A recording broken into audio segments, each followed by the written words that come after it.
Hello everyone and welcome here to HCS once again. It is time for our kickoff qualifier here for ANZ, where we get to crown a champion and send them all the way to the major. My name is Fluke and I'm going to be the host for this evening. I'm super excited to bring you some of the best Halo ANZ has to offer. The previous two qualifiers that we've shown you guys has proven that the old guard still have what it takes to be able to take out a lot of these qualifiers, and we've still even been able to find a few of those up-and-coming challengers as well who are nipping at the heels of that top two. But ladies and gentlemen, before I start to kick off the festivities, I'd like to welcome my two lovely gentlemen by my side for today. It's going to be Hoots as well as SSJ4. Hoots, lads, how you feeling?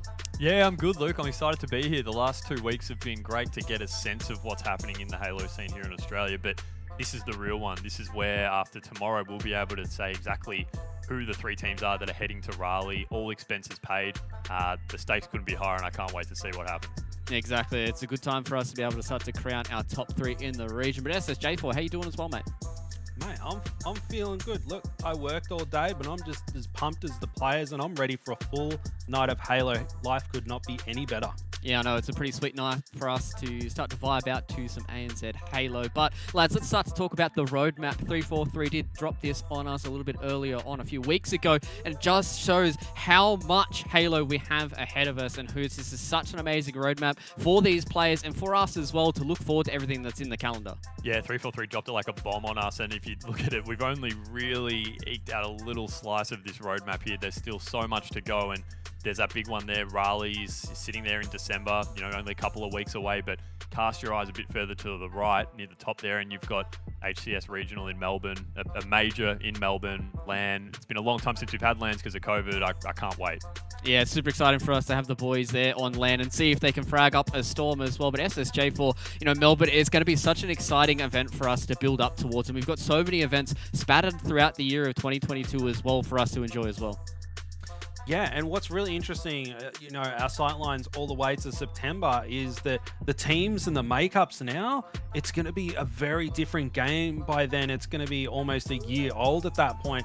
And the meta and how the game is played and the pacing and, even things like the jumps, like what are the tricky little jumps that people have been able to cook up in that time. And we get to Melbourne and we're just going to have this really matured game, and I can't wait to get there because it's just going to be next level Halo at that point. But, that's the future, we're for here and now. Yeah, exactly. And, speaking of the future, we also have to touch on the past as well, lads. Our last qualifier was an absolutely insane grand final for us to enjoy in Hoots. We finally got 5 maps between Divine Mind as well as NutriBullet. I was so happy that we got to see so much Halo between these teams and so close between our top 2 as well. Oh my God, yeah, it finally happened. We were thankful as well. Justin and I have cast nothing but 2-0 sweeps the last 2 weekends. So to get a 5-game series, especially in the last series of the tournament on Sunday, was fantastic. And look, we went in and I think we both made predictions at the start of that series that maybe Divine Mind might take a game off NutriBullet. They didn't take 1, they ended up taking 2, and unfortunately the 5th game was a bit of a blowout on Street Slayer. But it was great to be able to see that there is competition in the scene. We're not going to have potentially one team just dominate and it's a foregone conclusion. So 5-game series, I love them and I can't wait to see more of them. Yeah, especially with the fact that we've got 3 slots open up for the Raleigh Major as well. So that means, if we have a very strong upper echelon, as soon as those boys start to go overseas, that's when it starts getting important. But SSJ4, it's just so good to be able to see the high level of Halo that these two can bring and continue to grow and learn for everybody else as well. Yeah, and you know what? It's because it's still so early, it's kind of hard to know what teams are really going to start coming out on top. We saw Direwolves, they went from 8th to 3rd. Like, that's a monstrous effort. And then NutriBullet, they were just, dumpstering everyone. And then there was Divine Mind, pushing them all the way to a game 5. And there's plenty of talent in the scene. They're not all just on the NutriBullet roster. So it's really good to see that Divine Mind, they were stepping up to the plate and taking some games off them. And now that we know that NutriBullet can bleed, it's going to make the next couple of nights really interesting. Yeah, you touched on the fact, NutriBullet roster, Divine Mind roster as well. We've had some spicy things have been floating around SSJ4 because obviously, NutriBullet and Divine Mind, they've decided to amalgamate a few of their rosters together here in NutriBullet. They're going to come in with some fresh hot fire here for this kickoff qualifier.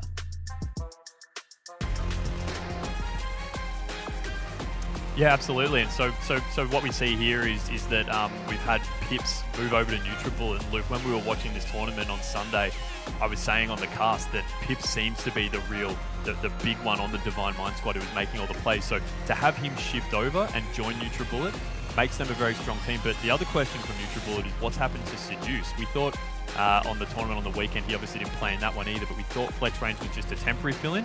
So to have him completely now not here at all and Pips in his place, that's another big question mark.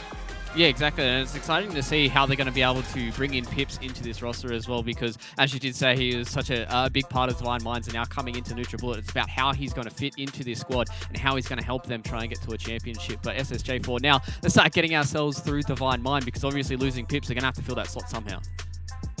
Yeah, I had a lot to think about this little team change, and it might be a bit controversial, but a lot of these guys play at a very similar skill level, and although Pips did really well in the last tournament, I don't necessarily think that he's head and shoulders above the rest of the guys in the Divine Mind roster. And my personal opinion, it is all about the chemistry. And is that going to be a shake-up? Like NutriBullet, they acquired Pips. Is that going to be the right move? Did they have more chemistry with Flex Range? And, does the new player have, Slays, Rated, Junior, and Berserk, is that the secret sauce that they've just cooked up in the lab, the perfect chemistry that they need to take down NutriBullet? It could be. So these guys are pretty interchangeable, and it's just about who gels together. Yeah.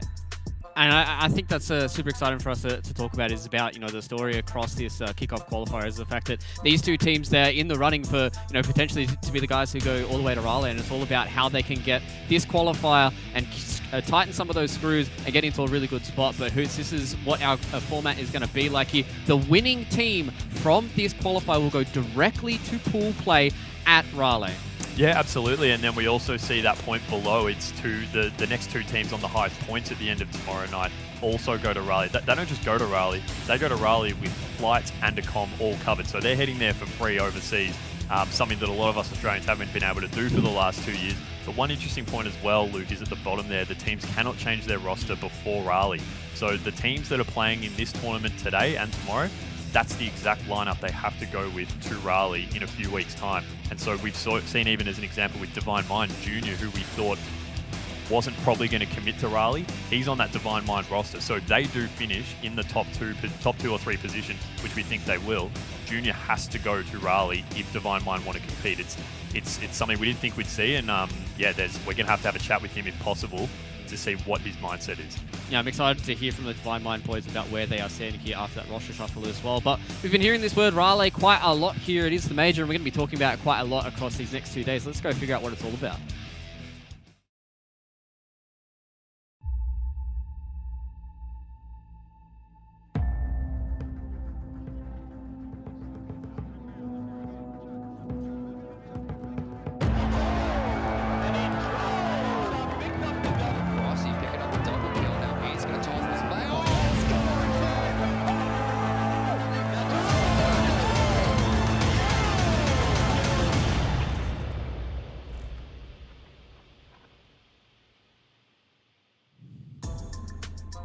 Yeah, that juicy major in December. It's going to be exciting for us to see some of the ANZ boys out there and flexing their stuff. And SSJ4, we get to send 3 teams over there as well. And I think that's the amazing part for our region. That's absolutely massive. Like, you know, you need to get the maxi cab to take everybody to the airport to send them over. And something that hasn't really been touched on is that one of those teams goes straight into pool play, but the other 2 teams start in the open bracket. And, you know, in my opinion, if I was going over there to get experience and, you know, rub shoulders with all the NA guys, I want to play as much Halo as possible. And I'd want to be in that open bracket, slogging my way through and making to that pool play. Because by the time you get to the end, you're just going to be this LAN veteran monster. And, you know, whoever comes out and gets directly into pool play, potentially they could be at a disadvantage against the other 2 teams that have to fight it out through the open bracket. Yeah, it's kind of 2 sides of the same coin, right? A lot of people do touch on, is it better for you to be playing more of Halo, or do you feel like it's better for you to be a little bit deeper on in the tournament? But we said that there's going to be 3 teams that are going to be going all the way there, Hoots. You know, we've already touched on the fact that Nutribullet and Divine Mind have been looking head and shoulders above a lot of these teams so far, but there still is such a fight for third. And I think a team that I'd really like to highlight is BBR. I think these guys can really get it done. They've been consistent across these open qualifiers, and all it takes is them to have a really good shot here in the kickoff qualifier. Yeah, we look at this BBR team, and there's just, you know, if you've been around the Halo scene in Australia and New Zealand for a while, then you recognise a lot of these names. And the one that stands out the most is Ads. You know, ever since I started playing back in the Halo 2 days, he was a name that everyone knew of. And I don't like blowing too much smoke up him, but it's true. And so he's represented Australia internationally at the World Cyber Games back in, I think, 2008 or 9 it was. And performed really well there. He's also competed internationally just on various teams, so he's got a ton of experience, and I think he's such a competitor that deep down, if he saw some Aussie teams over there at the first major for Infinite, if he wasn't there, that'd really sting him. So look, Ads is definitely one to watch, and they've been slowly improving over the last 2 weekends that we've seen. I think we had them on our stream in the first kickoff qualifier, and probably didn't perform to the level we thought they would, especially Ads. But, you know, he's really starting to lift, and their team's slowly improving. And look, they're right in the mix for that 3rd spot. Yeah, it's going to be exciting to see if the old heads are able to keep it calm, especially in such a high-stakes qualifier that we've got here in the kickoff. And it's going to be exciting for us to see if they can start to fend off some of these other players, Justin, because we've got R-Rated, a team that has been super exciting for us across this open qualifier because they've got some good names across it, and they've certainly got a lot of upset potential, right? Yeah, not to be confused with the player rated. Plenty of monstrous players on that lineup, and, you know, opportunity to plug my boy Lunchy here that I worked with at Halo Australia. He took a hiatus from competing for a few years to concentrate on running tournaments for our region, and I think people have kind of forgotten that Lunchy's a beast. And the fact that now he's concentrating on the competing side for Infinite, I think he's the wild card that we need to watch out for, because he's going to catch a lot of players off guard, because he's taking competing seriously again. He's not running brackets, he's running scrims. Yeah, and I mean, it's always good to see these community members. You know, obviously you and Lunchy have been kind of holding Halo Australia together for the longest time, really starting to nurture it and keep this really core community together. And now it's good to see that Lunchy's been able to perform on the stage so far and, you know, have a shot for this Raleigh qualifier, Justin. And I'm excited to see if these boys can make it, you know, work today in this kickoff qualifier. Yeah, I absolutely agree, and I think that there's plenty of talent and experience for these boys to go all the way, but that third spot on the podium, it is going to be a hard-fought battle. There is probably 3 different teams that I would put on an equal playing field that are all going to be slogging it out, and we saw Direwolves, as we mentioned before, go from 8th to 3rd, and that Direwolves roster, that is almost a full lineup of Exile 5 from years ago, and they were winning tournaments as a group. So the fact that that 3rd place is there, you got to watch out for Direwolves. If they can get things going to the level of Halo that we've seen them perform before, then the other teams better watch out. But that 3rd spot is absolutely up for grabs. Yeah, I'm super excited to see if the Direwolves can continue their run so far, because Hoots, you know, they came in 3rd in that 2nd open qualifier, and if, you know, recent results are anything to go by, then it feels like they're in really good form to take out this kickoff qualifier, at least in a good spot to get a whole lot of points. Yeah, absolutely. I mean, 8th to 3rd, that's nothing to turn your nose at. And Justin said it perfectly. You know, there's a lot of experience on this team. We've got Bald, Zirkle, and Vamp, the 3 boys from New Zealand, and then Dino there as well. You know, spare a thought for Bald, Zirkle, and Vamp. They're going to be up pretty late tonight competing because we think they'll go pretty far in this bracket. But with that New Zealand time zone, that could be a factor. Who knows? But, you know, as Justin said, there's a lot of experience on this team here, so don't be surprised that, you know, that jump from 8th to 3rd, that wasn't a fluke. You know, this is a team with a lot of Halo experience, just taking their time to learn the game. We did see probably a bit of a skill gap between the 2nd place Divine Mind and Direwolves when they did fight it out last weekend. There was it was a bit of a stomping in Divine Mind's way, but look, I think there's still plenty of chance for them to pick up that 3rd spot, and that's going to be that really coveted spot there. You know, I think we're of the assumption that NutriBullet and Divine Mind are probably going to take those 2, and a lot of that has to do with the current point standings they're on. But it's that third place spot that's really going to be the thing to focus on over the next 2 nights. Yeah, and I think that's going to be a big story for us across these next 2 nights, Justin, because these points in this 3rd slot are so tight that all it takes is one team to kind of crumble in this double elimination bracket and another team to make a miracle run. You know, obviously this kickoff qualifier is going to be a double elimination bracket, so there is a few, you know, hiccups you can take along the way, but you still need to make sure that you're performing at the right moment, especially under big pressure in this kickoff qualifier. Yeah, those points, they're so tight. I can think of an example of one roster before the Sydney Worlds qualifier.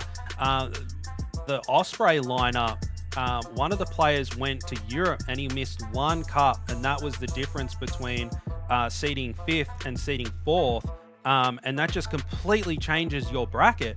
And if you're trying to make it all the way to the end and get as many points as possible, you know, 100 points here and there really does matter when all of these, you know, spots at 3 to 5th is really, really tight. So it's interesting to see all of these lineups form. And now that they're locked, it's all about performing. And we do have the double elimination bracket, thankfully, which means that if you do, you know, you do stumble, you can pick yourself back up and get back on that horse, eat the horse, and make your way through the bracket. Yeah, Luke, if I can maybe just jump in. I mean, I was doing a bit of points calculations beforehand, before we started, and, you know, this is very rough, but just having a look at what I've got on my screen here, we've got Direwolves on about 8,640 points. They're currently in 3rd.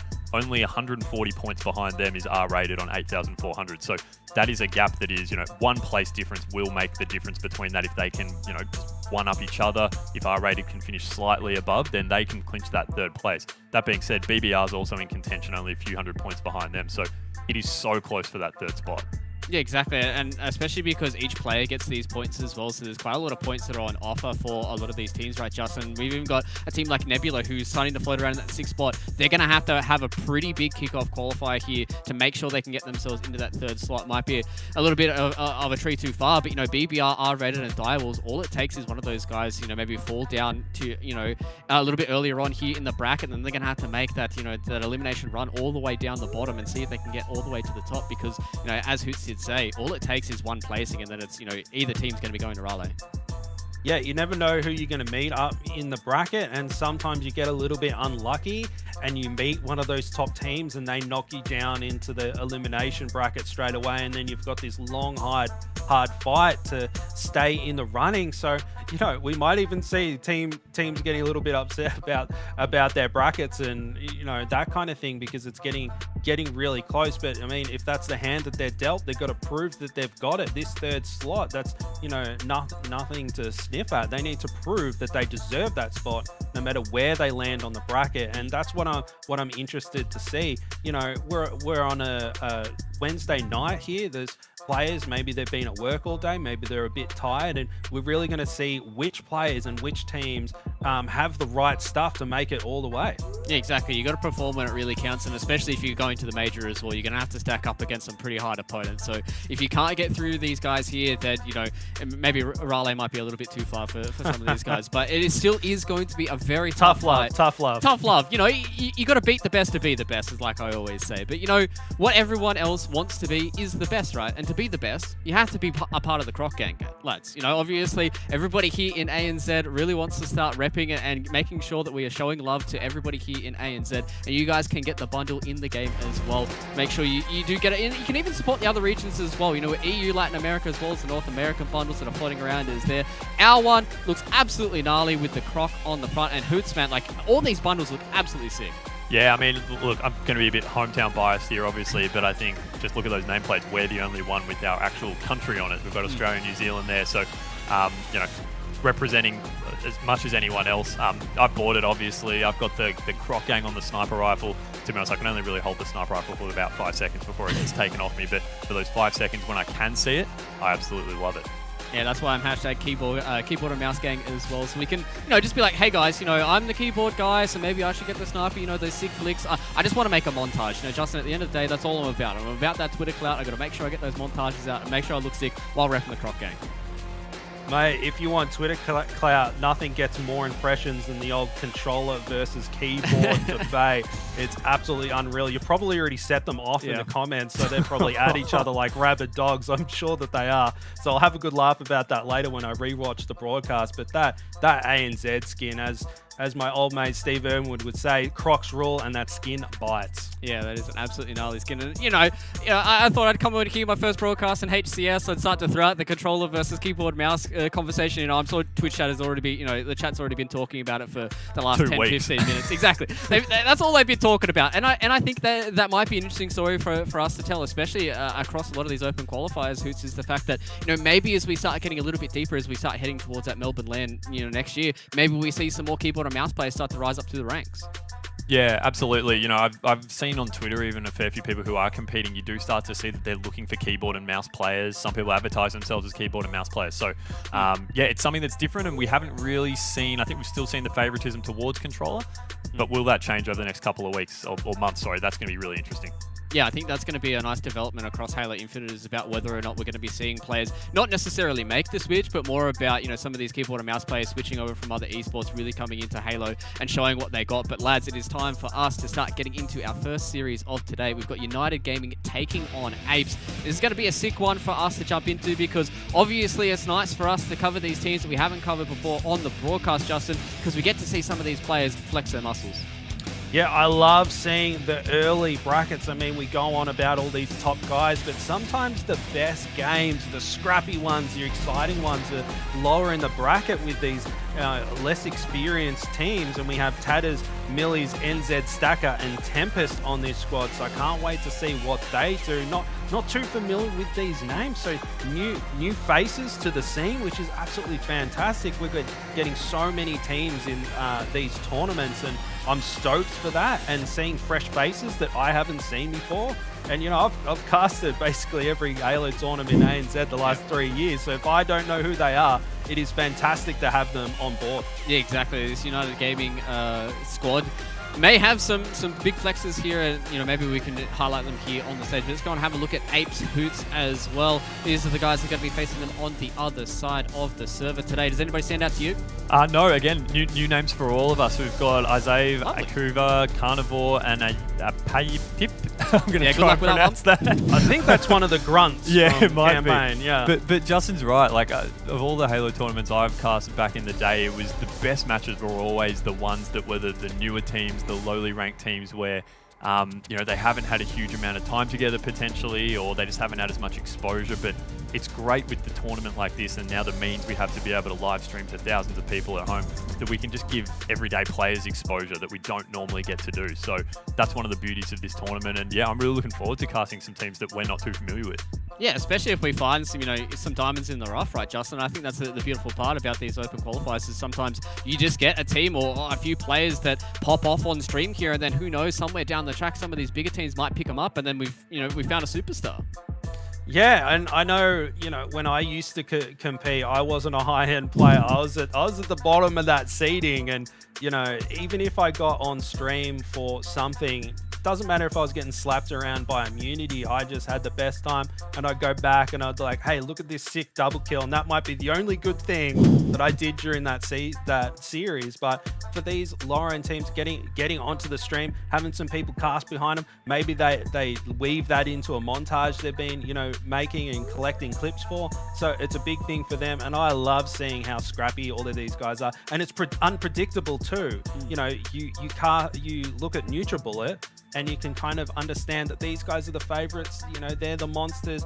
More than likely, they're going to take it out. But unknown teams, unknown players, you don't know what to expect. So I expect to be speechless through the next few series. Yeah, I think, once we start jumping into the server hoots, I think that's a good thing for us to touch on is, we may be seeing some insane stuff. And who knows, we might even find some new things that we haven't seen so far on the stream. Maybe some nice little jumps, some nice little plays, some small little crevices, or even just a sick little sightline. Like, you never know with these players as they come in. And I think that's the exciting part about covering teams like Unite Gaming as well as Ape Series, because these players are going to be brand new. It's going to be fun for them. It's going to be fun for us. And I think it's going to be fun for everyone at home as well. Yeah, and don't underestimate, as Justin said, like what exposure for some of these guys can do for their careers. I mean, you can just look at the streaming community in general and some of the top streamers who've come out of nowhere in the last couple of years, all because they randomly got their one shot where they might have matched up with another popular streamer and got exposure and became a decent player and built a following, things like that. So things like this can really just draw people in, keep them engaged, and shine some light on some players that we never heard of before. Yeah, it's going to be exciting for us to jump into the server. But let's have a look at the maps that we're going to be playing here for this series and see what is going to be going on between Unite Gaming versus Aids. Up first, we're going to have Oddball on Streets, and we're going to have Slayer on Aquarius, Strongholds on Recharge as well. And Justin, I am a man with a soft spot for Streets.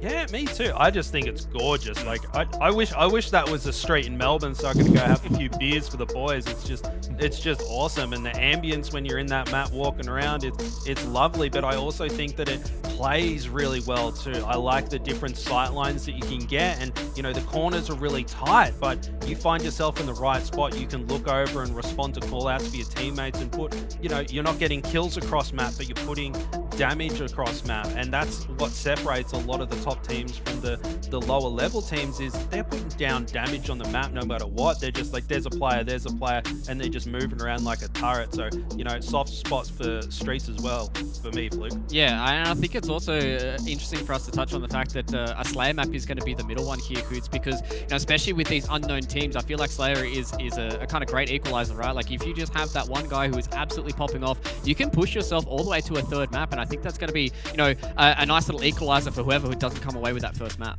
Yeah, I just got to say quickly, Justin, the only thing Streets has in common with Melbourne is that the train station's closed and the trains never run. But yeah, Slayer on Aquarius, I can't wait to see it. We have that big open area at the top where we've got the overshield or the camo, the power-up, sorry. And so that's just always really interesting to see the teams and the mad rush for those power-ups at the start. And with these, the established teams we normally watch, they have very distinct setups with how they go about it, but I'm expecting a bare-knuckle brawl for that power-up at the very start of this game. Yeah, I was going to ask, Justin, do we feel like this is going to be a little bit of a mud wrestle between both these teams? Do we feel like, maybe we might be seeing a little bit more focus towards these power-ups and trying to get that little bit of the extra, kind of artillery advantage against some of these lesser-known players? Or do we feel like it still might be a little bit scrappier in the server? Listen, these players, they're going to have their glue stick out because it is scrapbook time. It is just going to be a bloodbath. They're going to go in. They might have their starting strats and they'll be talking about in the pre-game and hustling and, you know, having the pre-game huddle. But as soon as that, you know, that classic Halo beat goes off and they're all rushing for the power-up and power weapons, it's just going to be mania, in my opinion. Yeah, and I think something else that we should touch on, Hoots, as well, is the fact that, you know, this is a streamed game for these guys. And, you know, maybe some of these players might perform a little bit better with some of the nerves, or, you know, even on the other side of that, some of these players might not perform as well, knowing that all these people are watching and all these people are casting. But enough of that. It is time for us to talk about some Halo. We do have United Gaming taking on the Apes. So, lads, let's jump into it. Yeah, and with Oddball, we've obviously spoken about this several times before, but we're playing a best of 3 rounds. Oddball's now moved to that instead of the one simple long timer. We work in 5-minute rounds, aiming to get to 100 points first, best of 3 rounds, so aiming to get 2 rounds to 100 points, or the most time when the timer runs out. And Justin, this is something that we love. Oddball's probably, I think you'd agree as well, probably our favorite game type on the circuit right now. Yeah, I really enjoy playing it, and I really enjoy watching it too. I just think that it's so competitive, and you have that multi-round system. It's you get a second chance to get things together. You know, maybe you don't get the communication rolling and your rotations well oiled, but the next round you go, boys, reset. We need to change it up, and we've seen plenty of rounds before go all the way to that third round, and we're going to be loading in here soon.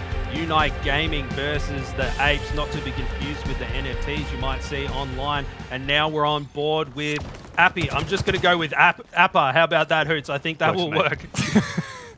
And we're watching him. Look at that Spanker. It's just sitting in the middle. No team, it seems more formulated than we initially predicted. No team just rushing in to grab it. They're all on the outskirts waiting for another team to go for that first push. We're going to see Appa go down. That rocket launcher is going to be the hands of Millsy, and he's going to secure himself 1 kill. That ball over there, right for the picking. Only a couple of points on the board so far, Hoots, but wasn't as scrappy off the start as I thought it'd be. No, we saw Apes almost entirely ignore the middle of the map with the rockets and go straight for the ball. And unfortunately, those rockets, you know, you do want to secure them at the start to be able to get a few quick, easy kills, grab ball and start to set up.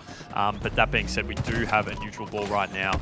Neither team really putting in much on the scoreboard. 3 down, though, for Unite Gaming. So Millsy's going to be the only one left. We've got Isaac. He's putting in a nice kill there. They've got the ball, and they're going to look to hold it in the tram, it looks like. So we can see great spawns here as well for Apes, all set up on this top balcony. And it looks like, as I've said, I'm one of the slayers here. You can take ball, Appa, and I'm going to start to move over towards the cafe here. And unfortunately, does get dropped. The arcade, sorry, does get dropped, but we still have ball in hand for Apes, and they're going to start to rotate it back around cover. Unfortunately, can't get around, and that's a great push from Unite Gaming, Justin. They've come through, taken all members of Apes down, and it looks like they're going to now try and set up some kind of a hold in this train area.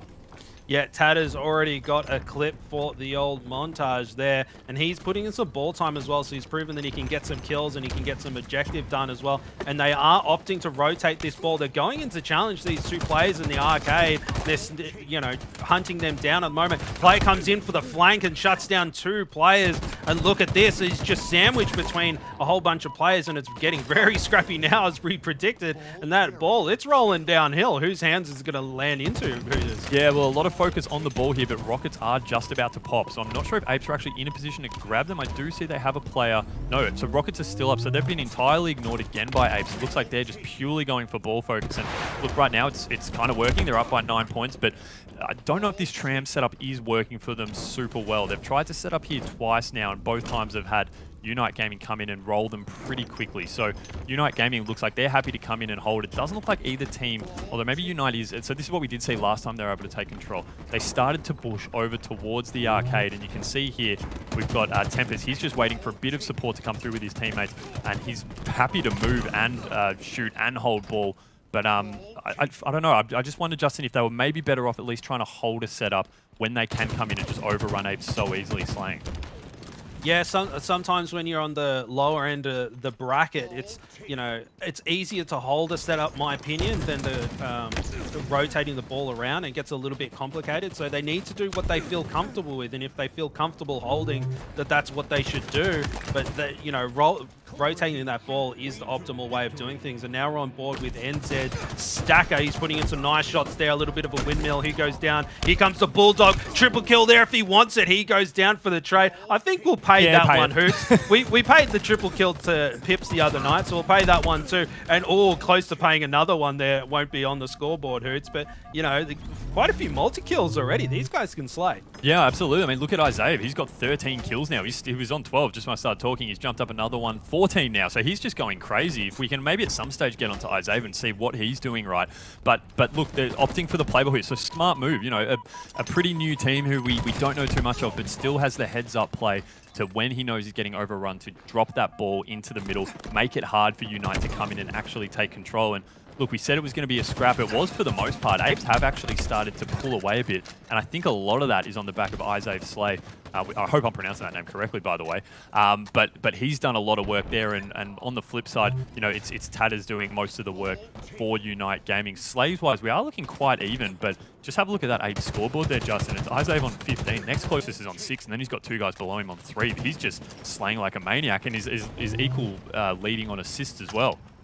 Yeah, he's going absolutely ham. And we have... Appa. Appa? Yip Yip?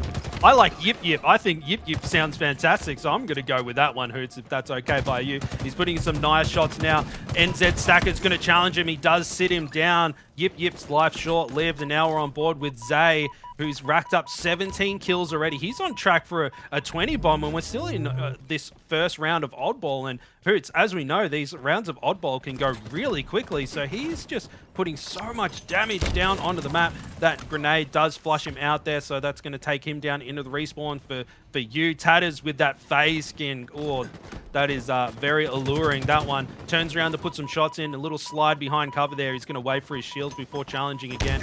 Trying to put some eyes on that ball to stop the players pushing over. His shields are flashing desperately. Baiting that ball, get some damage in. He does utilize his life there, Hoots. He didn't throw away. He went, I'm going to watch the ball, hold this angle, and I know that there's a player there. But if he pushes me, he pushes me, but I've got to watch the ball. And that's one of the great things we've seen that I love that 343's gone back to with Infinite is getting rid of grenade hit markers. They've always been a pet peeve of mine. I love we've gotten rid of them then. You saw Tatters was holding in that corner. He had a grenade hit on him.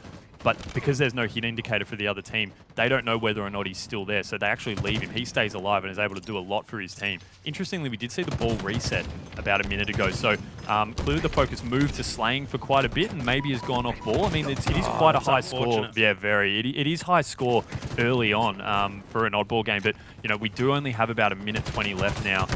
And we have Apes holding that lead by about 25 points. So Rockets in the hand of Yip Yip, we're now calling him, obviously, and he manages to get a kill as well. So we are seeing Apes start to really motor, and great work by Yip Yip. Then 2 kills from 2 Rockets, and Unite Gaming, more importantly, go 3 people down. And we say that Zay just cracked that 20 bomb on stream in our first game on. And Apes, they have got a little bit of a lead at the moment, but still, you know, Unite Gaming, they're not out of things just yet. Zay with that Bulldog ready to bite some people. He does miss that first critical shot. Will he get taken down? He gets a little bit of help from his teammates, so 21 kills from him. Zay's going absolutely massive, Hood, so love watching him. Shots down on NZ Stacker there, trying to help his teammates, and you can see that ball, 95 points, and it does look like Apes might be able to skew this win, trying to scrap it. 98 points, that ball is stopped. Unite Gaming, this is your chance. Get in there, boys. You got to rack up the points, and they can't drop that, Hoots. There is just not enough time. They can't let Apes grab that ball. Perfect from Zay again. Seconds there if he wants it. Double kill and the killing spree, and he's bracking down. He's got that Bulldog to watch his flank, and his teammates are coming in. Zay, get your shields back. We're going to push in and take care of the players for you. The ball's there. Someone needs to just scrap in there and just jump on the live grenade and get the last 2 points. Unite Gaming holding on by a thread, Hoots. Yeah, absolutely. I mean, they've managed to hold them off. That was fantastic work, especially when you have Zave just going nuts there. We had 3 down for Apes. So what, as you said before, Justin, Unite's just going to have to try and hold on to this ball. We do know that when the ball's being held, the countdown timer in the middle of those 2 scores there does stop. So we don't have situations anymore where you can actually run out of time and can't win. If you can hold on to that ball, no matter how far down you are, you can come back. So that's something we are seeing here. Unfortunately, though, that's 4 down for Unite Gaming. As I say that, Apes is going to pick up the ball and get that final few seconds there. But, I mean, Justin, we have to talk about Zave there. 24 kills.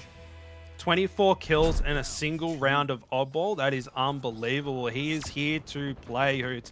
And we're on board with him straight away. Switching over to NZ Saka. He's got that Stalker rifle, putting shots down map right away. Trying to watch that ball, and the rocket launcher does look like one of the Apes players got away with that spanker. So he's going to have 2 rockets to play with. Now on board with Zay, the Monster Slayer from the previous round, watching that ball. His teammate grabbed that ball, get some ball time for us, and he's rotating around looking for those spawners. Find himself one easy kill for him. Seconds there if he wants it. Challenging that player, jumping down, a little bit of a windmill. It kind of looks like my gameplay there, Hoots. Yeah, well, I haven't seen too much of yours, so don't talk yourself down. But yeah, it definitely resembles mine as well. So yeah, you know, not a much of an initial amount of ball control at the start of this, although we do have Unite Gaming hanging around that ball quite a bit. And while Zave did go off in that last game, Unite Gaming probably across the board I think they might have almost had more slays, just aside from Zave. So they were slaying a lot. They had more contributors in terms of high-level slaying, but they just weren't able to convert that to ball time. So that's one thing that you can get distracted in with these objective games, is not being 100% sure of when you should be focusing on ball and slaying. It's a difficult balance to maintain, but we are seeing Unite Gaming. This is a really strong response, Justin. 26-2 so far. They've really turned their focus to the objective, it looks like. Yeah, one thing I would like to do is highlight how Apes broke that setup. Like, we had Kakyov there. I'm not sure if I get the pronunciation right. But he was challenging a player, and rather than going for the kill, he just opted to let his teammates rotate in, and then they pushed as a unit, and they just broke open that setup that allowed Unite Gaming to go on a massive run. And look at this, the scorelines have actually tied all the way back up. And, you know, Zay doing what he can on the Slays department, and he's got 8 already. But the thing is, are you better off having a team of, you know, pretty even Slayers or one star player? What happens if Zay's not performing? Does that mean that the Unite Gaming guys are going to roll over the rest of the Apes lineup, Hoots? Yeah, that's a good point. You put a lot of reliance on one player, and I mean, you know, right now, if you're Unite Gaming, you're probably thinking, God, if we've got a guy who's putting up 24 kills in the first round of an oddball game, we might want to win this one. Otherwise, in the Slayer game, we might have a few issues as well if there is such a raw, talented Slayer you're going up against. But look, I've really liked the response from Unite Gaming here. They've managed to have 2 solid chunks of ball time, about 20-25 seconds per piece, and they're still racking it up now while fighting around. So all 4 up for them, which is good. They've got ball control, and you've got Stacker here who's really holding off any kind of push from the arcade area. So it looks like, even though it didn't work too much last round, that this tram train, whatever you want to call it, setup here is really working for Unite Gaming. Even though they are a few down, they were still racking up considerable ball time, and they're still just, it's like a last stand here at the train. They're just refusing to let Apes in there. Yeah, and look at that. Yip not checking his angles. Easy double kill for NZ Stacker. And one thing that I'm noticing on the scoreline is Unite Gaming, they're not afraid to share around the ball time. You know, it's not like they're just leaving it on the ground. The amount of times I've seen players just run over a ball that's vacant, ready for some scrap time. But Unite Gaming, they're all getting some ball time, and that's translating to a pretty sizable lead. And it does look like they might be able to take out this game. As I say that, Zay, the Monster Slayer, he's coming in to clean house. He's got plenty of ammo in that battle rifle. NZ Stacker trying to get as much time as possible. They do manage to take that player down. Tatters comes in. The challenge, Zay puts him down into the respawn screen, and look at that, 94-25. Apes, they've got such a long way to go. And Unite Gaming, they just need one more good push, Hoots. They can really take their time, wait for the spanker to come up, and then they can go in, break that setup, and get enough points to take this round away. But we'll have to see if Apes is able to hold on. Great use of the thruster there by Zave. Unfortunately taken down, but he was taking on 2 guys there and almost survived and took down at least one of them. Rockets are up now, so it's going to be interesting to see who manages to take. So I think there's a bit of a fight for Rockets right now, and it's Tatters who has them. So this is what you were saying before, Justin. If he can use these well, manages to pick up 1 kill, almost a double, I think. Actually got no splash damage on Yip Yip, really. So pushing in now drops him. That's a huge win from Yip Yip. If he got that kill then, Tatters, that was probably going to be round over. So this game's still not over yet. It's got to be frustrating for Unite Gaming, Justin. They're getting so close, but they just can't get these final 5 seconds. As I do say that, we have ball in hand of Stacker, and I reckon he's going to be pretty safe here. So, look, that's a great response, and they were able to really limit the influence of Zave in that round there. Only the 12 kills. 12 kills, still very solid in an objective game for a round of oddball, but compared to the 24 he had last round, it's not so much. Yeah, and one thing that you have to talk about when someone's dropping 24 kills, they're just such an influence on the map. They just open things up, and then all of a sudden your rotations are completely different. But if that player isn't clearing up those sight lines and those areas of the map, suddenly it's harder to play that ball in different areas of the map. You got to rotate it away from a hold, and if Zay's not getting those slays, then you're going to get less ball time, and that's what we saw in that round. And Hooters, help me out here. How are we going to pronounce that? Akuva. I like that. It rolls off the tongue nicely. Back on Zord with Zay, who had 24 kills in the first round, 12 in the second. It's still a respectable stat line. And here he is putting some nice BR shots into Tempest. Kill assist comes in. Good to see he's helping his teammates. Look at that. Millsy wasn't watching his back. Got one to the back. Triple kill. Oh, double. Just timed out. Unfortunate for him, Hoots. I'm paid that triple kill too. I don't care what the game says, Hoots. That was unbelievable. That was great use of sound awareness as well. He could hear a player jump, even though you couldn't see him on the screen, jumping over him while shooting. So Zave quick looking up and managed to put shots in. Really fantastic heads-up play and awareness there. We're seeing a real scramble for this ball up on this site here where the ball's down, but no one really able to take control, and it looks like we've got about 2 down for each team. We're going to have Stacker actually take it away. And are we going to see a police department setup? We haven't seen too much of this in ANZ so far, but there are a lot of tight corners here that you can hold in. And if you can get a team set up both up where Zave is now, as you can see on your screen, as well as down along the arcade, then you really can have a long chunk of ball time when you hold in that little office desk area that we can see that's right in front of Stacker now. Unfortunately overrun, and it's going to look like 3 down for Unite Gaming. It's all going to be down to Tatters hanging around that ball for defense, but I don't think he's going to be able to do much with it. Apes need to though, Justin. They need to convert those 3 downs into some ball time. Yeah, if you have opportunities come at you, you get those red X's in the kill feed. You got to start rotating and taking map control and getting some ball time. And Zay, he's got those rockets ready to rack up some kills. Unfortunate players up in his face, and look at that. Tad is able to get that trade there, Hoots, without a rocket to be fired. So that means that Spanker, that's right for the taking. That's just sitting there ready to go with 2 fresh rockets, and whoever's manages to rotate through and scoop that up, that could be the key for taking this game out, because it's all tied up at the moment, and that rocket isn't in play right now. Very critical. Tatter's managing to find himself another kill. Look at that slide from Zay. He just launched across the map there. That was unbelievable. The speed boost is real. Yeah, absolutely. Just using the new mechanics with the slide to perfection and managing to just make himself almost impossible to be shot. I don't know, Justin, have we seen these rockets pop up since they were dropped? I haven't actually seen anyone who's taken them or done any damage with them. I might have missed that in the kill feed though. But look, we have a very close round here, and we've seen this for the last 2 rounds, close, and then one team starts to pull away. 3 down for Unite Gaming momentarily there though. 2 down for Apes. So it's just, there's been so much carnage around this police department area. No team's been able to really capitalize on. We have seen several instances of teams going down 3 or 4, I think, in one instance. But no one's been able to really capitalize, get a big chunk of ball time, and then move it to an area they want to have it. It's like either both teams are comfortable holding it here, or they're just not really confident in their ability to rotate the ball to a spot that they'd prefer to be.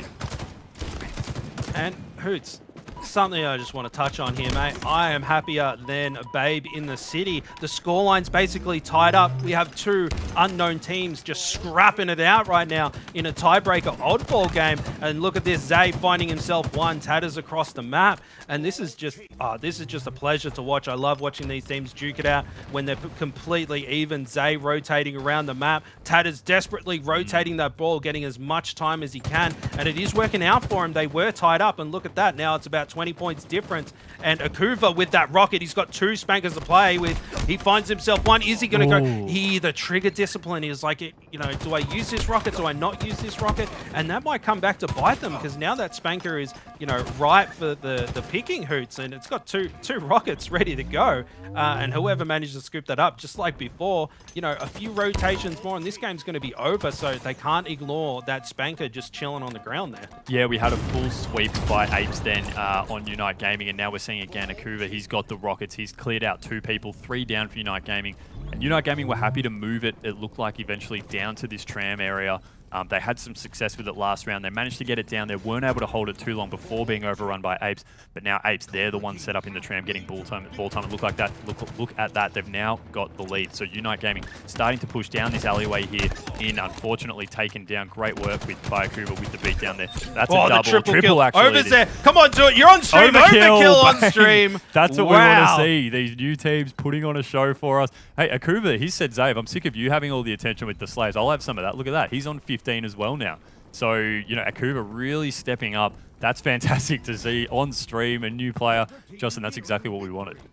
Yeah, and those 4 kills, I mean, they're in the respawn screen, so they're out for 8 seconds, and that's an easy 10-15 seconds ball time for his squad, and that's really helped them cement their lead here. They're on 90-ish points at the moment, and Unite Gaming, they're trailing on at about 50. Unite Gaming, they do have the ball. They can't afford to give Apes any more time, and Millsy, he's trying to hold down the 4 on the corner here, waiting for those spawners to rotate through. Akuva's there, he decides to change his angles. Yip is there challenging him. He does get the 1. He's very weak. He does go down, but he was just being such a nuisance. 1 player versus 2. Doesn't matter that he didn't get both of those kills. He was helping his team rack up heaps of points, and look at that. Unite Gaming, 70 points now. It's going to come down to the wire, Hoots. Isaiah not able to connect on a single, well, he connected, but didn't get a kill with either of those 2 rockets. So that was a bit unfortunate. And they were making a really strong comeback here, but Apes have now taken control of the ball. It's in the hands of Akuba, and he's just going to hang here, although he does have a player right in front of him. Smart move there not to drop down. He's pushed back to his team, and look at the reinforcements coming in. They're coming in to help. He holds it onto his ball, and that's the round. Yeah, that was a fantastic play there, because the easy thing to do would be to drop down there, but he knew the help was coming. You saw he quickly turned around, got back down, and then bang, you see all of his teammates coming up to support him. Justin, we got an overkill from 2 teams that we've never heard of in our first game. It went to 3 rounds in oddball, which is what we want. I like watching these new teams play. Yeah, it is a lucky dip. You just don't know what you're going to get. Every flavored beans. And I like that last play from the 8 player there. He had the ball and he's up on the railing and he's like, you know, am I going to jump? Am I not going to jump? And he faked it out. And sometimes that's enough for the opposing player that's pushing to, you know, stop their momentum for just a second, and he's suddenly running the other way, and that gave his teammates enough time to rotate through and apply pressure so they could close that game out. We are going to see the first round go in favor of Apes. Looking at some of the score lines, shots fired, Tatters with 1,200, damage dealt 10,000, but look at that, Zay with almost 15k damage. Massive. And look at damage taken too. He took the least damage and he put the most damage down on the map, just challenging everyone and putting them in their place. And look at this. Akuva just destroying everyone. Overkill for him. First one on stream, it might be. I have to check with Hoggy and Bluey to see if they caught an overkill. Yeah, I'm not sure if they did. We saw as well, they've had 55 kills. Yeah, wow, that's something, I'll tell you what. I think he's going to feature a lot in these highlights, but I think that was the story of it, Justin, really. He was the difference. That ability to just slay so much and keep your opponents on respawn for so long just means that they can't rack up ball time. They're not putting shots in the air. But that damage, 14,000. I don't think we've seen anything close to that in an objective game so far. No, and it's... I keep going on about it, Hoots, but I'm going to go on it about it again because I like the sound of my voice. It is great to see these lower bracket teams really scrap it out and give us some surprises, give us some exciting gameplay. Zay with a nice double kill there, and you know, just multi-kill after multi-kill. Each of these players got a chance to shine on stream, and look at that push there with the Rockets really broke things up for them. And I am looking to this next Slayer game. This is your bit here that you want to see, I think, Justin. Yeah, I think everybody wants to see this. Akuba, he's going to be like, Mum, Dad, look on the stream. Because he just scored himself an overkill on that one, Hoots. But if you look closely at that as well, you saw the help that was coming from that high arcade side. You could see shots coming from the side of the screen, putting shots on all the guys that Akuba was taking down. So whilst he got 4 kills, I guarantee you, whoever that was putting shots in also got 4 assists. So fantastic teamwork. We've spoken about it so many times that Halo is a game where teamwork is so essential. It's not like those games where the time to kill is so short that one person can come through and wipe out 4 people single-handedly. You always need that team help, and they had it there in spades, which is great to see from a new and up-and-coming team. That level of teamwork is something that takes many people a long time to really get down pat. Zay, proving that he can run with the best of them. But what happens in this next game, Hoots, with the Slayer? If Zay doesn't perform, are they going to struggle against these other guys? Yeah, yes, we saw Akuva with that overkill, but 4 kills in one hit, that really pads your stat line as well. And the guys on Unite Gaming, they're pretty consistent. And sometimes it is better to have a consistent squad that's pushing and slaying together as a team than have a couple of star guys just going around and styling on everyone. And, Unite Gaming, they showed that they can step up to the plate and challenge these Apes guys. They just narrowly lost that game. And in the Slayer, they might go, hey, boys, look how many kills Zay got. We need to shut him down at Kuva. We can't let him get overkills on us. If he's got 3 kills in the kill feed and you're weak, don't challenge him. So it'll be interesting to see just what the dynamic's going to be in this Slayer game. Are they going to let Zay and Akuva just run rampant on the map and rack up kills, or are they going to shut them down? Yeah, we spoke about this a few days ago on Sunday, that, when you take the objective distraction, if you want to call it that, when you take that out of the game and you can focus purely on the slaying, you do see some teams all of a sudden just turn it on. Slayer can be the favorite of one team and they're terrible at objectives. Unfortunately, if you're a team that wants to do well in Halo, you need to have that objectives down pat, because we typically play more objectives than Slayers. But yeah, you never know. It's like you said, a champion team will always beat a team of champions. And so one person can really struggle to lift a whole team. They need those assists coming through from the rest of their team as well. It's going to be fascinating to watch. The only real distraction on this next map, Slayer on Aquarius, is the power up at top middle. So and you're only really focusing on that every time it's popping up. So for the rest of the game, are we going to see the Unite Gaming guys just focusing on shutting down Zave? Are we going to see them pushing together as a team better because they're not worried about, one of us has to be holding the ball and blah, blah, blah. So, all these different variables that come in a Slayer when we shift away from an objective, we'll see who takes it out. I couldn't agree more. And something that these lesser known teams kind of struggle with sometimes is those power up and power weapons. And when you have that power up on the map, you've got to be timing it. You've got to be set up ready to grab it, because those things are so critical to breaking setups and bringing you back in the game. If you have an OS or a camo player coming in and scooping that up, and then they get a nice flank and they get a pick and they go, oh my God, like there's a camo player like on the base behind us, and they're all freaking out, run around like headless chickens, then that can really catch a team off guard, and you can rack up a lot of kills off of that craziness. So for these lower end teams, they've got to be concentrating on the power-ups, because they are so critical and a key to victory, Hoots. Yeah, absolutely. It's going to be really interesting. And look, we are starting a little bit slow in some of these games. That's Australian internet for you, but we are kicking off now with Zave, and he's just hanging out here. I think we might have the settings wrong, because I think we see a few players holding some weapons that they should not be holding. No, it's the new meta. Let's go, boys.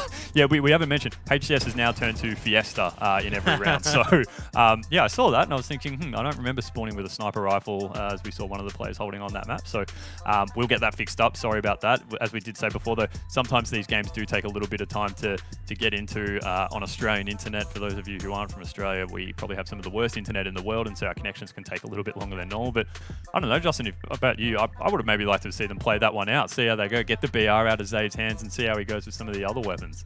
Oh, listen, Fiesta on a Friday night with a few brews with the boys is nothing more fun than that. Of course, if you don't win the lottery on the gun department and end up with some of the less desirable firearms, so to speak. But yeah, we'll get those settings right, and then we'll be right back in it. The players are ready to go, and we're going to be jumping into that game very shortly. And you know what? Last time we were together, Hoots, on this map, we saw that heat wave and the camo used to great effect by a number of players. And we'll have to see if these guys were paying attention. Sometimes you go, hey, that heat wave is fantastic. Look how, Pips moved around the map when he had this camo. When they start to replicate those things, and, they study the high-end players and kind of replicate that gameplay, and maybe that can be the key to the victory for them. All it takes is, your bag of Halo tricks. You go, hey, Pips did this one trick, and I'm going to learn that trick, and that's the thing that gets them back into the game. And it's going to be scrappy like it was in the last game, but I would say these teams are evenly matched. Yeah, absolutely. And look, if you follow any of the big Halo players on Twitter, you'll see some of the stuff that they share of new jumps that are being found every day and different routes you can take to get from one level to the other without putting yourself out in the open. So little things like that. And you said, you learn a lot of these things from watching the pros play. You see them take routes that you wouldn't typically take yourself. You see them employing different tricks and tactics, so that's been really interesting. Look, we're kicking back off again. Like we said, these are two teams we're not super familiar with, probably a bit new to the competitive scene, so hopefully they've picked the right game types this time, and we're not playing Fiesta Slayer free-for-all or whatever it was that they had teed up then. But yeah, going to be playing Fat Kid this time around, Hoots. Yeah, who knows? Maybe we'll just chuck Infection in or something like that. But we are kicking off. We're seeing BRs on our screen, which is what we wanted, and we're kicking back off with Zave. Not ironic that he's now at the top of the scorecard here, even though we have no kills yet, but it's probably where he belongs because I think we're going to see a lot of slaying out of him, and we are seeing a real strong push from Unite Gaming up onto that top plant side, and Xavier's going to do a nice flank around here on the enemy flag as he moves in on Stacker, catches him unawares. I think he's probably going to drop him here. Unfortunately, Stacker actually gets away, so good work there, staying alive. Zave's now actually no shields pushed in the back here, and he's going to get double teamed there. So great work by Stacker there, providing cover, providing a distraction, and then working to take out Zave, because, Justin, if they want to get a win on this map, Zave's the one player they're going to have to really neutralize. Yeah, that was some classic Halo gameplay there with the bait and switch. Now on board with Akuva. He's got himself 2 kills already, Hoots. 2 to 5 the scoreline, but it is so early days that we can't call things just yet. Akuva putting some nice shots in there, holding NZ Stacker at bay. NZ Stacker's stacking with Millsy here, who's pushing in. Look at this, 3 players coming to flush them out. This is like drain clean. They're going in to flush the sing, taking them out in that heat wave with NZ Stacker there. He's got plenty of bullets to play with, finds himself one. That play goes down from the team shots already. Switches to the horizontal orientation, not able to secure that kill, but lots of damage coming through, and the teammate gets the cleanup, recharging that thing back up to 100%. And now NZ Stacker going to be rotating through the map. And 10-4 the scoreline. United Gaming, they're starting to move away from this a little bit. Still early days, but is this a sign of things to come, Hoots? Yeah, well, it's like, now that they're, like we said before, now that there is no objective, does Zave not have that level of autonomy to just run around like a madman and then say, you guys just distract yourselves with the ball and I'll just slay the whole way through. So yeah, look, he's been neutralized somewhat. He's still got 2 kills in this round, but it is Stacker with this heat wave who has been putting in a lot of work, and we've seen the shift even in just the last week, Justin. We've spoken about the meta evolving. This shift towards the heat wave being something that a lot of people are picking up now. It's a new weapon to the franchise. They're starting to master it, and we do have a camo here in the hands of Akuva. He's chasing that camo. Unfortunately, runs out. He manages to pick up 1 kill and almost the double on Tempest there. I think Tempest did end up getting dropped, but that's a great way to neutralize that camo. Only able to get 1 kill out of it, it looked like. So you're wanting to pick up a lot more. It's worth noting that we are seeing, some people might be watching this at home and saying it looks like the reticle's nowhere near these players and they're registering hits. Why is that? Look, this is all online, obviously, so we should just mention that it's online, so the observer mode might not be completely accurate, but these players, we're seeing some really strong shots out of these guys, connecting with most of them, and so, these guys are a lot more highly skilled, I think, than I thought, at least, Justin. What about you? Yeah, they're really surprising me right now, and luckily Rain, Carnivore and Yip Yip are on the board now, a breadstick each, but they were doing their best Lunchy impression on the Goose, and now we're on board with Tatters. He was playing really well. He's got himself 7 kills so far. That phase skin really living up to the namesake, and he's going to be holding an angle here, being very patient, just checking, waiting for that push to come through. I like the patience he's got here, and it seems like it's not United Gaming here. They seem to push together as a unit. Rather than relying on their own individual skill, they've got each other's back, and that seems to be translating because you have Zay and Akuva on the other squad that were the Star Slayers from last time. But I mean, you can't fight 2 players at once. The skill gap is just not different enough for these guys. So United Gaming, they're starting to run away with a little bit here, Hoots. Yeah, they are. I don't know what it is exactly. Like apes not working together. We know the adage apes strong together, if we've seen it in the Planet of the Apes movies before. So look, they need to start to get together a bit more. We are seeing Akuva and Zave though come back out as the lead slayers again.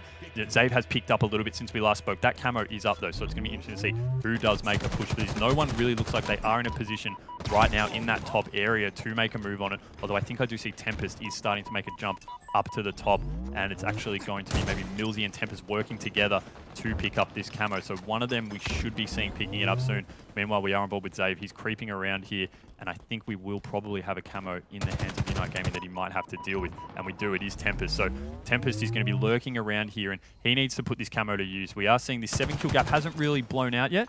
That they've kind of been, Apes have been able to quell a bit of the early lead that Unite Gaming had, but that's a very smart move. I do like that there from Tempest. He saw there were 3 players in front of him, and probably not best to run straight out at them. Although that being said, he probably does need to get a bit more creative with this camo now. It is going to go to waste soon. There's no point just sneaking around and staying alive with the camo. You do have to try and rack up some kills, and unfortunately he's dropped there. So Apes have done a really good job there to neutralize that camo, and they've brought this kill gap back. It was 5 kills momentarily, but back to 5 now, sorry. So they are doing a very strong job of getting back in this game, but they do need to start to make a move to bring this gap in a little bit more. Yeah, Apes mounting a bit of a comeback right now. It's still a 4-point deficit between them. But Zay, he's racking up a lot of kills again. Killing spree for him. 11 kills on the board. Unite Gaming, they're basically completely even. NZ Stacker not having his headphones on right, didn't hear the player coming up behind him. Look at this. Zay's putting damage down across the map on 2 different players. Assist points coming in, and scoreline is all tied up. Hoots, we've got ourselves a bit of a game here, utilizing that thrust to jump back into cover, cuts off the angle with a couple of grenades, waiting for his shields to come back. And look at this, Zay going in to challenge the weakened players there. And Zay, he's just such a star player for this lineup. And now that he's warmed up, Unite Gaming better watch out, Hoots. Yeah, but we do have a camo up now. It is Zave's use of the thruster both in this game and the oddball game before was really stellar. So, has he got a bit of experience from Halo 5? I'm not 100% sure, but we do see that Apes have managed to pick up that camo. I'm not sure who actually managed to grab it then, although it must be down given we have 3 down 4 Apes. So either that camo was burnt or it is down on the map somewhere. I'm not 100% sure, but we have had this lead start to be drawn back in a little bit. Apes are slowly getting into this Unite Gaming lead. Tempest here fighting off 2 guys, picking up assist as well and the kill. So that's a great move by Tempest there, pushing that kill lead out a little bit more, doing a great job to stay alive and work with his teammates. Those nades were perfectly placed, and he's going to now be on this flag looking across. And as we can see from all the players here, beautiful Guardian Angel there from Tempest. He's quite a way away from the action, but even still then, Justin, able to do some great work with the BR across map. And that's one of the things we love about Aquarius is the cross-map BR. Really harkens back to some of the old Halo maps, that long team shot, helping your teammates who are maybe in CQC but you're far away. It's what we love to see in Halo. And these shots across maps, for those playing at home, they can be the difference maker. It's not always about securing a kill. It's about putting damage down on the map. Oh no, he's been putting so much damage down on the map. He used all his bullets up. Unfortunate for him. The bullet hose running dry. He'll have to respawn and turn the tap back on. And Zay, he's racked up 14 kills. And Rain, Carnivore, and Yip Yip struggling a little bit on 4 and 5. And we see Unite Gaming very even on their score. Is that going to translate to them being able to clutch things out?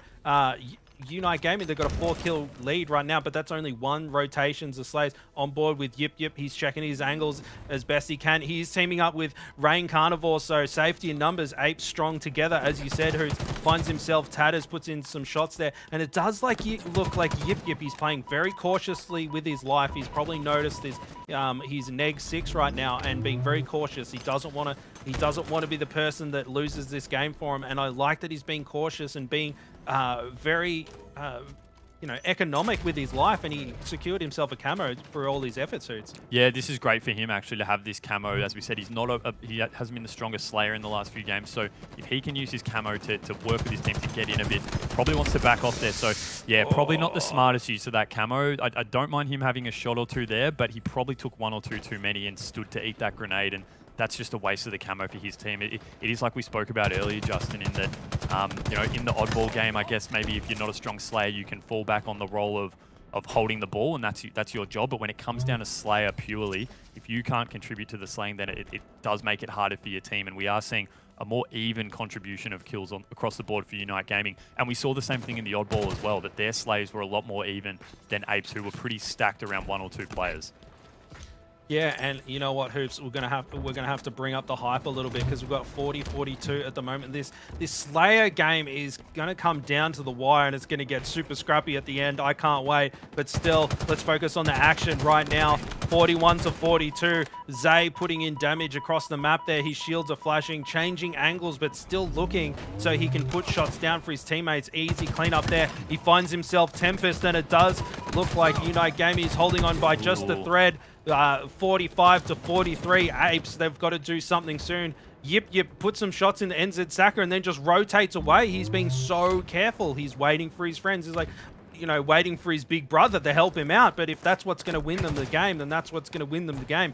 1 point the difference right now, Hoots. I'm really my heart's pounding. And this camo's popping up as well. We've seen Stacker several times in this game just stay alive in really critical situations, but this camo is going to be the crucial thing that could make or break it. We haven't seen someone use the camo super effectively yet in this round, although we do see Millsy pick it up there, and he's popping it in. So this is going to be big here. We have 45 all. Millsy chucking a few nades down. Perfect follow-up with the BR there. If he can use this properly on Akabu, he gets the slag. That's a smart move as well. Opts to shoot. Realized that he had some team shots coming in, so they're pushing out with a big lead, and it's this camo that's probably making the difference, Justin. He's pushing into the flag now. He's going to have a few players in front of him, but what he needs to do is communicate with his teammates, figure out where they are, and I like this play, just holding around the corner. If someone comes around, you can put the rifle straight into them, but this has been really good, Justin, use of this camo. They've slowed the pace down, although camo out now. And the problem, Justin, now is he's actually stuck in this area with all the Apes players. Although one Apes player goes down, one more kill required, and there's the double. Not the double, sorry, but the final kill. That was great use of the camo there from Millsy. Picked up, I think, 2 or 3 kills on that run with the camo, but when you're at 45 all, a 3-kill run when you're not dying, that can be the difference, and it was there.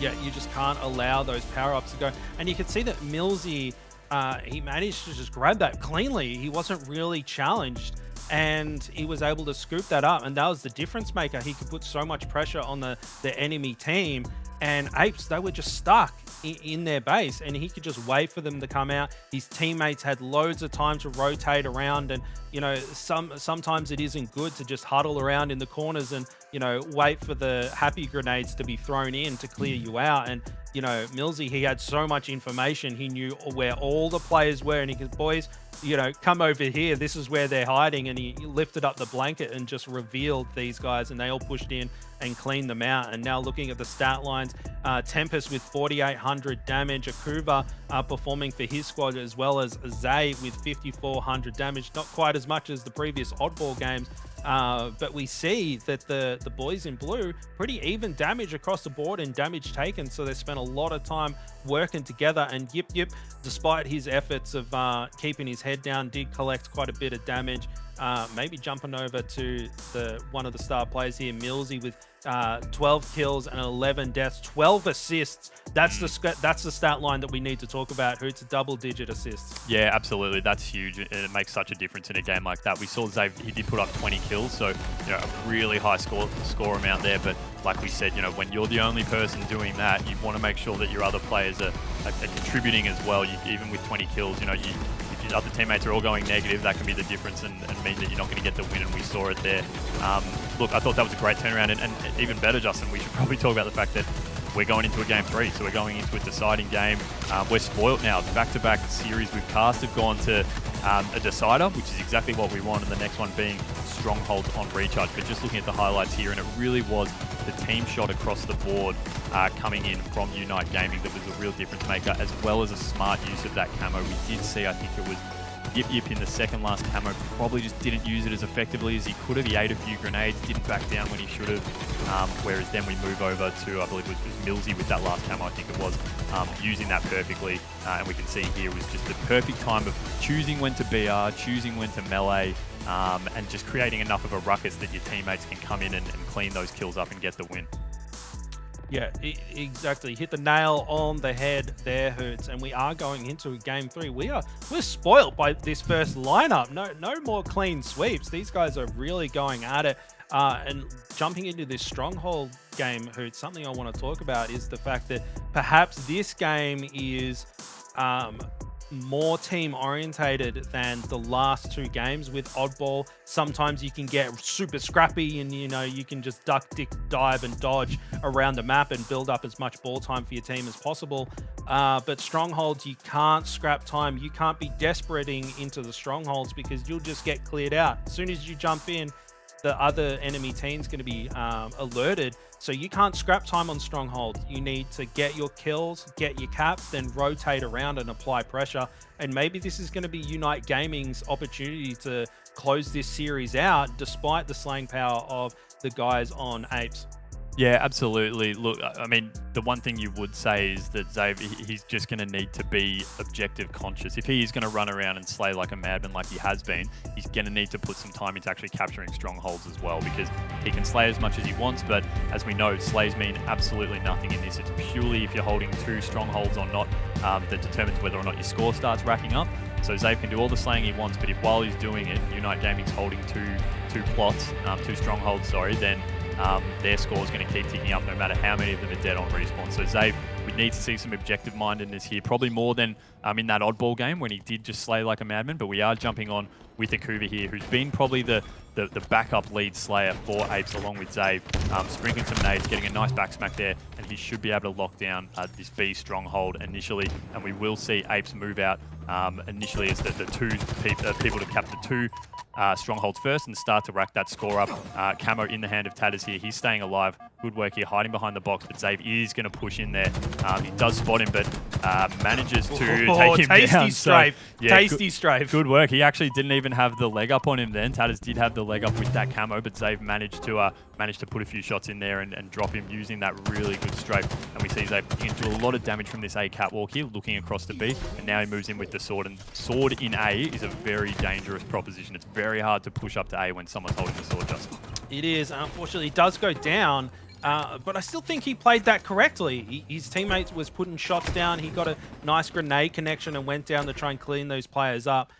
So he made the right decision, just didn't pan out in that situation. And that shock rifle in the hands of Zay, I mean, those power weapons in the hands of the biggest Slayer from the previous couple of games, that's a recipe for success. He finds himself one clearing out that B hill, and it does look like Apes is on to a bit of an early lead here. Who's Tatters trying to get that A hill, but no slays for them, so he's jumping in the hill. 2 players there. I'm not sure that Zay's going to be able to take both of them out. As I say that, he takes out one, Tempest goes down, and he's going to get that hill for almost free there. A little bit of awareness. Maybe turn the volume up on your headphones so you can hear him creeping up the metal stairs there. Oh, classic nade into the doorway and finish with a BR. Will he get the double kill? No, he doesn't. NZ Stacker sending him to the respawn screen, Hoots. Yeah, absolutely. Millsy now on board with the sword in that A. He's dropped as well, so 3 momentarily down for Unite Gaming here. It seems this A has been a big focus, at least of the players we're watching. It looks like Apes have been managed to hold that B site for pretty much the entirety of the game, really, and that's where a lot of their scores come from. So, you know, if you're playing in this and as a team, you can say, hey, you know, let's just forget the C site, for example. Let's just purely our whole time focus on A and B, and if we do that, chances are we're probably going to be able to control it for the majority, and then because of that, we'll score. That being said, we do see a switch right now, I believe, into the Unite Gaming, although just as they managed to get possession briefly of 2 hills, Apes swing around and take back C. So, very good work by them. They're managing to put a pretty big gap on, but the good thing, Justin, about Strongholds is that, you know, we can see some really crazy comebacks here. You know, if you can get a triple cap on and start to score really quick, you can close that gap very, very quickly. Now on board with Millsy, he does go down, and triple cap for Apes. This is a very dangerous situation for Unite Gaming, who's they're already a full 100 points down, and the triple cap is just blowing out that point difference right now. Tempest rotating down bottom mid. He's getting a lot of flack. I'm not sure that that's the place I would have taken to move across the map, but he does stay alive regardless. Finds himself NZ Stacker. Wow, almost fumbling that one there. Does secure the kill. He's got to get this C stronghold Triple here. cap. Yeah, another triple cap for Apes. They're starting to run away with this one, Hoots. It's starting to be a bit of a blowout. Unite Gaming, I thought after that Slayer game and the strong teamwork that they were using, that they would be in with a fighting chance here, but they seem to be struggling a little bit. Yeah, Kuva dropped there on the A side, so they'll manage to stop this triple cap momentarily, but just as we say, that B is going to be capped by Apes, so they'll temporarily have a triple cap, and it's just C now that Unite Gaming's managed to hold. So they're just going to keep scoring Apes, and that's something that Unite Gaming really has to get into stop, because when you're down about 160 to 3, I did say that we can see some pretty good comebacks here, but that's one that's going to be really hard. Love the jump up there by Kuva. I've seen that post on Twitter a few times recently. That's a really great way to get up to that C site without exposing yourself on that main stairs. But we are seeing finally Unite Gaming starting to get 2 plots, so they're going to rack up a bit of a score. Meanwhile, Rain's just willing to sit here and watch Tempest, knowing he's there, putting shots on him and just holding him down, and Tempest really can't do anything. But that's fine. As long as Rain isn't moving around and doing anything else, then United Gaming is just going to keep scoring. So I do like the route he's taking here, though. Probably not time for a melee, I don't think, at that distance, but cleans up there by Rain. And Rain's actually, he's lifted his slaying quite a bit. He was down and out, or not down and out, sorry, but he was down on his slays in the previous 2 games. And he's the second highest slayer for their team right now, so it's been good to see him shift around a bit. You know, we do see some players just favour certain maps compared to others, so perhaps here on Recharge, Rain is more successful, and it looks like it so far. Yeah, and as we're saying that, oh no, the Apes strong together. Apes get 3 hills, and they're going to be putting even more scores on the board for themselves. And Zay, he's just racking up kills like it's going out of fashion. Same as always for him. Tempest desperately trying to stay alive. And look at this. It seems that Unite Gaming, they're just jumping on hills, and they're not getting their slays before they go in. And, you know, they go in, that C stronghold, they start capping it, and then the Apes cleanup crew just sweep him out and get rid of him. And Millsy, he took that A stronghold, he gets killed straight away, and look at this, Zay just takes it straight back, and that's the reason why they're not able to rack up kills. You've got to get some slays first, otherwise you're just baiting yourself, you're just serving yourself on a silver platter, and it's dinner time. Yeah, look, I'm loving the control that Zave's having running along that top A catwalk between A and C. He's just been clearing out both and helping his team cap, and we did say at the start, you know, he's going to have to be objective-minded in this game. He's doing absolutely that. He's doing a great job. He's, you know, his slays probably, you know, he's not going as crazy as he did in that oddball game, but he's probably, he's unfortunately dropped before he can get the power up down there with the camo. But he was doing a great job of holding off both A and C. A almost entirely by himself, really, helping out C with his teammates. But that's the reason that we can see Apes jumping out to a large lead here. That being said, United Gaming do have a triple cap right now, so this is time for them to rack up some real score and try and stem this back, although, you know, Apes only do need 19 more points to close this one out, so they're going to want to hold this kind of momentum for a long time, Unite Gaming, and we do see 2 of them are taken down as we do jump on board with Stacker. He's just controlling this A, so doing what Zave did a little while ago. They've got A and C locked down, so Stacker just needs to stay alive up in this A and try and rotate around, but Carnivore is going to come in and probably drop him there, although he does have help, it looks like, from Taters. Taters going up against, he's dropped unfortunately, but we then have 2 down for Apes, 3 down for Unite Gaming actually, so this is a time where we might see Apes start to get a bit of control. Yip Yip, solid out BR there. He's going to get that A back, and we're going to start seeing a score for Apes. This could be the final one, Justin. Yeah, we saw Yip Yip struggle in the slaying department previous game, but winning that critical 1v1 to secure that stronghold, and now they're putting points on the board. Unite Gaming, they put a valiant effort up there, but those points are really starting to tick towards that final scoreline. They're in a bit of trouble here. Zay securing this C hill. Temporarily 2 caps for Unite Gaming, putting some points on the board. 2 for Apes there. They're about to take away this series. So we're on 246 at the moment, and it does look like that as soon as you get in those strongholds, it does stop the scoreline from going any further. But Zay, perfect flank there, and they are able to clear that out and just jump straight back onto the hill and cap that back. And look at that, they're trying to secure A as well, and it does look like Apes, all they need to do is grab this stronghold and then hold Unite Gaming back, Hoots, and they'll be able to take away this game. Zay putting shots across map like he's been doing all game. But look at that, Unite Gaming, they're holding on by a thread. They're not giving it up. They won't go away. They're like an annoying little mosquito, Hoots. And look at that killing spree for Zay. He is just monstrous player for Apes here. And the Unite Gaming, they're holding on. Yeah, but I think that's going to be about it. They've got this last point, and that's 250. So Apes finally do eke it out. I did love the fight back by Unite Gaming. They wouldn't go away at all. But, you know, Apes really did dominate the majority of that game, and that's why they were able to walk away quite easily with that last one. But Luke, we said we wanted to see what these new teams could do, and we got a 2-1 out of it with three very different games, really. We saw two objective domination sessions from Zave, but they were all relatively close in their own regard, apart from that final game there on Recharge.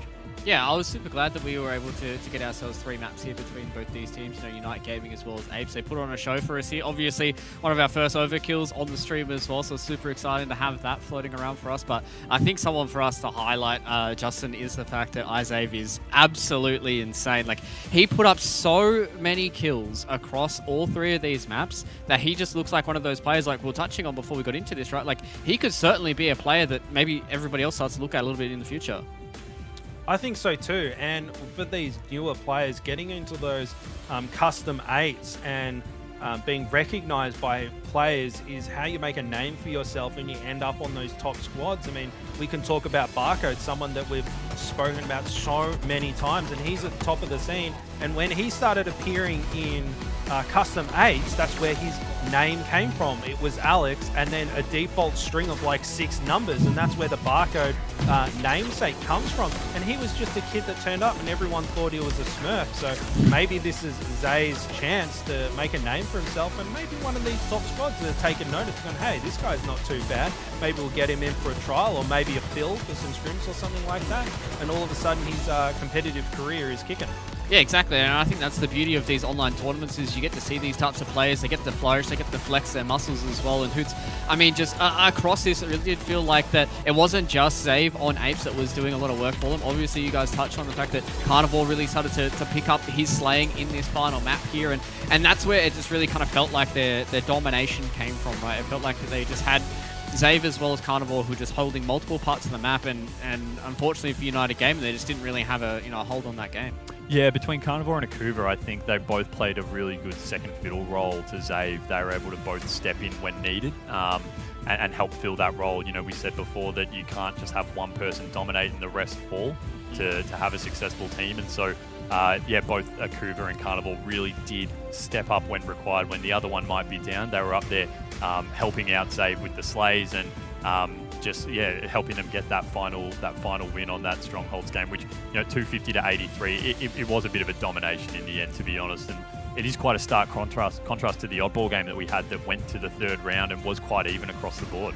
Yeah, especially with the Slayer being so close as well, Justin. It really did feel like this 3rd map was going to be a little bit closer, but unfortunately the Apes decided to hand out a shellacking today here against United Gaming. And I mean, Apes, they played really well here in this series. They got themselves a dub, but now looking forward into their next round, they've got to go up against R-Rated, which was one of the teams that we highlighted for that 3rd slot. So, maybe a little bit of a kick in the pants there for Apes, but they've still got the lower bracket if they do fall down to R-Rated. And I mean, at this point, from what we've seen, they might be able to put up a fight against R-Rated as well.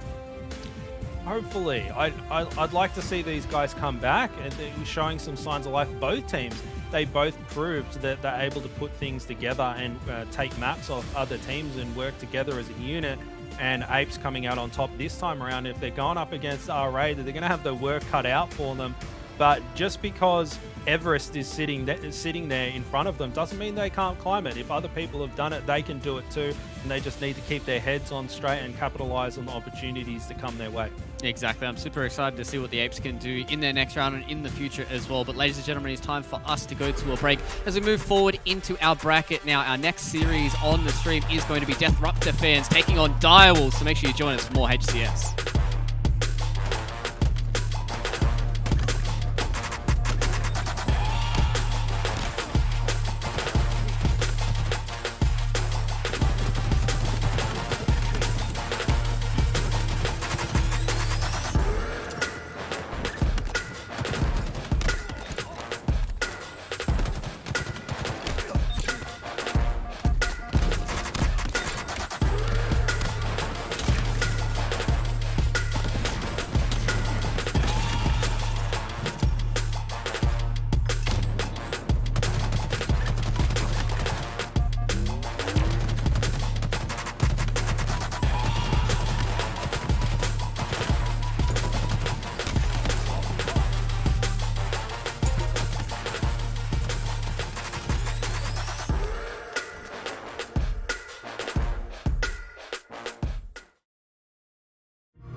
Hello everyone, welcome back here to HCS. We were in our kickoff qualifier and we've already gone through one of our series, and now we're ejecting ourselves a little bit forward in the bracket to winners round 3 here, and we get to see a spicy series between the Deathruptor fans as well as Direwolves and Hoods. I mean, we touched on Direwolves already being in the hunt for that 3rd spot, but I think, you know, looking across the server here, this Deathruptor fans has been a team personally close to my heart because one of their players, Reese, has been a KBM player and has been quite active on Twitter, just trying to show the rest of the world that KBM players have still got it. Yeah, the KBM allegiance is very strong, obviously, with a lot of players, and, you know, we see in the Twitch chat that it's definitely a debate that I don't think is going to end anytime soon. So I love the fact that we've got these kind of players coming in that can play differently, can do different things. And so, yeah, interested to see how they actually go, because we haven't really witnessed too many KBM players over the last couple of weeks. Yeah, I'm super excited for us to dive into it. So let's get into this series, lads. Deathruptor fans versus Direwolves. This is a very, very important series for both these teams. Very vocal on socials have the Deathruptor fans been about trying to make it towards a major, and Direwolves, they're still in that hunt for 3rd, Justin, because this is where it becomes all important. On the other side, it is the Deathruptor fans, though, and they are super exciting for me personally to watch. Yeah, and you touched on that mouse and keyboard factor there, and that changes up the gameplay quite a bit. And you know what? Everyone talks about sniping, but I'm watching mouse and keyboard players with their melees. You know, a player is behind them, and they just 180 flick and turn around and be able to smack them. And, you know, if you've tried 180ing on a controller with your little thumb, it takes a fair while to turn around. It's like you're doing a 3-point turn. So I think that that's a strong suit for the mouse and keyboard players. Yeah, certainly the movement and the melees is something that they can rely on. But on the other side is the Direwolves here, Hoots, and these are a set of lads that I want to see continue their run of form so far, getting themselves 3rd in that 2nd open qualifier, and now in the kickoff, they really need to make sure they have a very strong finish. Yeah, 3 New Zealanders and an Aussie, and they've got everything to play for. So, you know, they want to cruise through as far as they can in this winners bracket to get through to try and get those crucial points that will help put them into that much coveted 3rd place to get them to Raleigh. Everything's on the line, as we spoke about before. Flights, accom, everything covered. Your team pass, you're straight in. There's so much to play for, and they'll be looking to make quick work if possible, although I think we might see a bit of competition from these Deathruptor fans, guys. Yeah, exactly. Quick is kind of the key word here, especially for those New Zealanders. And all of the New Zealand players have been grinding pretty hard across Halo Infinite, and tonight is going to be, you know, no different for these players, right, Justin? Because it is going to be a long, grueling tournament, because we have a double elimination bracket for these guys to play through. Every single series is super important, because if you can keep that extra life alive later on in the tournament, that means you can make the slip up against the big teams. Hey, listen, not to throw shade, but if you can't stay up all night playing video games, maybe esports is not for you.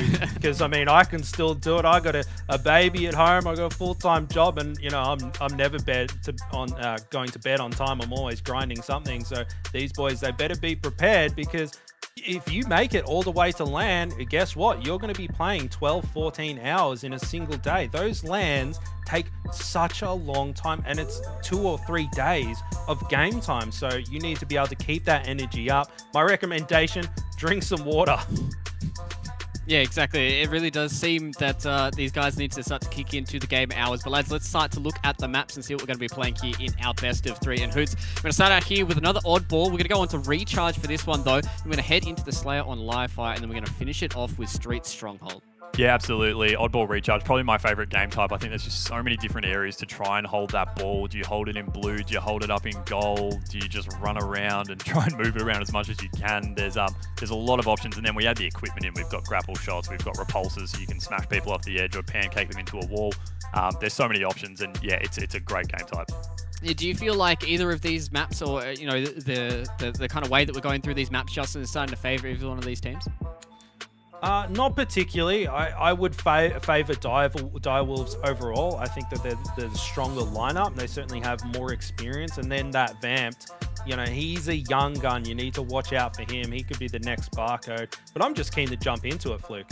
Yeah, I'm super excited to see how this is going to pan out, especially with us starting out here on Oddball. And I really want to see how these teams do kind of play around that objective. You know, we touched on it in that first series. It's all about making sure that you continue to hold that objective, because that's the only way you get points is holding that Oddball. And even though that you are slaying and continuing to keep people off the ball, you still need to make sure that you've got the kind of eyes and the info around the team to make sure that the Oddball's in the right position. Yeah, and we saw it last series with Zave putting up 55 kills in an Oddball game and still managed for it to go to 3 rounds. So, you know, you can slay as much as you want, but if your teammates or you aren't putting in that ball time, then you're not going to get the win. Yeah, and I'm just excited to see, you know, what Deathruptor fans can try and bring up here against the Direwolves, because, you know, as we did say, it really does feel like that this oddball on recharge is a super exciting one for us to look at, because there is so many intricacies of the map, so many weird places that you can hold that oddball. But lads, it looks like we're getting ourselves into this game. Deathruptor fans as well as Direwolves going head to head. Yeah, thanks, Luke. We're just loading in here at the start, Justin. I mean, I'll be interested to see at the very start, we see a mad rush for that camo down below, but how many people choose to actually head up top, try and lock down that grapple shot? The ball spawns up near there, you know, and then the initial, after all the chaos is gone and we've got 2 or 3 down on either side and you finally pick up the ball, you know, where do you take it? That's often the really interesting choice you have to make. But we're starting off with Apollo. He's throwing some nades down at Vamped, and Vamped is managing to, he was probably going for the sword at the start there, but isn't able to get it. Sword is going to be ignored at the start, it looks like, while we still put a few shots in. Dino's drops a very strong start here. We might almost look at 4 dead off the very break, Justin. 3 dead, that's a nice double there, and we have a fair few guys on respawn, but isn't able to get the camo. And instead we have, I believe it's Reese who's managed to drop in. He pops that in and he's dropped. I think he managed to, no, he didn't burn it. It's actually down, Justin. And so now his camo's traded hands. 3 people who haven't been able to put it in yet, but finally we might see it in the hands of Direwolves. Yeah, we'll have to see who jumps on it. And it looks like Dino, he's got so much experience, so I expect him to use his camo perfectly. Mangler, single shot, goes in for the second kill, doesn't connect on that shot. All he needed to do was hit it, but the strafe was just a little bit too twitchy, not able to connect on the first bullet to finish off in the melee. Now on board with Bald, the NZ beard that could. He's trying to find some angles here, finds himself Apollo, putting some shots down on him. That ball, that hasn't been picked up yet. What's going on? Has it got cooties or what, Hoots? I don't know. It was funny. I was watching Snipedown, who was watching our tournament on Sunday, and he did note that, you know, there were a few games that where the Australians just tend to really ignore the ball at the start of oddball games. So I don't know if it's just the way we were brought up, but yeah, we have seen most games that we have casted, Justin, the oddball takes a long time for the teams to grab and really start to set up. We are seeing Bald here. He's pinned down a little bit in gold. He's rolling through there with, I think it's Dino he's with, but his shields are getting hit all the time. And a really good heads-up play, turning around there, taking out Jordan and pushing in on Apollo. He's going to drop him as well, pretty much. Unfortunately, able to stay alive, but great nade there. Bank shot, drops the shields up there as well. I think there's one more, and he misses the sword punch. No, Bald. There he gets fantastic though on Reese. So great recovery. That nade up the stairs, Justin, was just a thing of beauty. Oh, that was just gorgeous. He just served that up like he was on MasterChef, and narrowly missing that triple kill, but he still secured it. And Bald, he's really performing so far, and he's still got a couple of swipes left in that sword, putting some shots down on him. Jordan getting the cleanup on Bald, shutting him down. Now jumping over to Vamps, who's starting to get some ball time, and does look like Direwolves, they're starting to rack up a little bit of points here. Oh, Vamps trying to secure that kill, but Marzi getting the better of him there. Apollo now, he's getting some points for his team. Deathruptor fans have got a little bit of a setup here going, but Bald, he seems to be running a clinic on how to break this blue setup here, Hoots. Yeah, and also a clinic on how to nade upstairs. His angles that he's getting on them is just perfect. That one was a little bit more straightforward than the last one, but he's been banking them. It's just exploding perfectly where he can clean up with the BR. But yeah, we do have a ball in the hand now of Direwolves. It's Dino holding, and Ball's just running around the bottom, putting in shots everywhere. You know, they're setting up a pretty strong lead here, Justin, at the start, and it is coming from Ball, who is slaying a lot stronger than we saw last weekend, where he was probably not putting up the numbers we'd expect of a player with his experience, but it was like we said earlier, that as these teams are just getting, you know, days and days more with the game, they're able to really come to terms with it. Aiming does feel a little bit different in Infinite. Little things like that that people have probably carried over from previous Halo. Taking a little bit of time to learn, but once you've got that down, you know, you do see the top players starting to rise to the top. And we are seeing 3 down here for Deathruptor fans. So Direwolves are really starting to take a commanding position here and try and, the one thing they need to do now is just try and convert this into some ball time. And it looks like Dino has probably been the one who's been given the role of objective player. He's got the ball in his hands again. And something that Direwolves seem to be doing really well, Hoots, is that they're not really just trying to go in and use their slaying power to take over Deathruptor fans. They're giving them the respect that they deserve and waiting for their picks before they push in. And that's why they're a top squad. Like, you need to play like you're playing a top squad throughout the tournament. Otherwise, you're not going to be ready for those higher-end teams as you make your way through the bracket. On board with Marzi and Zirkil grabbing that camo, trying to stay alive, desperately trying to stay alive. Marzi getting the help to secure that kill. He gives up his life for it, Hoots, but that is such an important kill. You can't let the camo player get away. And now Apollo, he's got that ball, getting some points for his team, and he's opting to rotate it round into the vents. I like this rotation. You can scrap a lot of ball time just by rotating the ball over to your teammates there. And now they're holding down the red area here. He's getting some pressure. Zirkil there. He's going to try and take on 2 players. Apollo getting a nice clean up there. A little bit of a team shot. He's hyped. He's twitchy. He's wired and ready to go. He's shooting everybody. He's shooting everything. You're right. Yeah, the orange is a really interesting spot to hold. If you can get a setup up there with your teammates around you, the one negative is that a well-placed grenade can drop the shields of 2 or 3 of you in the one grenade. So it's a tricky one. There's plenty of coverage, and if you can set up properly and you can stop this push down long haul, you can stop this push from the A stronghold, then you can really get a big chunk of time. But 1 or 2 well-placed nades, even from bottom mid that you can throw up through the door, can really drop shields. We are seeing that Diables are starting to pull away. Still have ball in hand. They only need about 10 seconds left, and we've seen that it has been a really even contribution across the board. But Dino, especially, who's been the real ball carrier, is putting up equal high kills for his team. But we do see with that, the Disruptor fans just weren't able to really get into the base at all, and Diables take that first round. I'd say pretty comfortably, Justin. I agree, Hoots. It was a pretty comfortable round win for Direwolves there, but it's not over just yet. Disruptor fans, they have it in them. On board with Reese, KBM, Mastermind. You see those flicks. He was able to check his flank almost instantly, just moving his arm across the mouse pad there. Look at that. He flicks over and he's able to move across the map. That's one great thing about the mouse and keyboard. You can just quickly flick around, finds himself balled and puts him down. Vamped is there too. I love that jiggle peek there. Great stuff from Reese, putting in a lot of damage and not taking much in return. And look at this, he's hunting down Vamped. He's like, I've got to clear this player out. There he is, Vamped's trying to stay alive. It's a little pillar dance. Look at that, the help comes in from his teammates. Bald, you're running unaware again as Reese challenges him again. Zirkil able to get the better of him. A little bit of disrespect body smack on his way through out of Zirkil. That's some classic Halo disrespect there, Hoots. I love that word from Reese. I love the peak shot up at top goal. Like, that's one of the things, one of the great things about Halo is the peak shot that you actually can't do in a lot of other shooters, that ability to quickly strafe left and right while shooting and not losing any accuracy. It's great to see a mouse and keyboard player on the circuit here, and just as you said before, Justin, the ability for them to flick around. But you know, he was causing a fair bit of a ruckus there, staying alive, putting shots in everyone, picking up some kills, but they weren't really able to convert it into much ball time. That being said, Disruptor fans do have the ball in hand now, and we're going to see them try and hold in that top gold area that we were talking about. You can see on your screen there, look at all the red icons up there. They're really bunched up, they're rotating around. When one shields are down, another one's jumping in. And we've got, I think it's Reese was temporarily going ball. So they're sharing the love around quite a bit, but look at that. We've got 3 down all of a sudden. We're watching Dino, but it looks like Direwolves have come in and just cleared house. And look at that. They've got ball control. All alive, 3 down for Disruptor fans briefly.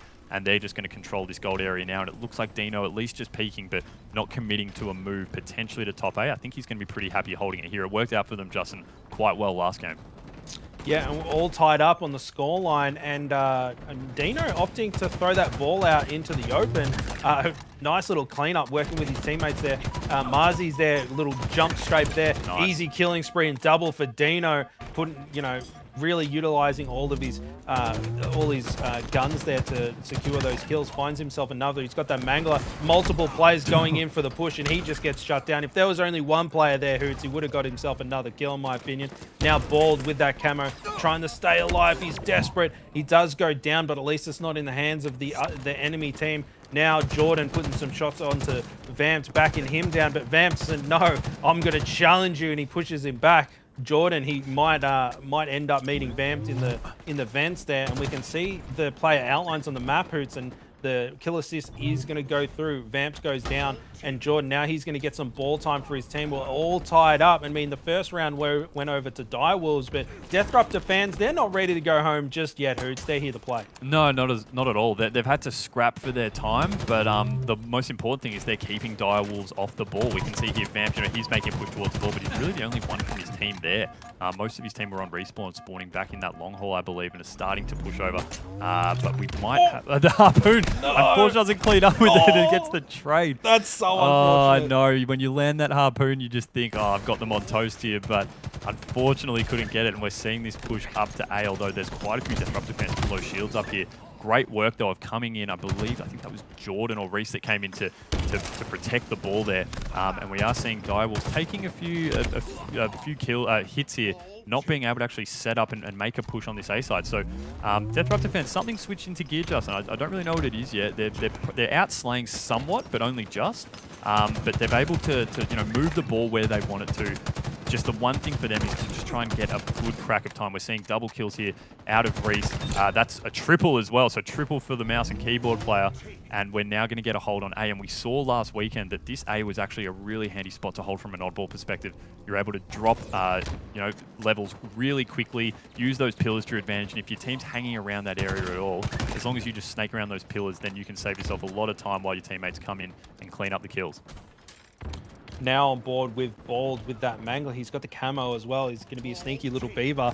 And Reese had no idea he was coming. Killjoy medal for him. Marzi, no idea. He was like, bro, there's a camo player down below. Bald picking himself a double kill. Triples there if he wants it. The ball's rolling down the stairs. Boys, quick, get it before it falls down. Humpty Dumpty, not quite down the wall just yet. And Bald, he breaks that setup with the camo and the Mangler. And now he's getting ball times. Bald going absolutely massive for his squad. And the scoreline, it's really tied up. We got ourselves a game here. It's a bit of wild card. We expected Direwolves to really run away with it, but Deathruptor fans, they've got a fragile little lead at the moment, and Direwolves is responding, Hoots, and it's amazing to see. Yeah, but Bald's running this ball right into Apollo. He uses the Mangler, gets the hit, but unfortunately can't clean it up with the BR. He does drop into one shot, but that's actually going to be 3 down for Direwolves. It's interesting that they chose to run it over this way to blue. I don't really know if they were being forced out of their previous position too much at A, and they actually have handed the ball to Deathruptor fans, and when you do not have a lead at that point like Direwolves had, to hand the ball to them and let them rack up time and start to get in front more. It's obviously not the smartest move, but we do have ball now, Dino in possession. So they've actually managed to 3 down Deathruptor fans, the Direwolves have. So they're going to set up here and usually they can kind of hold around here. The one thing you do have to be careful of, though, is a repulsor player coming in, Justin, and punting you off the map along with the ball. Yeah, they'll send you flying, but one great thing is that you hang on to that ball for dear life, you take it with you, and then it gets played, and it's back to square one almost. And Zirkle now finding players below him, trying to get some shots down. They're really utilizing their cover well. Marzi poking his head out for a second. Zirkle biting down on that like it's a smacko, taking him out. And he has got that sword there, ready to go. Slice and dice. Obi-Wan Kenobi here holding this angle, waiting for the players. And the ball does look like it's going to get played. Zirkle's ears are tweaking. The Spidey sense going off, and he gets the slice. And there's that camo player revealing himself. Killing spree for Zirkle. What an important kill right there, Hoots. And Zirkle securing it. Yeah, 4 dead for Deathruptor as well. And whilst you were talking then, Justin, Direwolves actually did take the lead. And so with 4 dead, the sword in the hand, playing this perfectly here is Zirkle. If any players do come through from blue, he's going to be able to make a push. Doesn't look like there's actually anyone, so he should try and get back over to the ball. Although he's got a few in front of him. He drops the grenade, and just like that, we get the flick around, and he's dropped. And great work by Bald there. He realizes he's 3 down. He's the last one. He's actually just doing a great job to stay alive here.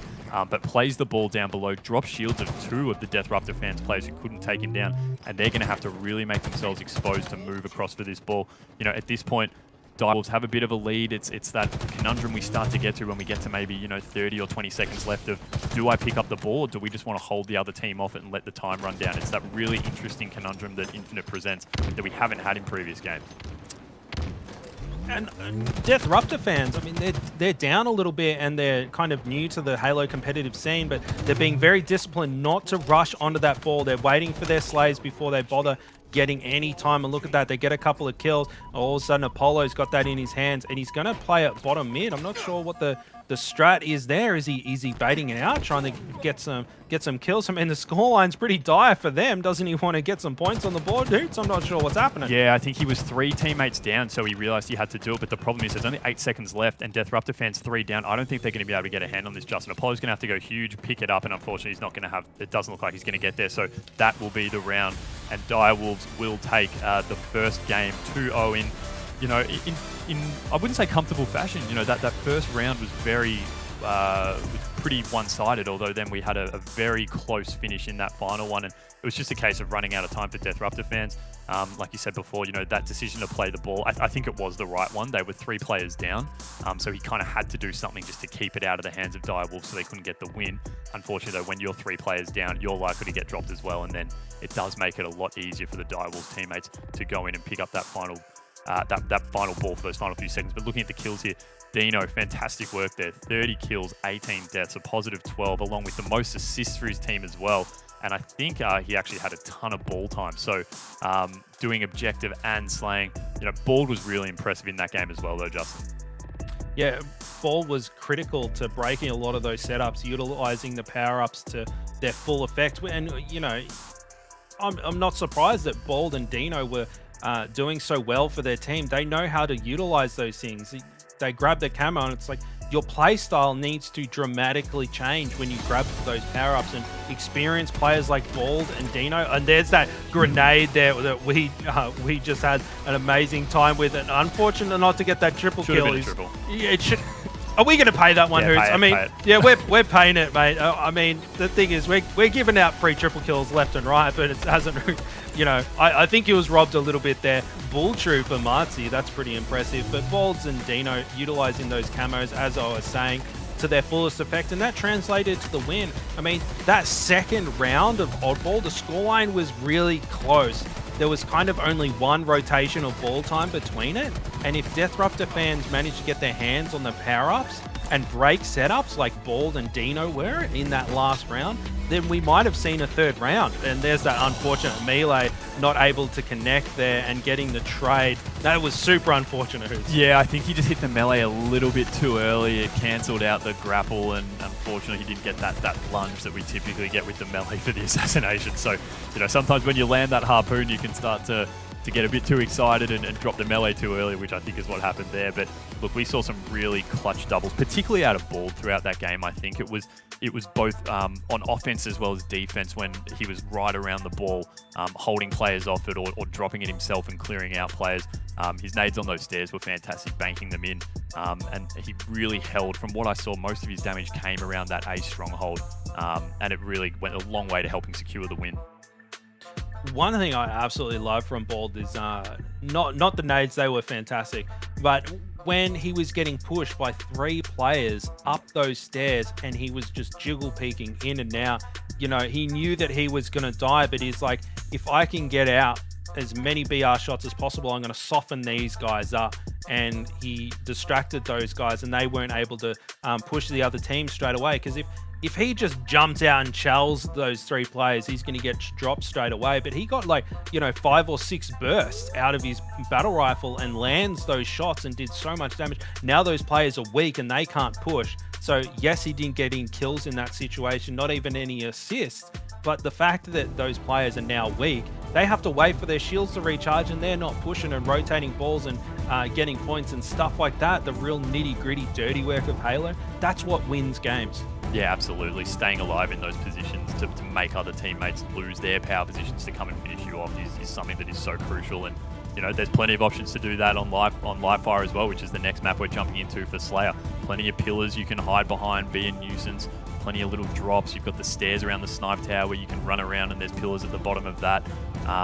Yeah, it's going to be interesting to see who takes this one out. We did see that Dino, in an objective game, whilst running objective, was able to put up massive numbers. Can he do the same in a Slayer? We're jumping on board with Apollo here, moves to the garage, and we've spoken about this before, Justin, is that so many nades come into this garage at the start, and so when you do head there off the spawn, it's often a good idea. Get 1 or 2 shots in and then get the hell out of there, because those nades come in really, really fast. Yeah, you're almost like the sacrificial lamb going up on the pyre to take your heart cut out. It's like you've got to take that angle and apply pressure, but you know the enemy team knows that you're coming, so it's such a critical angle to hold. And if you can manage to stay alive and put some damage down, then you've done your job off the opening rear. And that custom's still up for grabs. You know, Vamps managed to grab it, but that's now just sitting on the ground, and it's back and forth right now. No kills, the difference, and that overshield goes in the hands of Bald. He's got that sniper rifle, tries to hit Jordan. Look at that little crouch strafe, and he just diving and dodging and able to get the better of balls there with the overshield and that sniper rifle down there in the grass area. I'd love to see Reese with that in his hands with the mouse and keyboard player. Does look like he might have it. No, he doesn't. Double kill for Zirkle, putting those two players down. Wonderful flank from him, just completely breaking that setup, Hoots. Yeah, and that was 4 down for Deathrup defense for quite a while there, and we've even got great nades off the spawn here for Zirkle. They spawned around the nest and that B side, and he was able to hit, I believe it was Reese with a nade almost straight away. You're right, Justin. I'd love to see a snipe in the hands of Reese. We haven't really seen a mouse and keyboard player on the snipe yet, although very great heads-up play by Zirkle there. Drops down, misses the back snipe, and cleans up with the BR, and he's unfortunately taken down. But a really strong start here from both teams, really. 10-9 Direwolves in favour of. And we're seeing Reese, look at that mouse and keyboard now. You said before, here we Justin, go, Hughes. He can jump over. We're ready. Do it. Yeah, absolutely. He's got Zirkle here in his sights. He's going to back off, but you saw he was able to just flick that mouse around while almost doing a ninja. It just looks so quick compared to those control players. But where's he going to head with this? He's got a few players down long. Dino's hanging around down around the scoreboard, I think, heading bottom mid. So he's got to make a choice here. This power-up's coming here. He's just going to watch it like a hawk as we are seeing Zirkle start to move in. So he'll be wise to keep his sights on that scoreboard area, although he might almost even get this power-up uncontested. And so with a snipe in his hands and power-up, and they've actually gone on a fair run here, Deathrup defense, putting in about a 5-kill run to go up 14-10. We've got Snipe and OS in the hands of Reese, and they're just running around trying to find people to take advantage. He hits him almost, I don't know if he connected then with that no-scope, but cleans up balls. Just putting shots in everyone, and he's dropping shields. No scope, no problem. Dino, unfortunately, he did so much damage then, Reese. Justin, but he just wasn't really able to finish up on any of them, it looked like. No, not able to get it across the line close, but no cigar. But yes, that, you know, good example of what you can do with a mouse and keyboard. Not connecting on any of those headshots, but just putting damage on so many different players is so critical. And he was just able to 180 multiple times during that fight. Yeah, absolutely. You know, like an auto turret, just taking people down. And the scoreline, that scoreline that they had, Deathruptor fans, they had such a solid push. They cleared out the garage area, secured themselves the overshield and the sniper rifle, but Direwolves, they just responded. It's like, we don't need those power weapons and power-ups. We'll challenge you anyway, and the scoreline's basically even at this point. Yeah, I think Reese just got really unlucky. He seemed to drop quite a few shields, and there were just no cleanups, and his teammates were getting dropped around him. Yeah, it's super unfortunate. But, you know, the interesting thing is going to be as this next OS comes up, is he going to go for that? When the next snipe comes up, is he going to be the one who goes for that? Have his teammates said to him, look, you're on mouse and keyboard. You're the one who's going to be the primary sniper for us when we have a chance. We know that Infinite now has the function where you can easily drop a weapon for a teammate. So do his players make a rush for that and grab that and hand it over to him? It's something we'll have to see unfold. But, you know, I think there are a lot of people who might be in the Twitch chat watching this, wanting to see some dominance from mouse and keyboard. You know, they've had most of the players on controller, and they're wanting to see a mouse and keyboard player get the snipe and just take control. And I'm hoping we do get to see that a little bit longer. We had a glimpse before, Justin, but we haven't actually seen him really be able to drop anyone yet. Yeah, and I'm sure the Twitch chat is going absolutely ham at each other right now, talking about mouse and keyboard. Vamped with the double kill for himself, and they're starting to eke out a little bit of a lead here. It's 6 points in front. Vamped finding himself Reese. Killing spree for him, so he's 5-kill run for those playing at home, and he just cracked the double digits, throwing down that shield to give himself a little bit of cover. Look at that, just utilizing all the geometry on the map. It does poke his head out a little bit too much, and it gets taken off for his effort.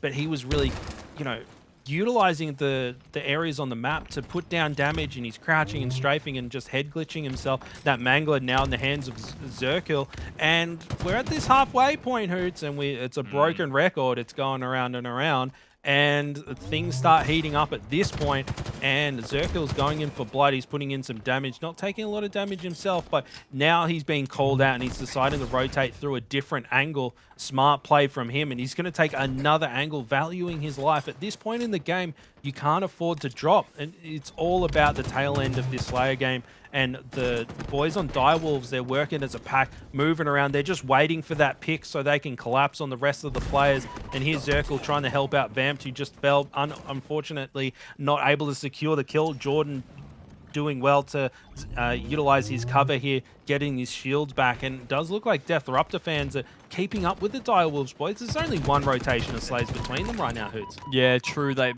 you know, only 4 kills in it now. Actually, we have Snipe coming up soon along with OS. So this is going to be a really interesting one where what do you favor? You know, a lot of the times you can't grab both, so you have to choose to pick one. And it's going to be interesting to see which team chooses to pick which.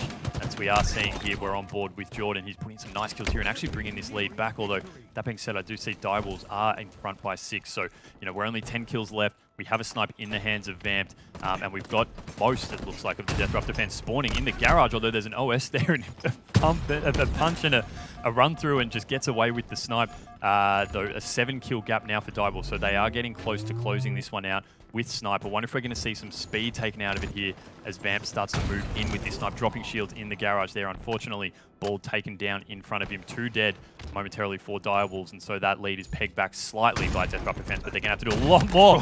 Insane no-scope there, drop shields, and then heads in, and unfortunately can't clean up any of the other kills, but that's huge when you just need just that little thing, and he's going, Vamp's going nuts, Justin. What's going on? He's going for a clip. That's what he's doing. He knows that the game's being streamed, and you know what? He's like, oh, they're probably watching this time. I'm just going to go for some whippy no-scopes and see what I can land. They got a comfortable lead, so he can go for a bit of style points. On board with Jordan, I did notice before he got back-to-back perfect kills with his BR Hoots, which is pretty impressive shots to be putting down. 45-37 in favor of Direwolves, but I mean, Deathruptor fans, it's not over just yet. We've seen comebacks come from higher deficits than this. Jordan desperately trying to get kills. You can't let Bald get away like that. And now the scoreline is 10 points. Zirkle finding another 49, and they're going to secure this series. Who's going to be one to fall? Looks like Reese is going to be challenging him. Zirkle put under a lot of pressure. He gets dropped and not able to secure that last kill.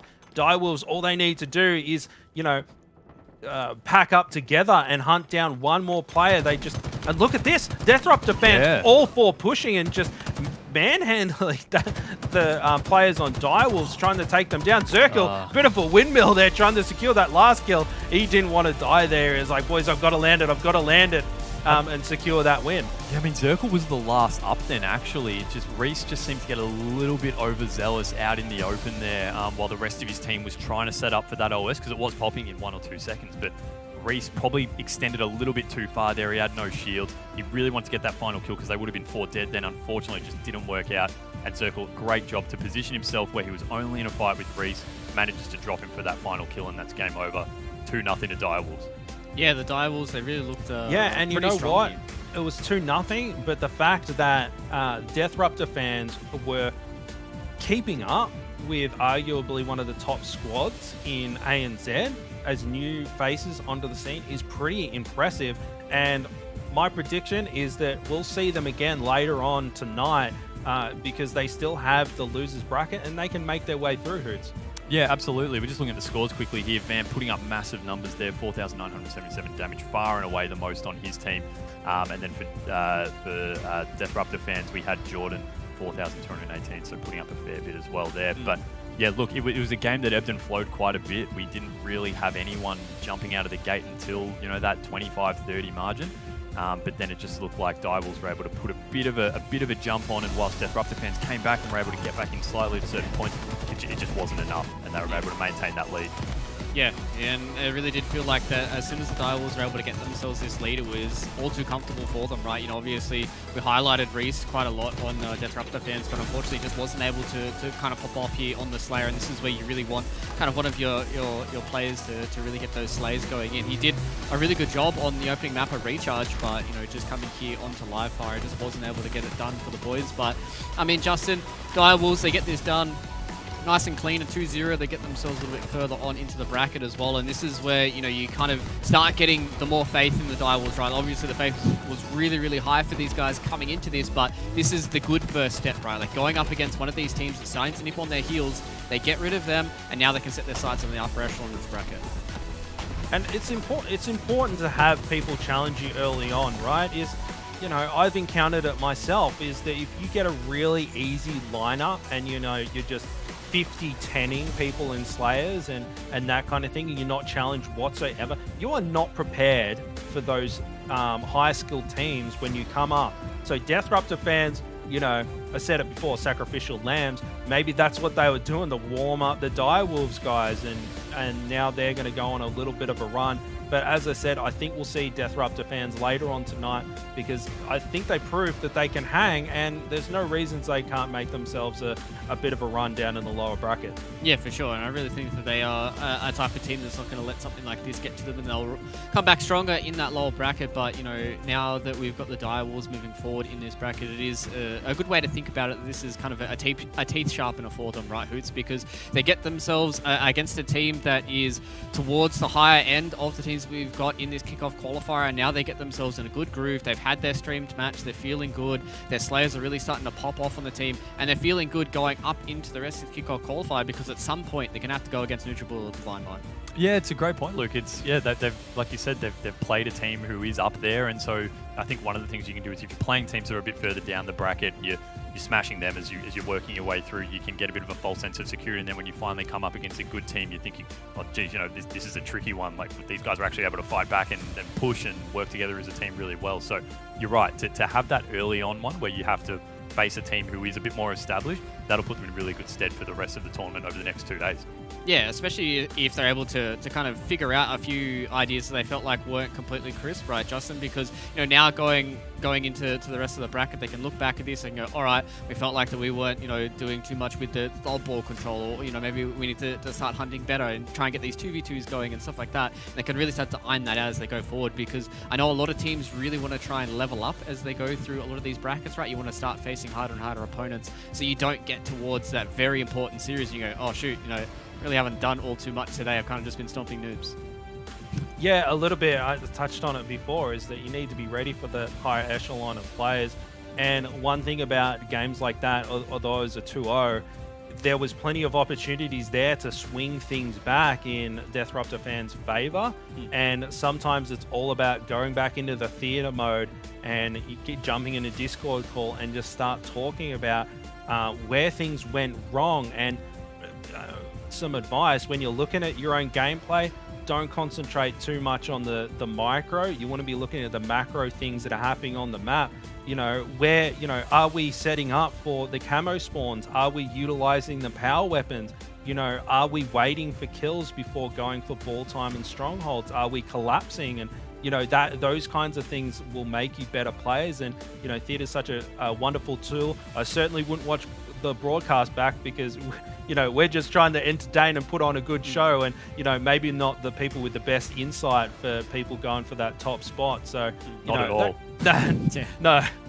But that's okay. And Deathruptor fans, I think that they have it in them, and with a roadmap that's a year long, they'll be back not only tonight, but I'd love for them to stick it out and see where they are in a few months' time. Yeah, I'd be super excited to see how the Deathruptor fans start to level up throughout Halo here. But Hoots, this is something that is super important for the Direwolves, right? Is because obviously they're gunning for this third spot, and they really want to get this done. And this is the perfect way for them to get it done. And, you know, we might be able to get a few insights from one of their players here, because we do have Bald on the line here to have a chat to us in the HCS here. Bald, mate, that was a pretty dominant victory from you guys here against Deathruptor fans. Obviously, it's something that we've talked about quite a lot, is this third spot going to Raleigh. Is that something that's giving you guys a little bit of extra gusto, or do you feel like it's a little bit of extra pressure on you guys to perform today? Yeah, hey boys, how you going? Yeah, well, in all honesty, we just want the points for the Pro Series, because, like, logistically speaking, we can't really make the event because of, you know, the lockdowns and restrictions and all that. New Zealand, like, basically wouldn't be able to get back into the country if we did leave.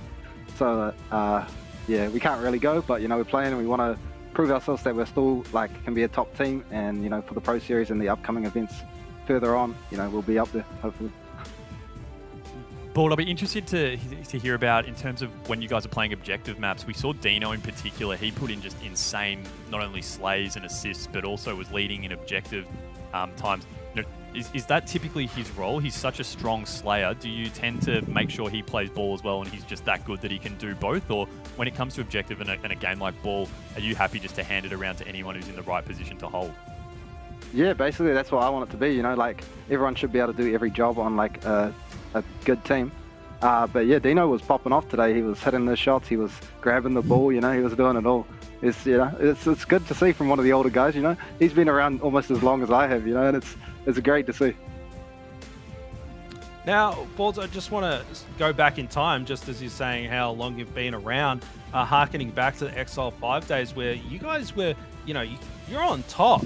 How do you feel now with the, the NutriBullet and the Divine Mind squads kind of dominating, and you kind of struggled in the first tournament, taking out 8th and then 3rd? Are you, that fire's starting to rumble up and you want to take that top spot? What's your mindset? Yeah, man, of course, we want to be at the top. They're really good teams, both Divine Mind and NutriBullet. But we want to be challenging them, we want to be contesting them, we want to have close series. In the weekend, didn't go our way. But, hoping to improve on those kind of performances and, get a win, get even a closer series, because we don't want to be getting slapped around like that. Just not very nice, but, hopefully soon we'll be able to sort that out. Yeah, fingers crossed for the Wolfpack to get you guys back into that tip-top form. But, Board, thank you for joining us for the interview, and good luck for the rest of the bracket as well. Sweet. Thank you, guys. Have a good night. Cheers, mate. See you, Balls. Lovely to hear from one of the OGs of the scene as well, Hoots, because, just getting the insights of these players, especially being, how hungry it seems like the Direwolves are to get towards that top spot. Obviously, they've got a few big roadblocks in front of them, but they can certainly do it. Yeah, and we saw a market turnaround in Bald's performance, even just compared to a few days ago on Sunday. I mean, I'm not saying he had a bad performance there by any stretch, but there was a big difference between the Bald on Sunday and the Bald today. He was fantastic in every game, in both games that we saw.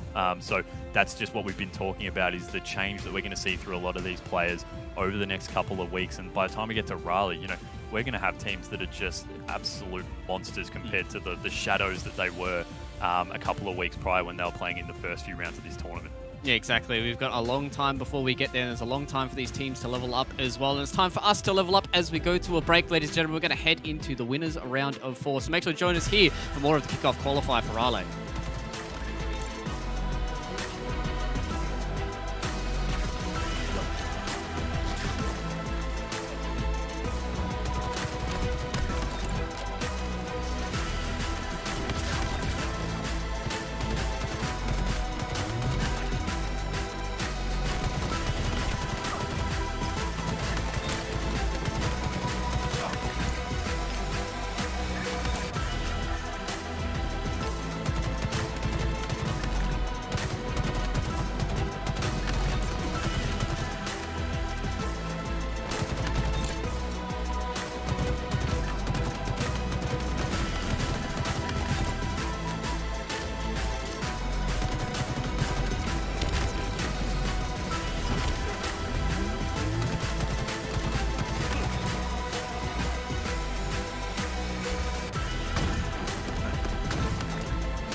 G'day ladies and gentlemen, welcome back here to the Kickoff Qualifier for ANZ. We're getting ever closer to being able to figure out who we are sending all the way to the full play, and it's super exciting for us to talk about this next series, Hoots, because it is one of our favourites. We've got NutriBullet going up against the Escapees here, the Vanguard Escapees, and I'm super excited about this series because this is the series that the winner of this goes and plays us tomorrow. Yeah, you can literally finish now, you can go and have dinner and then go to bed. So for these guys, that is one thing we should talk about, is like the amount of rest that they're going to get leading in, because for some players, they're going to be playing quite late tonight. So yeah, this is a big one, and look, NutriBullet, they're a team we're very, very familiar with, but we have seen a change that we spoke about at the start of this broadcast, and that's Pip coming in. So Pip leaving Divine Mind and joining NutriBullet, and as we said before, this roster is locked. So the roster they have here is the roster that has to go to Raleigh if they either win or finish in the top the top two on points. So yeah, it's something different, and we haven't seen this team play before, but look, the name's there. If you've been watching any of the last few broadcasts we've done, I think you should be pretty familiar with them. Barcode's the one we always say to watch, and I don't think I honestly need to say anything more about him because we've said enough already. Yeah, exactly. I'm pretty sure his gameplay speaks for itself. But on the other side of the server is going to be the Vanguard Escapees here, Justin. And I'm excited to see what these guys can do, because we've had a little whisper in our ear. Now, one of these players, Beeson, has been an ex-COD pro, a very recent COD pro as well, and has been putting up some big numbers in that game as well. Yeah, it does look like there's some COD names in there, and I've got to respect these gamer tags. I'm a sucker for a good gamer tag, and Beastin, what a name that is. That's got a Beastin Halo Infinite montage just waiting to happen on YouTube. And Vanguard Escapees, don't know too much about their skill level in Halo games, but if they're coming from another competitive shooter, a lot of those fundamentals are pretty similar. How you rotate around the map and your communication and getting picks before going for objectives is translatable between many different esports titles. It's why we can see retired Halo players do well in other esports, is because those fundamentals translate. So we'll have to see if these COD guys can use the COD fundamentals to jump over into Halo. But still, against NutriBullet, I'm not too confident. If I'm honest, I want to draw a narrative and get people excited, but they're going up against the top squad in our region, and are they going to have what it takes? I'm not sure. I don't know enough about the players just yet, but if they concentrate on playing their game and not running at NutriBullet's pace, they might be able to take a game. Yeah, and I mean, it's no mean feat for them to get all the way to this point as well. So they've got themselves through the bracket, and they've got themselves an opponent here in NutriBullet. So who knows, even if they drop down to the lower bracket here, it still could be a good run for the boys of the Vanguard Escapees. So let's go and have a look at the maps we're going to be playing here for this series, Hoots. We're going to be going to my favorite map in the streets. We're going to be playing Oddball on this as well. And this is where we really start to set our attention onto NutriBullet. How do they get Pip into this roster? How does he amalgamate when we have these objective-based maps on the field? Yeah, and when we had the series on Sunday when Divine Mind were going up against NutriBullet, it was Barcode on the NutriBullet side was just putting up crazy kill numbers, and likewise it was Pips on the other side doing the same. So you bring these two crazy good slayers into the same team together, what do you get? That's the big question mark. Naturally you'd think, well, you're just going to have an even stronger slaying unit, so you should be fine. But do they potentially not complement each other the way that they should? That's what we're going to have to wait and find out. Oddball, we might not see it as much, but on that Slayer Aquarius, that's going to be the interesting one, I think. Yeah, that's going to be the real test here for the Vanguard Escapees, to see whether or not they can stack up against the best in the region in NutriBullet. And if we go all the way to the CTF, Justin, Bazaar has been a beautiful map for me to play and watch as well. Obviously I was tuning in a Barcode stream just before as I was streaming their other match, and they were playing CTF on Bazaar as well. And it just feels like those guys have the right communications and seem to have at least been able to amalgamate Pip into that roster, at least with the comms. No surprise that NutriBullet does well on Bazaar with the fruit market there on screen. They're just making themselves smoothies and serving it up to the competition. But we'll have to see if we actually make it that far. I would really like to see it. Hoots, we haven't had much CTF tonight, so I wouldn't mind seeing some flag juggling this evening. But we are jumping on to this game, Streets. We've got that spanker right there to throw out rockets into your mates' faces. Very powerful weapon. We'll have to see who gets off the rip. I love the start of a game, people's different strategies and things like that. And, that was something I was always a student of. And I'd try and catch players who would always do the same strat, catch them off guard. So I'll have to see how NutriBullet and Vanguard Escapees launch off the rip, and we're jumping on board with Beaston. And love that gamer tag, and here he is being very patient, ready to push up into the arcade, trying to check his angles there. Madzi is behind him, catching him off guard. Madzi getting the better of him. Does manage to get the player no shields, and Doomed gets the clean up there. And we are seeing NutriBullet putting points on the board early, which is uncharacteristic that we've seen in other oddball games. Hoots, you touched on the fact that sometimes you just don't see any ball time until later on and the players are comfortable. Yeah, us Aussies we're a slow breed, and we often take a while to figure out what game type we're actually playing. But yeah, you're right, Justin. Grabbing the ball straight away, it's not something we do see that often. And interesting, it's Pips the one carrying the ball. So we spoke about how he was one of the main slaves for Divine Mind, but it looks like he, at the beginning at least, is happy to be playing objective while we have the rest of his team going on a bit of a slaying run. Barcode unable to register a kill yet, but it is very early days, and that ball has gone down at the A site. So what we're going to see here is it looks like NutriBullet's starting to swarm back in around that site. They managed to drop a few. Barcode running around, perfect use of the pillars there. Bates makes himself hard to kill while his teammates clean up, and Barcode he's been no shields for a long time now, but still sticking his head out there and getting kills. And we're just going to see this ball hang around while NutriBullet do manage to pick it up now. And so we have Madzi actually who's leading the slay. So they've taken on two big slayers, Justin, on this squad in Barcode and Pips, but Madzi, at least early days, is coming through and showing that he can hang as well. Yeah, no surprise that Madzi is hanging and he's top scoring right now, because throughout Halo 5 in ANZ, he was arguably the best pistol shot in the region, so no surprise he's racking up a lot of kills. And now Barcode working well with Madzi there, getting a lot of picks, and Barcode utilizing that Bulldog, trying to find the player. Madzi doing well to stay alive, and Barcode so critical there, keeping Madzi alive. Pip does go down, Doomed getting the better of him, and 36 points, the scoreline right now.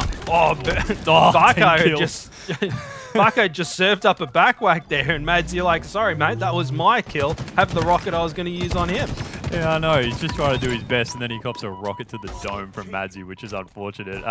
Yeah, look, NutriBullet, pretty big domination from them so far here. You've got Madzi's on 9 kills now. I think he was using those rockets pretty well, despite the fact that he got a betrayal there. That didn't register, luckily for him, but they're managing to both out-slay and out-objective Vanguard Escapee here. So we are going to be on board with Madzi here, who is just running around quite freely here, putting shots in bottom mid, and now he's just going to rotate around to that arcade area to help out Pips, who looks like he's taking some shots down there. But they are spawning the Vanguard Escapees back in train, so they're going to have Beaston pushing up on this side street here, and you can see here Madzi gets a call out from Pips and he's helping Moose over, and he's going to be fighting both Beaston and Ryu, it looks like. Both Beaston and Ryu are taken down, as are Mads and Pipsy, so a bit of chaos there, Justin, around that arcade area, and the only one who comes away from it with his shield still up is Doom. Yeah, I don't...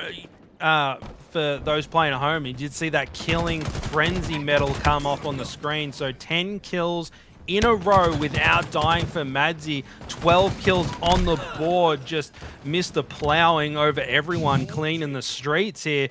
Beaston in the respawn screen, and we do see Prady's getting some ball time. He's only got 2 kills, but he's got the most ball time, so doing the dirty work, getting down and dirty, and he's got this Bulldog here ready to bite some people's ankles and take them down. He's low to the ground, trying to get some shots down. He's just waiting for this spank. It does look like NutriBullet is practicing, getting ready for those weapons to come up, ignoring the ball for a second there, but gave Vanguard Escapee an opportunity to grab the ball, and now they're getting some ball time. So we'll have to see if NutriBullet's gamble for giving up that ball to try and secure that spanker is going to pay off for him, Hoots. Yeah, absolutely. They are pinned back in this garage now, this train station, sorry, and we do see Pip starting to walk in with that Bulldog. He's had that in the back of his hands for a while there. Great job taking down there, and now he's just going to hang back while his shields recharge and push out finally once his shields start to come back. And we do see rockets, though, in the hands of Vanguard, it looks like, and there's a trade there. So you'll take that every day of the week. Those rockets are going to go down unless they actually had used them all. I'm not sure,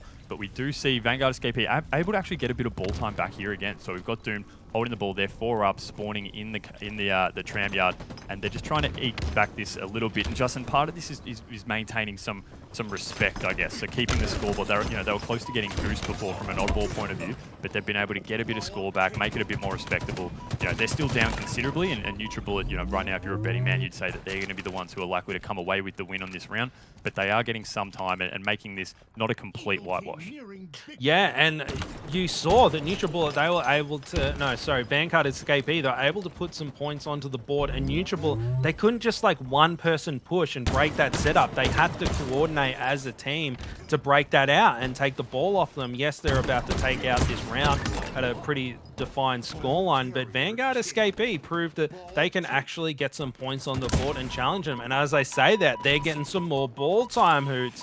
I mean, 99 to 38, are they actually going to be able to do it? Not sure yet. Barco just checking that his shoelaces are tied there, and Madzi going in, racking up his kill stat. He does trade out there. And that Benji with the Bulldog there. Benji, I believe he is an ex-COD pro. I have to get confirmation on that one. And Barco, a little bit of disrespect on the ground there, and securing the first round here. Yeah, Barco picks up his 1 second of objective time, so he can say that he's doing that. He's not just... He's contributing, Hoots. Yeah, he's contributing. That's all you have what to do. What do you mean I never touched the ball, boys? But that's a good start from Nutriball, as we would expect, and, you know, strong slays from Madzi in particular. You know, you did say he had that killing frenzy before, and look at this. It's a straight run up the middle from Pips to pick up these rockets, and he's going to get the call out, put one up the road, and actually picks up a double, does a bit of damage to himself as well, but you'll take that every day of the week to drop 2, and they're going to have a prime chance now of getting some of this ball time and getting set up. And this is exactly what we saw, Justin, at the start of last round, is that they come in, they set up early around this A area, and they just rack up the time, and that was where they did most of their damage in the previous round. Yeah, and this is classic Pips gameplay here. He really just tries to utilize as many advantages as he can, and I think he forgot that he didn't have a BR for a second there, not able to secure that second kill. But so patient, he just lurks in the shadow and pounces when he's ready. Now on board with Dooms with that phase skin, beautiful red and white camo, and he does go down, unfortunately. Looking at the kills department, we do see Vanguard Escapee struggle a little bit. Beaston not so Beaston on 0 kills, and not able to find his bell, unfortunately. And Prady's now getting some ball time for the squad. He's got the most objective stat line for his squad right now, and we're going 45-ish unanswered points in the favor of Nutriball. And look at this, Prady's using all of those grenades to cut off the angles. Easy cleanup on Beaston, seconds there if he wants it. He does get dropped. He was a little bit weak though, and now Vanguard Escapee, they have an opportunity to set up here, Hoots, maybe get some ball time and take it to Nutriball. Yeah, they're going to look like they're stick with this A setup as well, and you know, they're working up well in the stronghold area there, whilst you can see the ball guy not having to move too much because he's got this strong cover, and they're doing a good job of keeping Pips at bay here, really. That being said, though, they are now 3 down. They've just, you see the Nutriball team swarm in from the police station area and just say, yep, we'll take that, thank you very much, and they roll in and take the ball, and now, you know, unfortunately, there's no choice but to retreat. So what we see now is Pips just going on a bit of a run, and we'll jump over to Barco. He's got the rockets. We may as well stick with him. Benji, he's actually going to survive that somehow and points the second one. Barco cleans up with the BR, but he's probably not going to be too happy that he didn't get all that out of the rocket. But fantastic strafe there and crouch strafe with the 3-shot beatdown, whilst no shield. Staying alive there, Justin, that can be so hard, but for someone like Barco, incorporating that crouch as well, he just does so well to stay alive there. Yeah, he whiffed a couple of rockets, Hoots, but it didn't matter. He backed it up with some solid BR and strafing. Look at this. Look at that strafe trying to back down Doom. Sends Doom back down, and Barcode so confident to just check out angles to try and clean up for his teammates. He knew that the player was directly opposite him, and you could safely check that angle to try and get the cleanup. And look at this. He grabs that commando and slaps it onto the magnet on his back, looking for Doom, trying to put some shots in there. Mad's in a little bit of trouble. That ball down on the ground. A lot of dead Nutribullet players in the kill feed. Barcode, last man alive, last stand, he goes down, and look at this, Vanguard Escapee comes in, cleans house, Nutribullet off the shelves. I mean, you're going to have to do a product recoil on those things, Hoots. Yeah, I know. It reminds me of the Fruit Ninja that my mum got me for Christmas a few years ago. It's, yeah, sometimes they can an off-brand one. Yeah, a bit of an off. It's just the cheaper option. But look, we are seeing Nutribullet here. They're only 15 seconds off, so they don't have to do too much more to take the win here. Madzi just holding this ball. He's working with Pips there, I think it is, and they've managed to just work together well, hold the ball. He's dropped, unfortunately, but look, Justin, this is close to being over in this opening round. We probably haven't seen Vanguard Escapee come out too strong in this opening round, but you know they are a lower ranked team, and it's probably what we expected. But Nutribullet, they're making a big statement here, and this is a brand new team that they've put together. Compared to the last week we had, we've got obviously Seducers no more, Flex Rangers no more. They're bought in Pips, and they look like they're gelling really, really well. Yeah, and as we say that, Vanguard Escapee putting up their last fight. Barcode comes in to break the setup, And Ryu able to stop that star player from making his push. But Pip, he's probably going to be able to scrap together the last game time here. And NutriBullet going to secure this first game. 1-0 in favor of NutriBullet, but Vanguard Escapee, they impress me, Hoots. You know, they're going up against the absolute best squad in ANZ right now, and they perform admirably. Yeah, absolutely. And we spoke about Beaston in particular, you know, coming from COD, and that's something that we've seen recently with Halo Infinite coming out. We're seeing a lot of players start to gravitate back towards Halo, which is great for the scene here. You know, if you follow a fair few pro gamers on Twitter, regardless of what game they play, you're seeing them start to gravitate back, and you know, some notable people deciding to move back to Halo because for so many people, this is where they started. Halo's been such a dominant FPS for so long that, you know, when people finally hear that there's a new Halo out, it's fantastic. They just want to get back and be involved, and it's just such an addicting game to play. But look, looking at the kills here, and you know, we see Barcode and Madzi across the board, just racking up big kill numbers, big assist numbers, both going positive. So great performance by them, and a pretty consistent slaying performance from the Vanguard guys, but unfortunately just not enough to get it done there. And I mean, just look at that accuracy on Madzi. They're 61.27%. That's a massive number there, Justin. Yeah, what did I tell you? Madzi, best shot in ANZ, and didn't quite out-damage Barcode there, but both of them, you know, we're splitting hairs here. Barcode with 2 perfect kills and a killing spree, and 1 second of ball time. So clearly, he's an objective beast. Yeah, he's an objective beast. So it's good to see him getting down and doing all the dirty work and carrying his teammates to victory in this objective game. Yeah, I know. It's, I do wonder if that was the thing they were saying amongst themselves on their comms of just like, all right, we're not finishing this round until Barco gets the last second. He's done enough slaying. He needs to put in some objective work. So I like the yeah, finish your vegetables. We're not moving on to the next game until you eat your vegetables. Exactly. And look, this was a great performance from Madzi. He really impressed me. That killing frenzy, obviously 10 kills without dying. You know, that's something, regardless of the level of team you're playing, that's something that, you know, Chicken looked pretty positively on. So a really great performance there. And as you can see, yeah, Barco picks up the 1 second, does a little happy dance, and they secure that first round. And then, you know, it was pretty one-sided after that, Justin. They locked down these rockets quickly. They did a lot of work with them, and they were able to just get set up in that A area in particular around the police department and put in some really, really strong ball time. Yeah, and moving into this next game, we might see more of the same, but Vanguard Escapee, this might be their first taste of what it's like to play a top squad in ANZ. We haven't seen them meet them in the bracket before, and this is a good experience to them. Will they be able to rise up to the challenge? And even if they do fall and not be able to take down this top squad, that's some good experience for them. It's like, wow, this is how the top end of players play, and it's a hell of a lot different from matchmaking, I'll tell you that. Yeah, and we move on to Slayer Aquarius next, and that was one of the, I think that was one of the first games that we saw NutriBullet actually drop. It was one of the first game types that we saw NutriBullet drop to Divine Mind on Sunday. So look, they're strong across the board, but I guess you could say that if they are weak in some areas, then Slayer Aquarius is potentially one of them. But you know, no objective to distract them. It's going to be interesting to see after that performance with Madzi going so huge on the slays. Does he do the same? I mean, they've just got so many slaying beasts, Justin, that I don't know who to focus on. And I feel sorry for the guys in the production booth for us here with ESL, trying to pick a viewpoint to follow. There's just too many people on NutriBullet. Yeah, and you can't highlight them all. It's, you know, you got to almost like cut them out even slices of game time. But if someone's gone off, you've just got to show them. And Barcode and Madzi from NutriBullet just putting on a clinic that last game. So we'll be looking to them to continue their slaying performance. But I'd like to see what Vanguard Escapee can do. I mean, if you want to make a comparison to Call of Duty as a shooter, it's a very fast pace. You need to be able to react really, really quickly, and that can translate to Halo too. Is that you reacting to players moving around the map and changing targets and putting in damage for your squad, responding to call-outs quickly for the cleanups. And you know, if they can bring over that skill set and bring it into Halo, they might be able to challenge NutriBullet here a little bit, or we might be having steak for dinner, Hoots. Yeah, absolutely, and it's good to see we're starting an Aquarius Slayer with the right game type selected this time, so we're on board with Beaston, the COD Pro.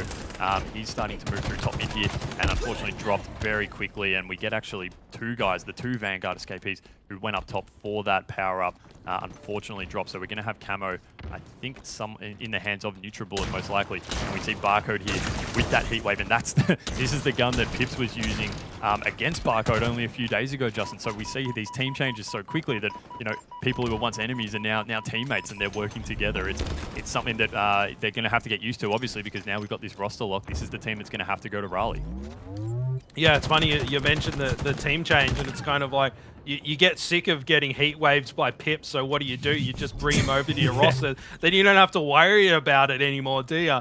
And now on board with Barcode using that heat wave himself. He has got those thruster charges in the corner of his screen there that you can see, putting some shots down. Benji down bottom mid. You know, Barcode going straight down for the challenge and boosting straight into his face. Ryu there for the second kill if he wants it.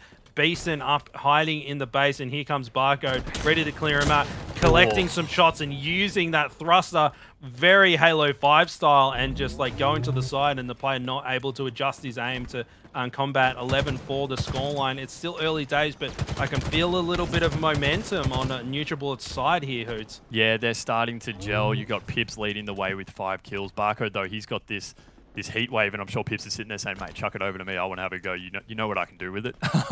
But yeah, Barcode just running Barcode's around. the objective guy, isn't he?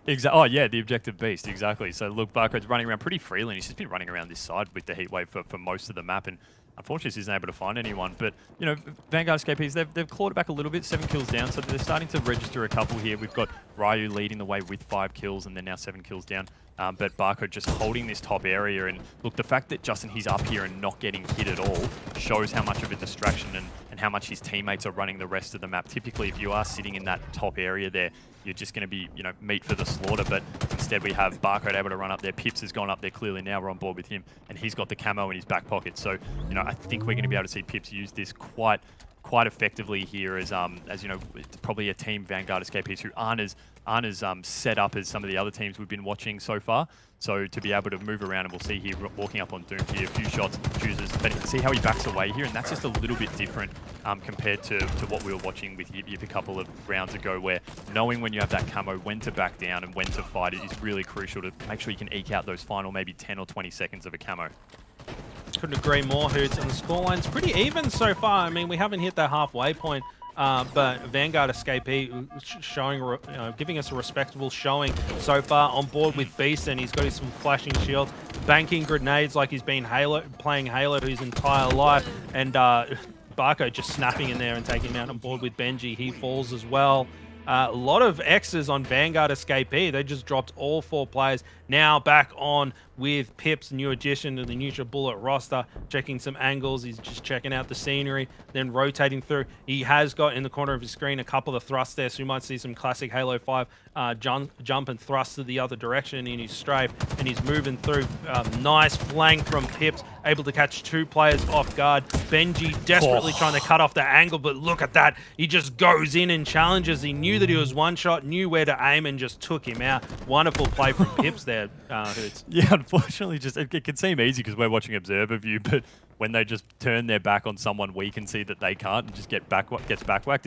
It's quite anticlimactic. So unfortunately for Pips, he's taken down. But take a look at the scores here, and you know we are seeing NutriBullet start to pull away again. 9 kill lead now, and a pretty even performance. You know, across the board really. You've got Prady's, Barcode, and Pips all putting up pretty high numbers, 8, 9, and 10 amongst them respectively. But we're on board with Barcode here, and he just seems to be really enjoying hanging around this flag area. He gets a lot of protection, and he's just using these thrusters so well, baiting out there while Pips comes in and does the cleanup. And another bit of a happy dance there for Barcode. He's picked up the Commando as well in his back pocket, and he's starting to move in a little bit more through this bottom mid area, jumping up top. You can see Pips has dropped, and he has quite a few players in front of him from Vanguard here. So he's going to probably use that very effectively, that thruster. And, you know, he doesn't end up getting any kills, but he puts shots on 2 or 3 players then, and you can see his teammates were able to come in and clean up quite a few. And NutriBullet continue to hold this 8-kill lead as we're getting towards the business end of this game, Justin. Yeah, we are getting to the business end, as you say, but Vanguard escapee, they're hanging on. Hoots, like NutriBullet better be careful. I mean, if NutriBullet wins this series, or Vanguard escapee, I should say, is whoever wins this, they've qualified for further in the bracket tomorrow night. So surely these guys want to go have dinner, maybe have a bit of a shower after being sweaty all night. And NutriBullet, they should be keen to put this one away. They now have an 11-point lead, and NutriBullet, they're really starting to run away with it, unfortunately. Who's Vanguard Escapee not able to hold on. Not a steak dinner just yet. Look at that, 2 kills in favor of Vanguard Escapee. So no cooked cow for dinner for NutriBullet. Going to be smoothies only. And Beaston doing a lot of work for his team here. Nade's come in to clean him out, and he's responding to call-outs and other players that are shooting him in the back. And look at this, working for his teammate. And that's what I was talking about. You know, if these guys are from COD, they know that they can push players together. Triple kill for Barcode. And we have that camo about to pop as well. That will be the last camo of the game, and it could be the key for NutriBullet to put this one in the bag and qualify, and maybe sit back and relax and watch the rest of the broadcasters. Yeah, absolutely. Barcode just really putting in that triple there, I think, is probably going to put it beyond doubt, really. And he's got this camo now, and he can start to move in through the base here and really put some shots in. Ducks out after taking right. He'll just let those shields start to come back, but because he's camo, they obviously can't see him once that camo starts to kick back in after shooting. And so Beaston here going to be caught unawares here. Barcode putting shots, but Beaston really coming back there. The COD Pro pulls out the thruster on Barcode and out BRs him. Barcode had the jump, obviously, with the camo, but even then, it was all said and done really leading into that, Justin. NutriBullet take the win, 50-37, and look, a pretty comfortable win there in the end. But, you know, I think we were pretty impressed overall with Vanguard's ability to not let that blow out when it was looking like doing so early on. To be able to maintain that kill gap lead and just stick with that through most of the game, that's something they can take away with as a positive and work on going forward. Well, hopefully we'll get to see them in the lower bracket, because they put up quite a fight with NutriBullet. They are the top squad, so just because they lost doesn't mean that they're not a solid team. And Fluke, did you catch any of that? What's your thoughts on this COD team? I mean, it looks like one of those scenarios where you go up against the king and you best not miss, you know? But it seems like the boys here for Vanguard Escapees were kind of just a little bit out of their depth. You know, this is the reason why that we highlighted this team like NutriBullet. There's a reason why they won both of the open qualifiers back-to-back. These guys are absolutely insane.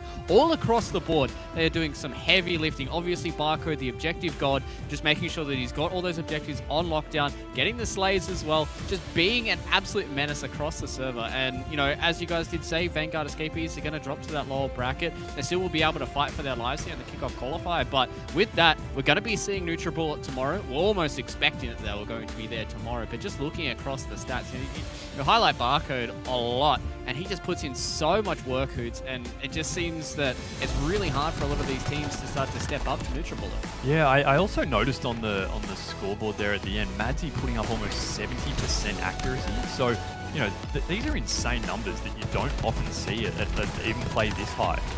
So to be sort of in tune with the controls and the accuracy so early in the game, when many have openly said that, you know, it does aim a bit different to most Halos and people have taken a while to get used to it, he's taken to it like a duck to water. And 70% accuracy is just insane numbers.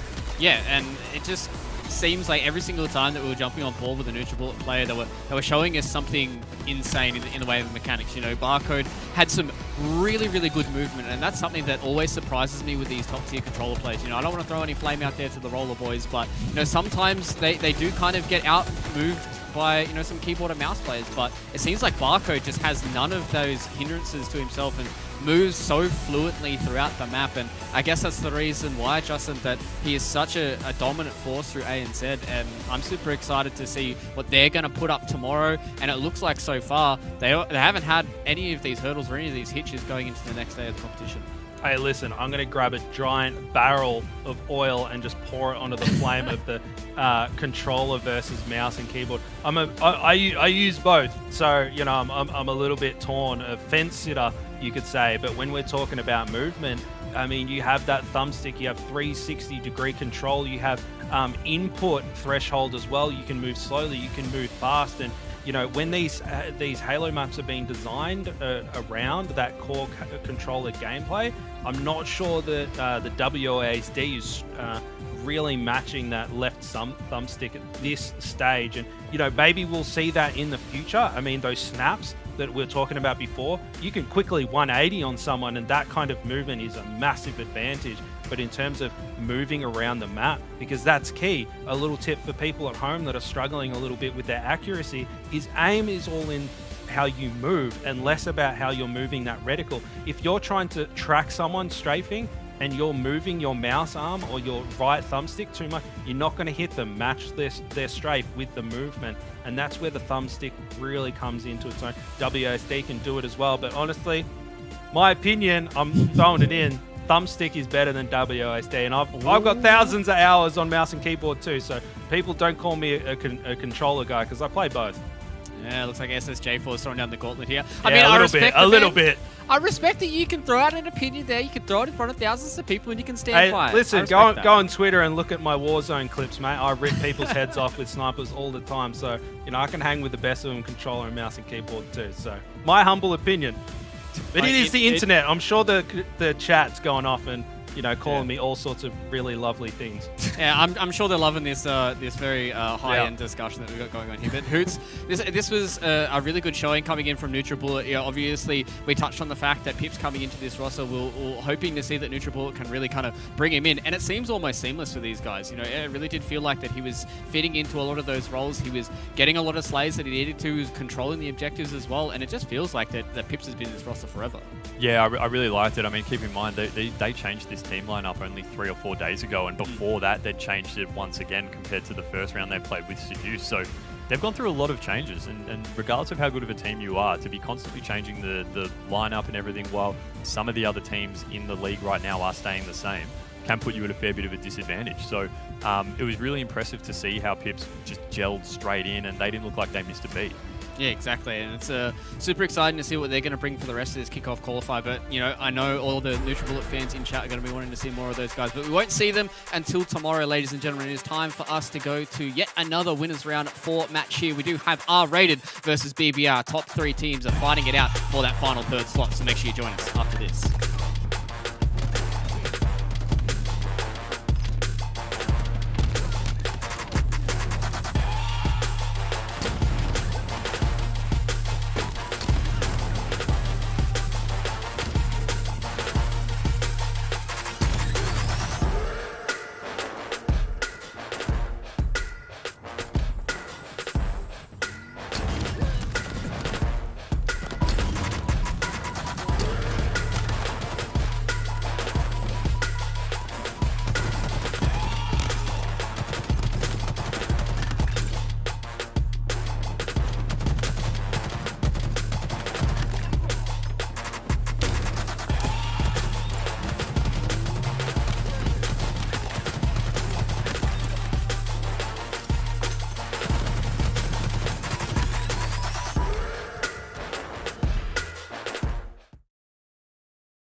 G'day ladies and gentlemen, welcome back here to the Kickoff Qualifier for ANZ. It's starting to heat up here in the bracket, heat up here on the desk as well. And ladies and gentlemen, I'm super excited for us to jump into tomorrow's games as well, because it looks like so far NutriBullet are one to beat. But Hoots, it has been an interesting bracket for us to look at today, and there's been a few teams that, you know, obviously we've been keeping our eyes on. Our boys on Apes, they're still going hard here in the lower bracket, and they've got a match coming up here.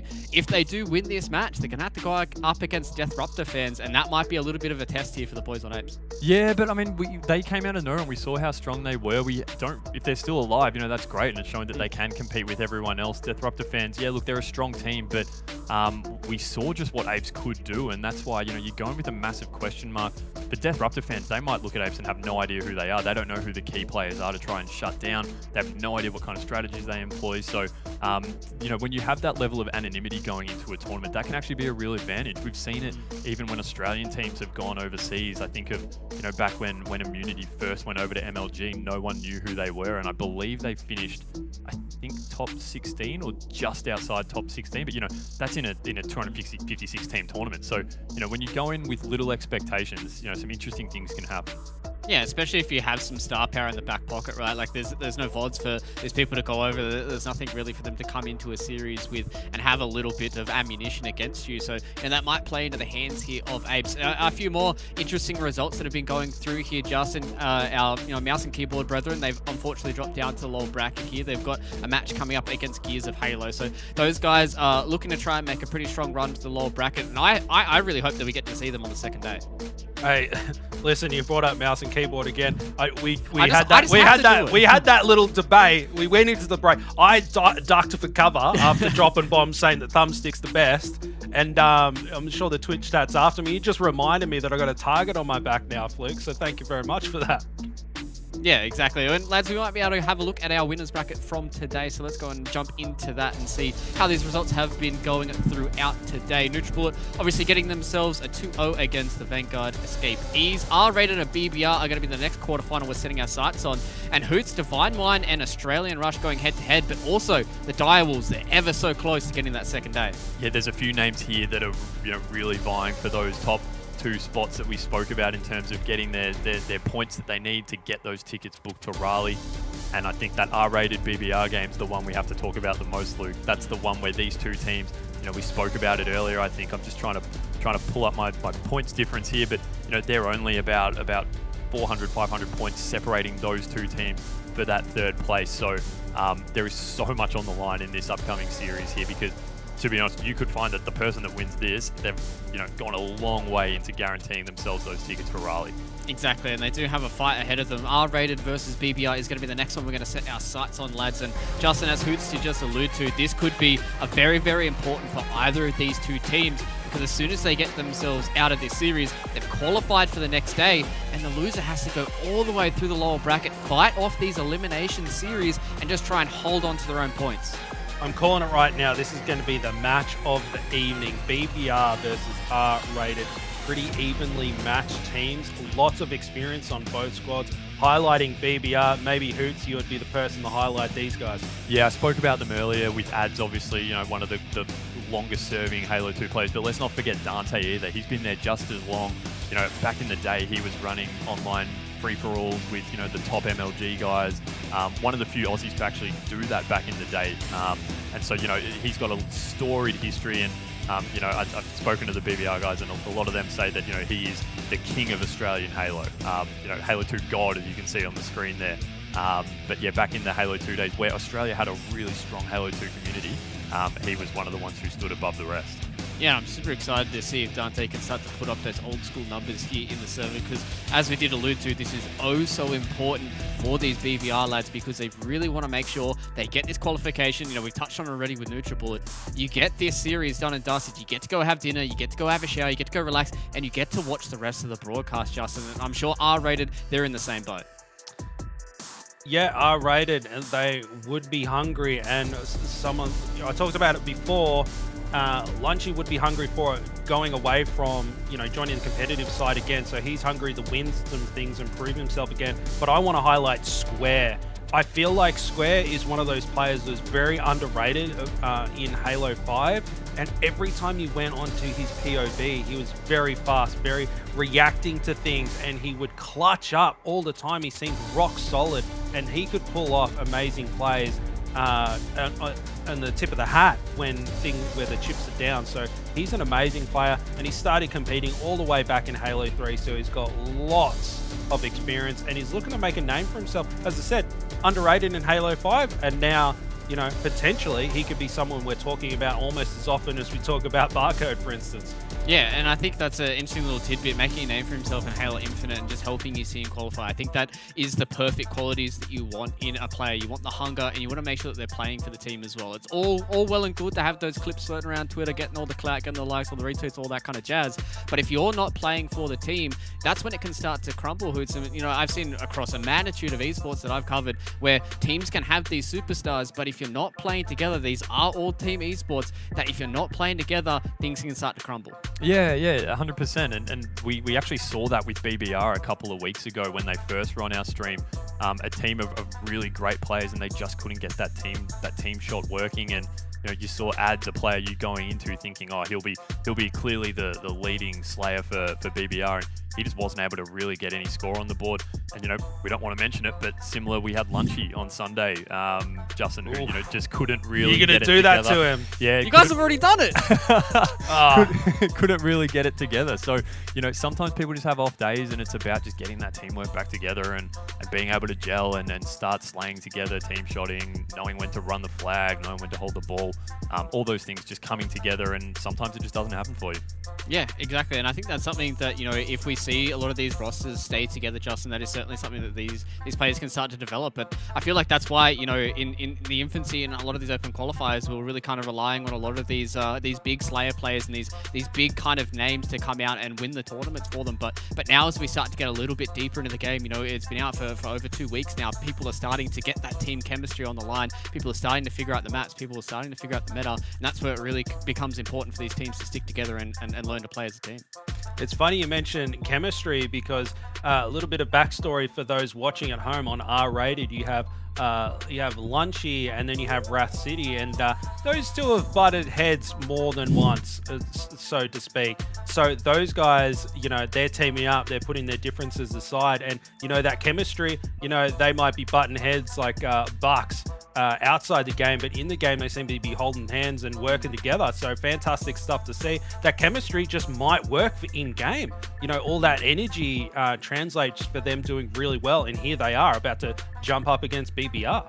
Yeah, and especially in such a hype series like this one, like we've touched on it, that there's got this story between all these players vying for that third slot. This is a series where you get to qualify to the next day, you get to take the day off, you get to take down one of your rivals who are chasing you down, Hoots, and I think that is the biggest thing. It takes a whole lot of weight off your shoulders. You know that you're in the right spot, you know you're on the right trajectory, and whichever team comes out on top of this series, I feel like is going to have such a leg up tomorrow. Yeah, no, that couldn't be more true, Luke. It's, yeah, you push them down to that losers bracket, or that elimination bracket, sorry, and then all of a sudden they're having to scrap it out, and they're down in the pit fighting against all the other people trying to get through there, whereas you're just cruising, sitting nice and pretty up the top. It's yeah, it'd be a good feeling to have for one of these teams if they can do it.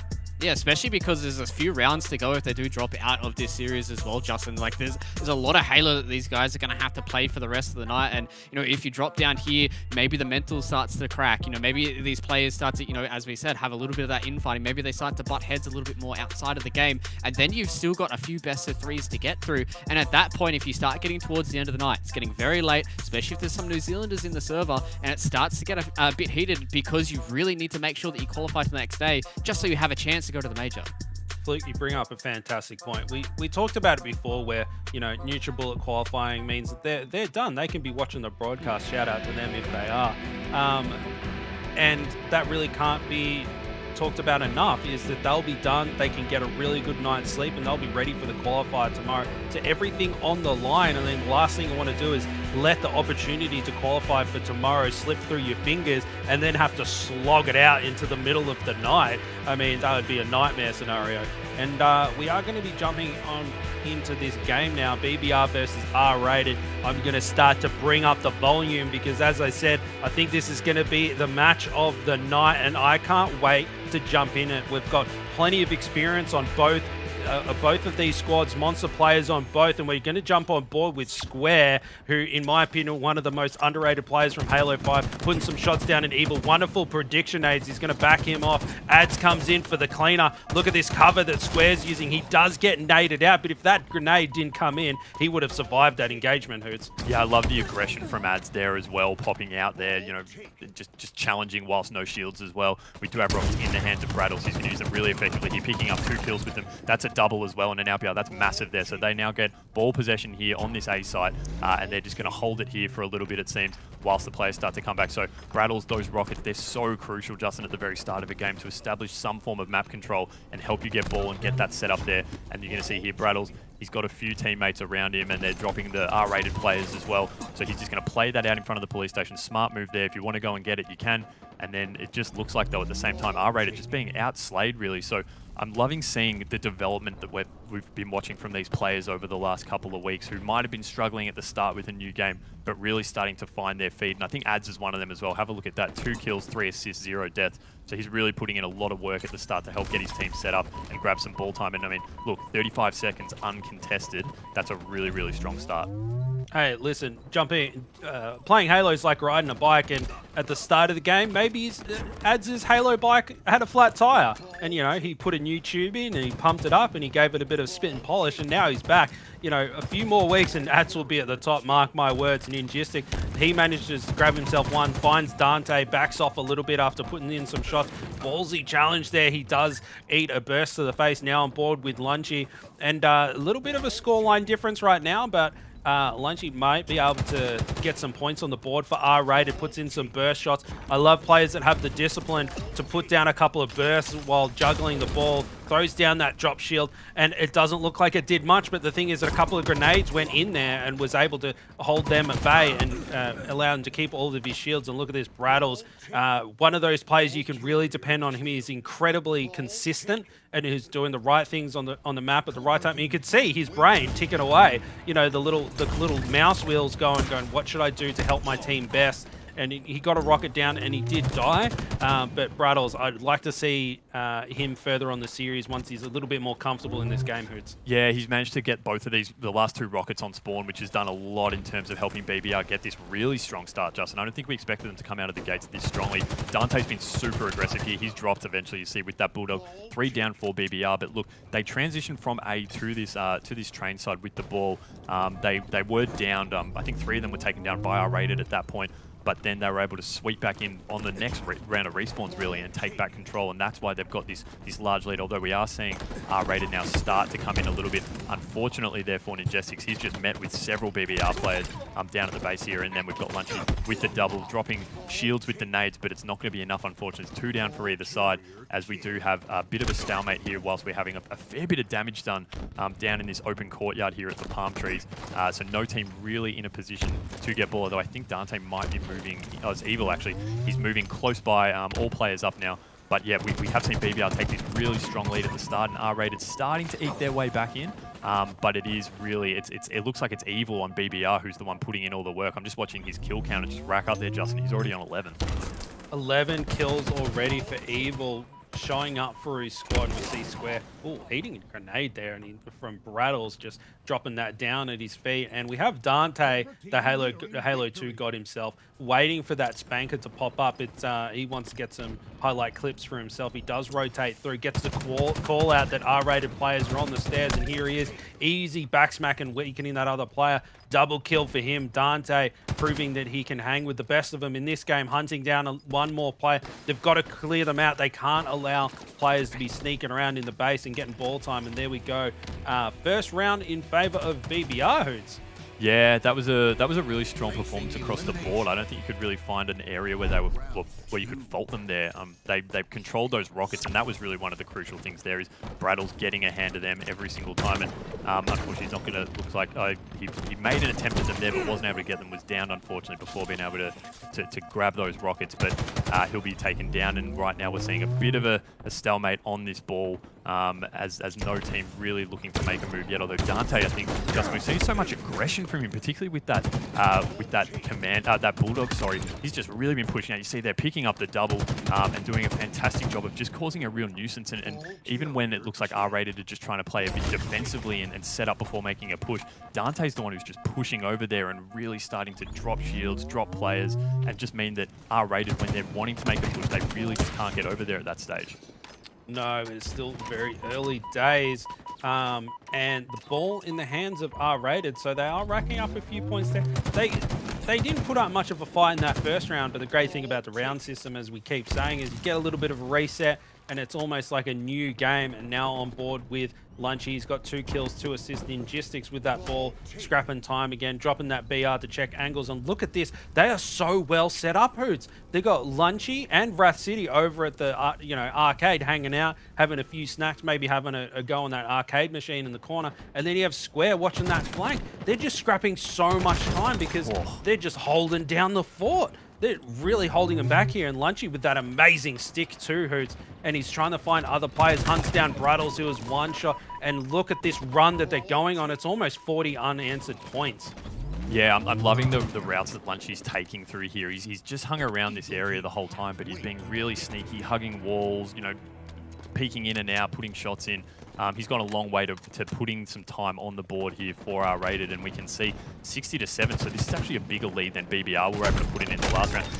And as we always know, he loves holding that Bulldog in his back pocket there and just runs with aggression and is able to set himself up to pick up these rockets. And I think, did he actually end up dropping his BR for the rockets then and choose to keep the Bulldog, which a lot of people, it's not a choice a lot of people would make.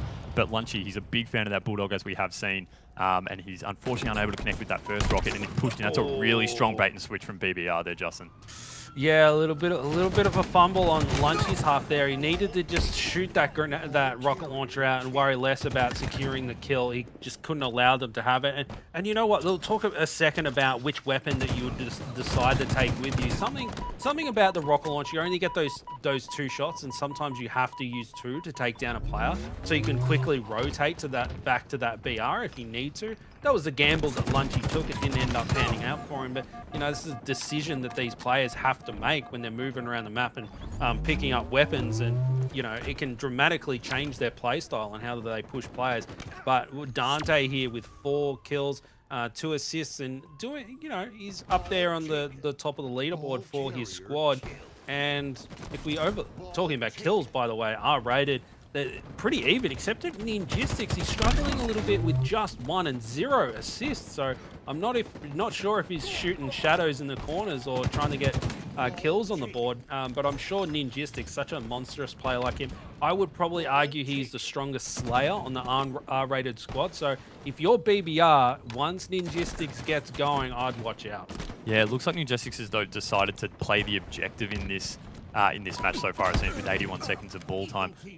We are seeing now R-Rated start to put a bit more time between, and this has probably been a more dominant performance this round than BBR put in last round that they did win. So R-Rated have really been able to establish a strong amount of time. The ball was actually down at police station earlier, and no one really getting a hand on it for a while, so we did have a ball reset. But Braddles right now, who has been the lead objective player for BBR, holding it here in the back train area, and we are going to have Wrath City moving in a little bit on him, and he's going to push back to start to rotate back around the other side, and you see he has got help there with Evil, so he's going to come around to Evil's side. Evil's going to be able to lay protection from that balcony and the stairs here, but Braddles, it looks like he's going to have to back up, and that's a really good collapse there by R-Rated, dropping BBR. 3 players down, they've only got 1 up, and that's Dante.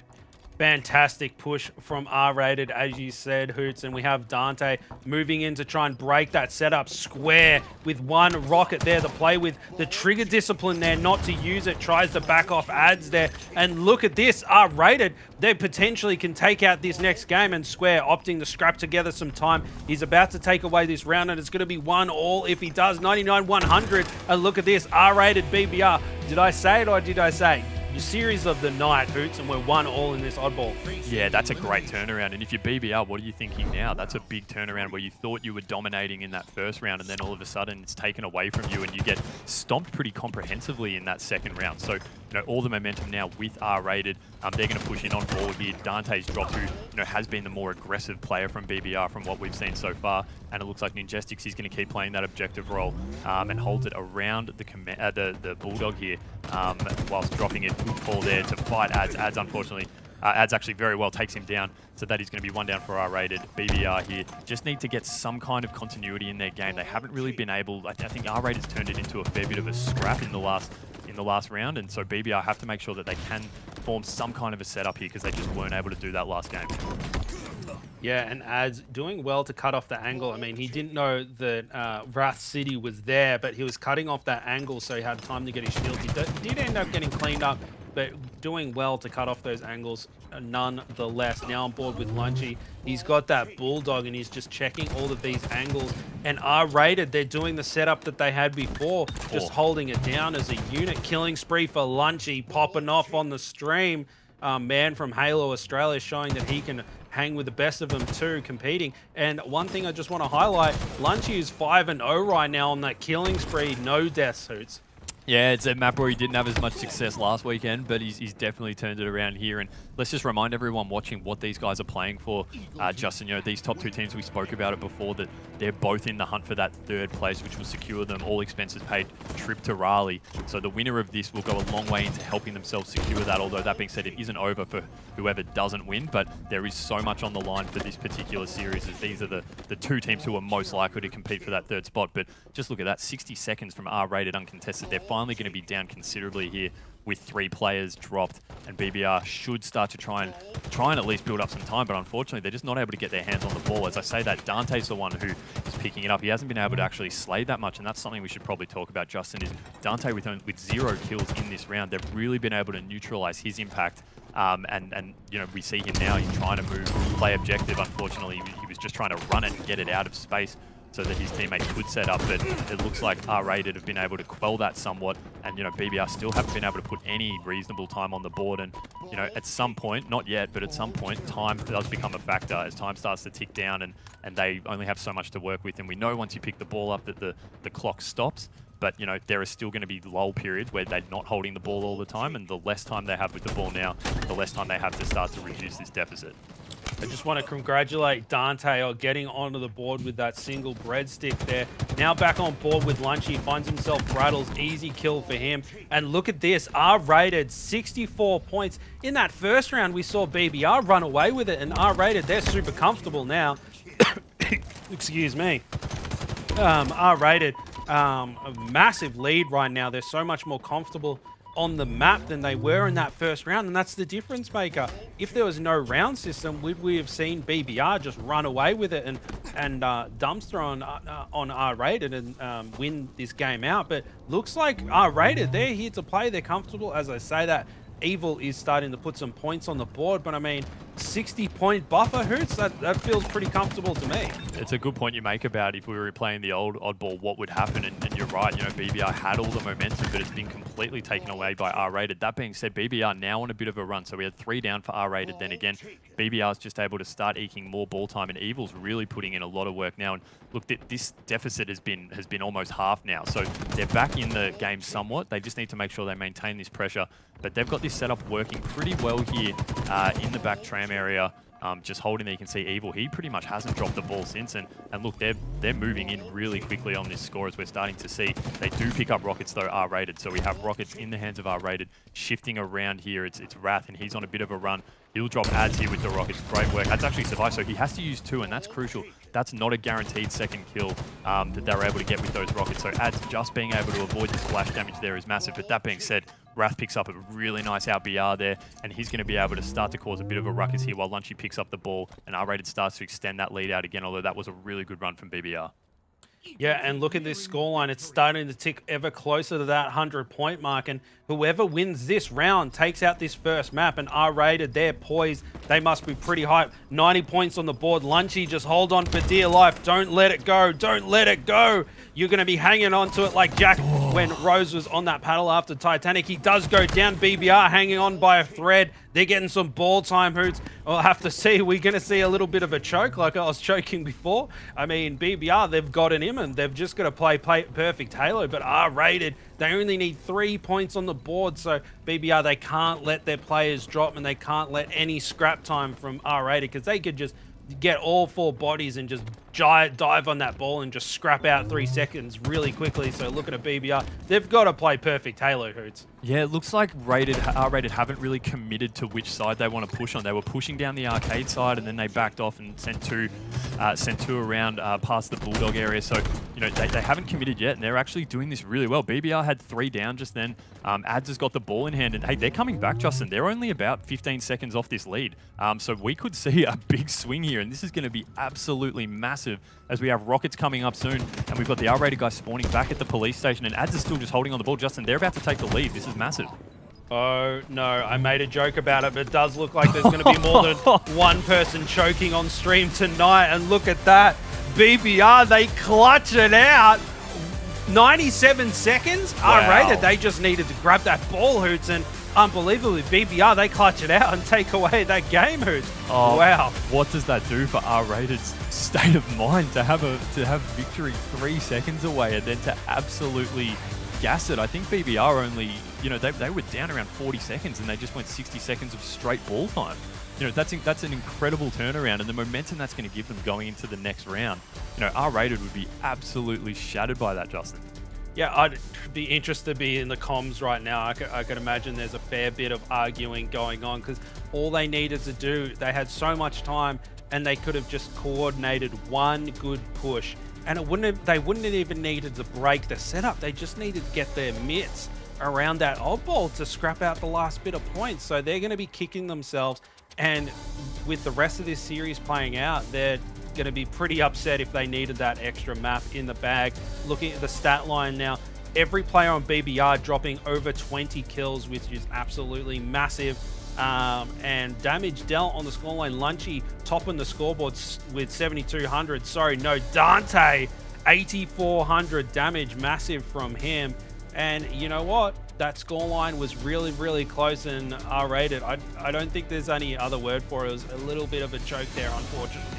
Yeah, Dante as well, 17 assists, 20 kills, so he was putting in a ton of work, and to be noted, no ball time. So he clearly had a role there where he was just focused purely on slaying, and it worked out for him in the end. I mean, I just didn't think we were going to see a turnaround like that. They honestly, R-rated was just so close to getting that win there, and to have that taken away from them, you just have to wonder, what are their comms like right now? And on the flip side, what are BBR's like? I'm sure they're going absolutely crazy. The adrenaline's pumping. I thought Dante was just fantastic in that game. His aggression and his ability to just push, and I think he was one of the ones that caused R-rated to not commit to that arcade push towards the end. And they had four R-rated players ready to go down that arcade, but Dante was just holding them back and pushing them off, and then they ended up splitting, and they just didn't have that time to waste. BBR were just sitting there racking up time, and unfortunately time just got away from R-rated. Yeah, unfortunate to see, but you know what? I think it's proven, but both of these teams can compete with each other, so this series isn't over just yet. That's just one game. There's plenty more to play, and R-rated, they're going to have their chance to bounce back, and we'll have to see if they can. They've got it in them, and as long as they're not bickering too much in the comms, I reckon they'll be able to bounce back in this next game. Yeah, exactly. And I mean, you know, that's a massive win for Ads in particular. I think he probably hasn't had those big wins so far in Infinite, especially from the ones that we've seen. So for him to get that, and Ads was always such a clutch player. I think back to, you know, the first ever Halo 3 tournament we ran was Halo 3 Gameathon in Melbourne here, and Ads had some of the most close series you could ever imagine in that, and he was always the leader who kept pulling his team BBR back then, as they were called as well, through those incredibly clutch situations. He's a great in-game leader, and I'm sure he was just barking like mad down the comms on that game. But look, we moved to Slayer Aquarius next. Dante, I think personally, is going to be the one to watch. I was just so impressed with his slaying ability in that oddball game there, and you know, he wasn't objective-minded at all, as we said before. Zero ball time, but Dante's going to be the one to watch for me, Justin. I'm not sure about you. Well, maybe R-Rated has us to blame for gassing a Dante up pre-game. We talked him up quite a bit, and that's carried him. And, maybe even the guys on BBR that, hyping him up a little bit. And it's like, Halo 2 God, like, you're going to get another kill. You're going to get another kill. And sometimes that chemistry and that banter and, the guys on BBR, these guys are really close old friends. And that's a reason why they're gelling together so well. And if they're gassing Dante up, like, boy, go get him, Halo 2 God, and all that kind of stuff, it lends to a good performance, and that translated to the win. And they never gave up. They never went, they only need 3 more points to score. They went, nah, boys, let's get in there. We still got this. And it translated to a map win.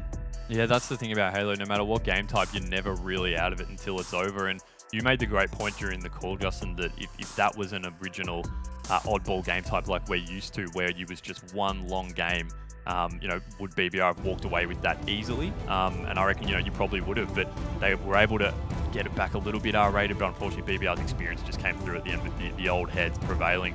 And so, as we said before, we now move in to Slayer, Aquarius.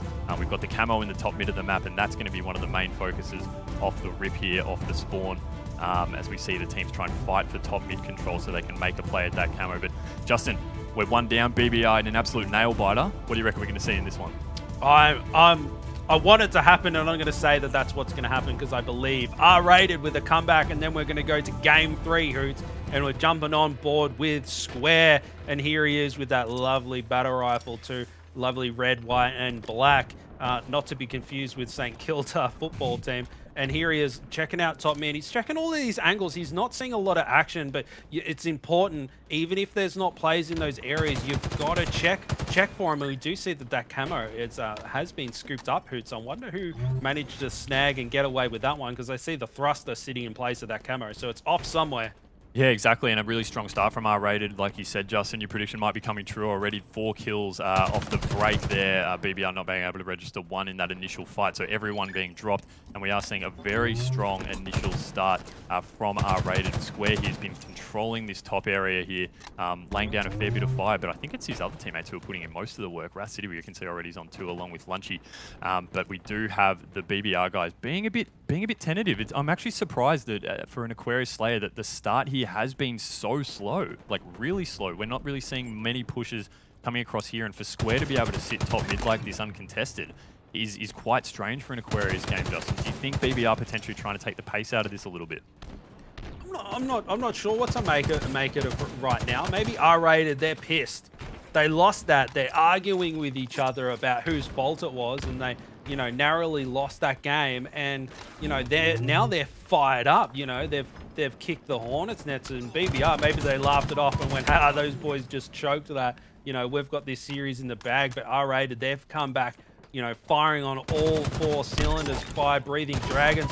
Double kills there for Dante if he wants it. He does manage to get it after, a little bit of a missed melee there. But Dante doing his best to get his teammates back into this game, grabbing that heat wave, throwing it onto his back, putting shots into, wow. Lunchy doing his best to strafe, but the horizontal orientation of that heat wave, he was just running into the bullet, so he melted.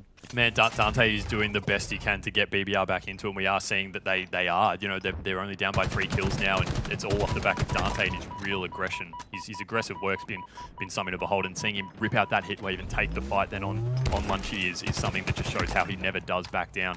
We're on board now with Braddles, and he's starting to put in a bit of work as well. As we're seeing, BBR's actually leveled this out now, and R-rated haven't been able to net a kill for quite a while. Not only just that, we've got the camo in the hands of Braddles, so he can start to push in. And not just that, it's not just him actually moving in, it's the intel he gives his teammates, that he can stand in the middle there and let people know where they are. And you can see he's popped the ping down there. The ping's been placed there as well for him, and racking up the assists and putting shots in on Ingestix as he starts to push up on the side. But look, BBR really have come out to play now, and I think they might have been caught napping at the start, but they've just gone on an absolutely mad run, and R-rated just cannot get a kill, Justin. Yeah, Ad's probably fallen asleep in his recliner in the lounge room like all dads do. And there we go, Braddles utilizing that throw. I love this life that Braddles has had. He utilized that camo perfectly, and he's just doing work. He's putting himself in the right position, rotating with his teammates, putting shots in, and I bang on about it. He's a consistent a Halo player that just does the right things, and here he is putting some shots in, checking other angles, tries to get the cleanup on Square. He does get called out and put down. Square getting the better of him there. Dante going in and cleaning up Brattle's weak player there. Ninjistic desperately trying to stay alive with that thrust that does go down. And look at that, BBR, now they're in front by 6. They were trailing by 10 kills, so it's unbelievable. Yeah, this has been a fantastic run. I'd love if we could get a shot of Evil's POV at some point if we can. He seems to be putting in a lot of work with 8 kills and only 3 deaths for this BBR squad. And we are seeing every time we look at the scoreboard, it looks like R-rated or a player or 2 down throughout the game. And as we see right now, 3 down. We are on board with Evil, thanks to the guys in the production booth for trusting over, as he's now making a move on that camo, thrusts in, and unfortunately, he's ripped to pieces straight away. So the eyes of R-rated on that camo, making sure that he can't put that in, but we see Brattles is there. Unfortunately, sometimes people forget if they have an ability in their back pocket, you do need to trade out for that camo. Brattles walks over, but he's able to pick it up actually. So had a lot of time up on top mid, not a lot of fire coming down, and he is getting chased, or at least taking shots, and they are clearly R-rated, trying to focus and get this camo out of his hands. You see shots coming in from everywhere. Not much Brattles could do there, so that's a really great effort from R-rated to be able to take that camo out of Brattles' hands. But meanwhile, we keep our eye on Evil there. 10 kills, 4 deaths. He really is the lead slayer in this one, but he's being assisted by Dante as well, who's got 4 assists. So Dante and Evil really working well to keep this 5-kill lead. And remember, if BBR win this, not only do they go through to the next round in this best-of-3 series, but it puts them one step closer to Raleigh because they knock one of their biggest competitors, R-rated, down to the elimination bracket, Justin. Yeah, and you know what? The later that you send down that elimination bracket, the easier run that you're going to have. And this scoreline is so tight. And, you know, only 4 kills the difference right now. That's just one rotation of Slayers. And something I noticed is the previous game, Evil didn't have his emblem on the number 4. He had a random thing and it was ruining my OCD. So shout out for him for correcting that. So we have the 1, 2, 3, 4. Ninjistics putting in a lot of damage, helping with the assists. He does get cleaned up though. Now on board with Evil with that Cloud9 skin. I love the black and the blue. It looks unbelievable. 12 kills already for him in this Slay game. And if you have someone that's going off like that, you just can't let them run rampant. But Evil, he's just putting on a clinic right now. Utilizing his cover here to get his shields back. 4 kills, the difference still. Rotating away. You know, R-rated, they knew that Evil was there. They were going to try and flush him out, but no, Evil rotating, getting a different angle, waiting for a time to pounce in. And look at this, Ninjistics caught off guard completely. That fresh camo's up, and it's 6 kills the difference. BBR starting to get a little bit of a lead going, 7 kills lead. Brattles again with that camo. He's just a bit of a camo hog, but he knows how to use it. He just utilizes it so well that, you know, if Brattles was on my team, it's like, oh, mate, go on. You can have the camo. Go on. And that's what he does, Hoots. Yeah, and this is a prime camo opportunity here where you see he's sort of right in the middle and actually lands on Ninjestic's head there and finishes him up. But that's what you want when you're a camo player and you can see that you're able to place yourself in the middle of multiple enemies. That's when your eyes really light up, and it's just how many backsmacks can I log here before I'm caught out. But you know, even if you can just net 2 kills that way, that's fantastic. But Brattles has been running some really great routes with this camo, and obviously it's run out now, but he's been able to get behind the setup and start putting shots in and fighting Ninjestics at long range, and he's really great shots there. Makes Ninjestics back off, and BBR still holding the 6-kill lead, and Justin, they're coming really close to closing this series out. Yeah, and if you're R-rated, you're going to get a little bit nervous right now. Might have some bun spaghetti on their sweaters, but not just yet. 7 kills the difference. BBR not far away from being able to knock R-rated down into the elimination bracket. R-rated struggling just a little bit. They're not far off, but with each kill, BBR seem to be extending their lead. On board with Brattles, who is just putting damage down across the map, catching Ninjistics, peppering him with shots there. Not cleaned up just yet. Brattles teaming up with Ads here. The duo going to be trying to sniff out some players. Brattles, his shields is flashing. He just keeps getting pinged by little shots here, not able to get his full strength back up. And Brattles, he's on 11 kills right now. Dante, the only player on BBR without 10 kills. And look at that. 45 to 39. R-rated, they can still do it. They're still hanging on.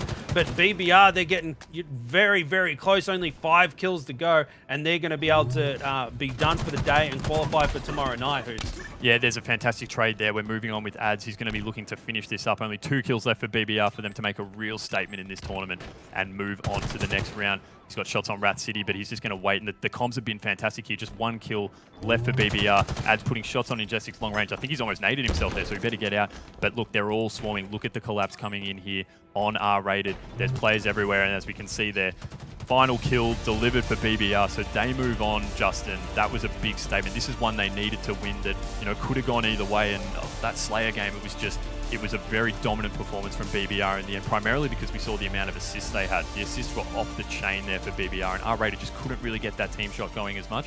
So Luke, we see BBR now moving on to the next round, and R-rated, unfortunately, they're going to have to fight their way down through the elimination bracket.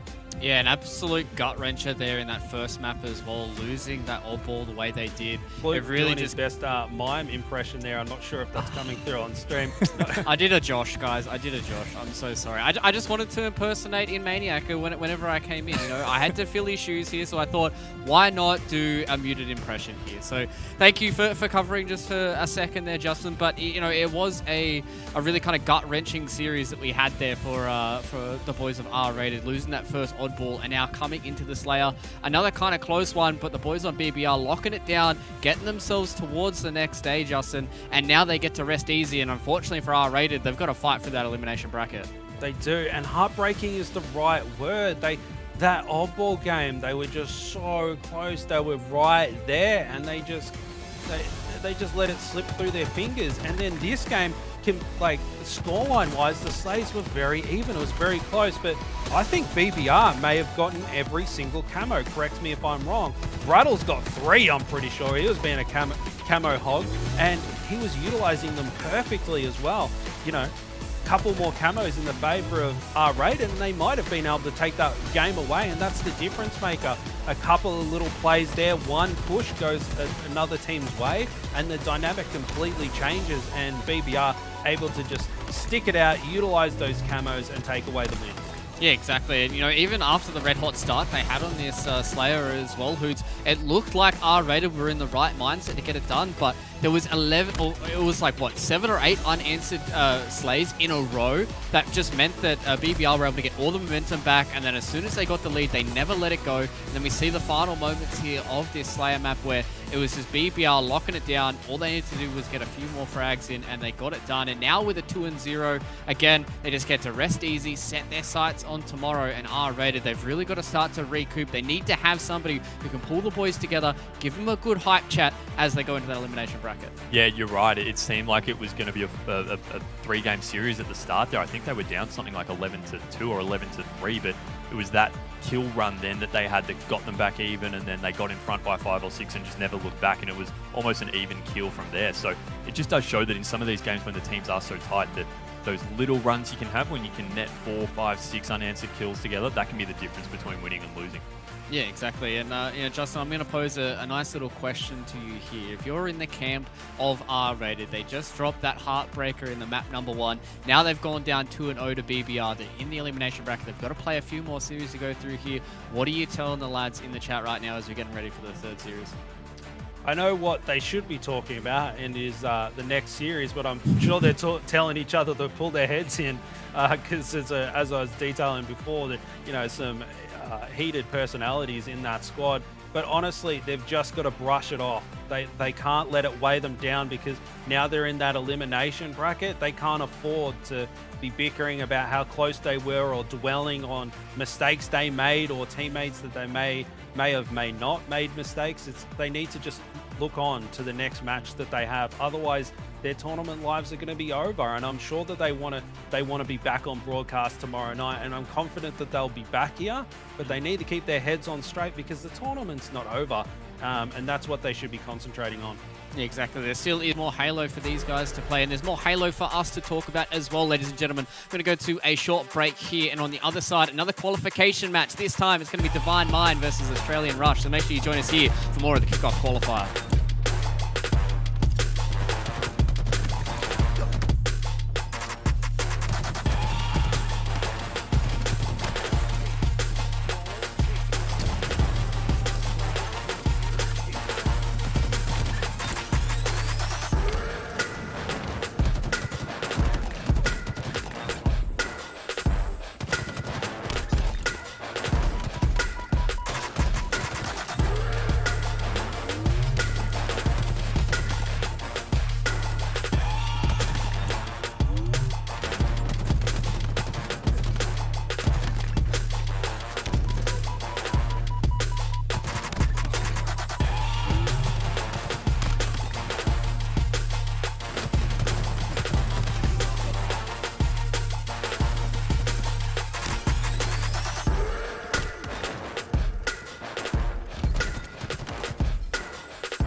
Welcome back, ladies and gentlemen. We're still deep here in the Kickoff Qualifier for ANZ. We haven't secured some tickets just yet because we've got a whole another day of competition ahead of us after this. But Hoots, it's been a pretty long day for us so far. We've seen some really, really good series. We've seen some back and forth series as well. And I think that's the best part that we've shown so far in this Kickoff Qualifier is the fact that some of these teams are still going all three maps and still so close.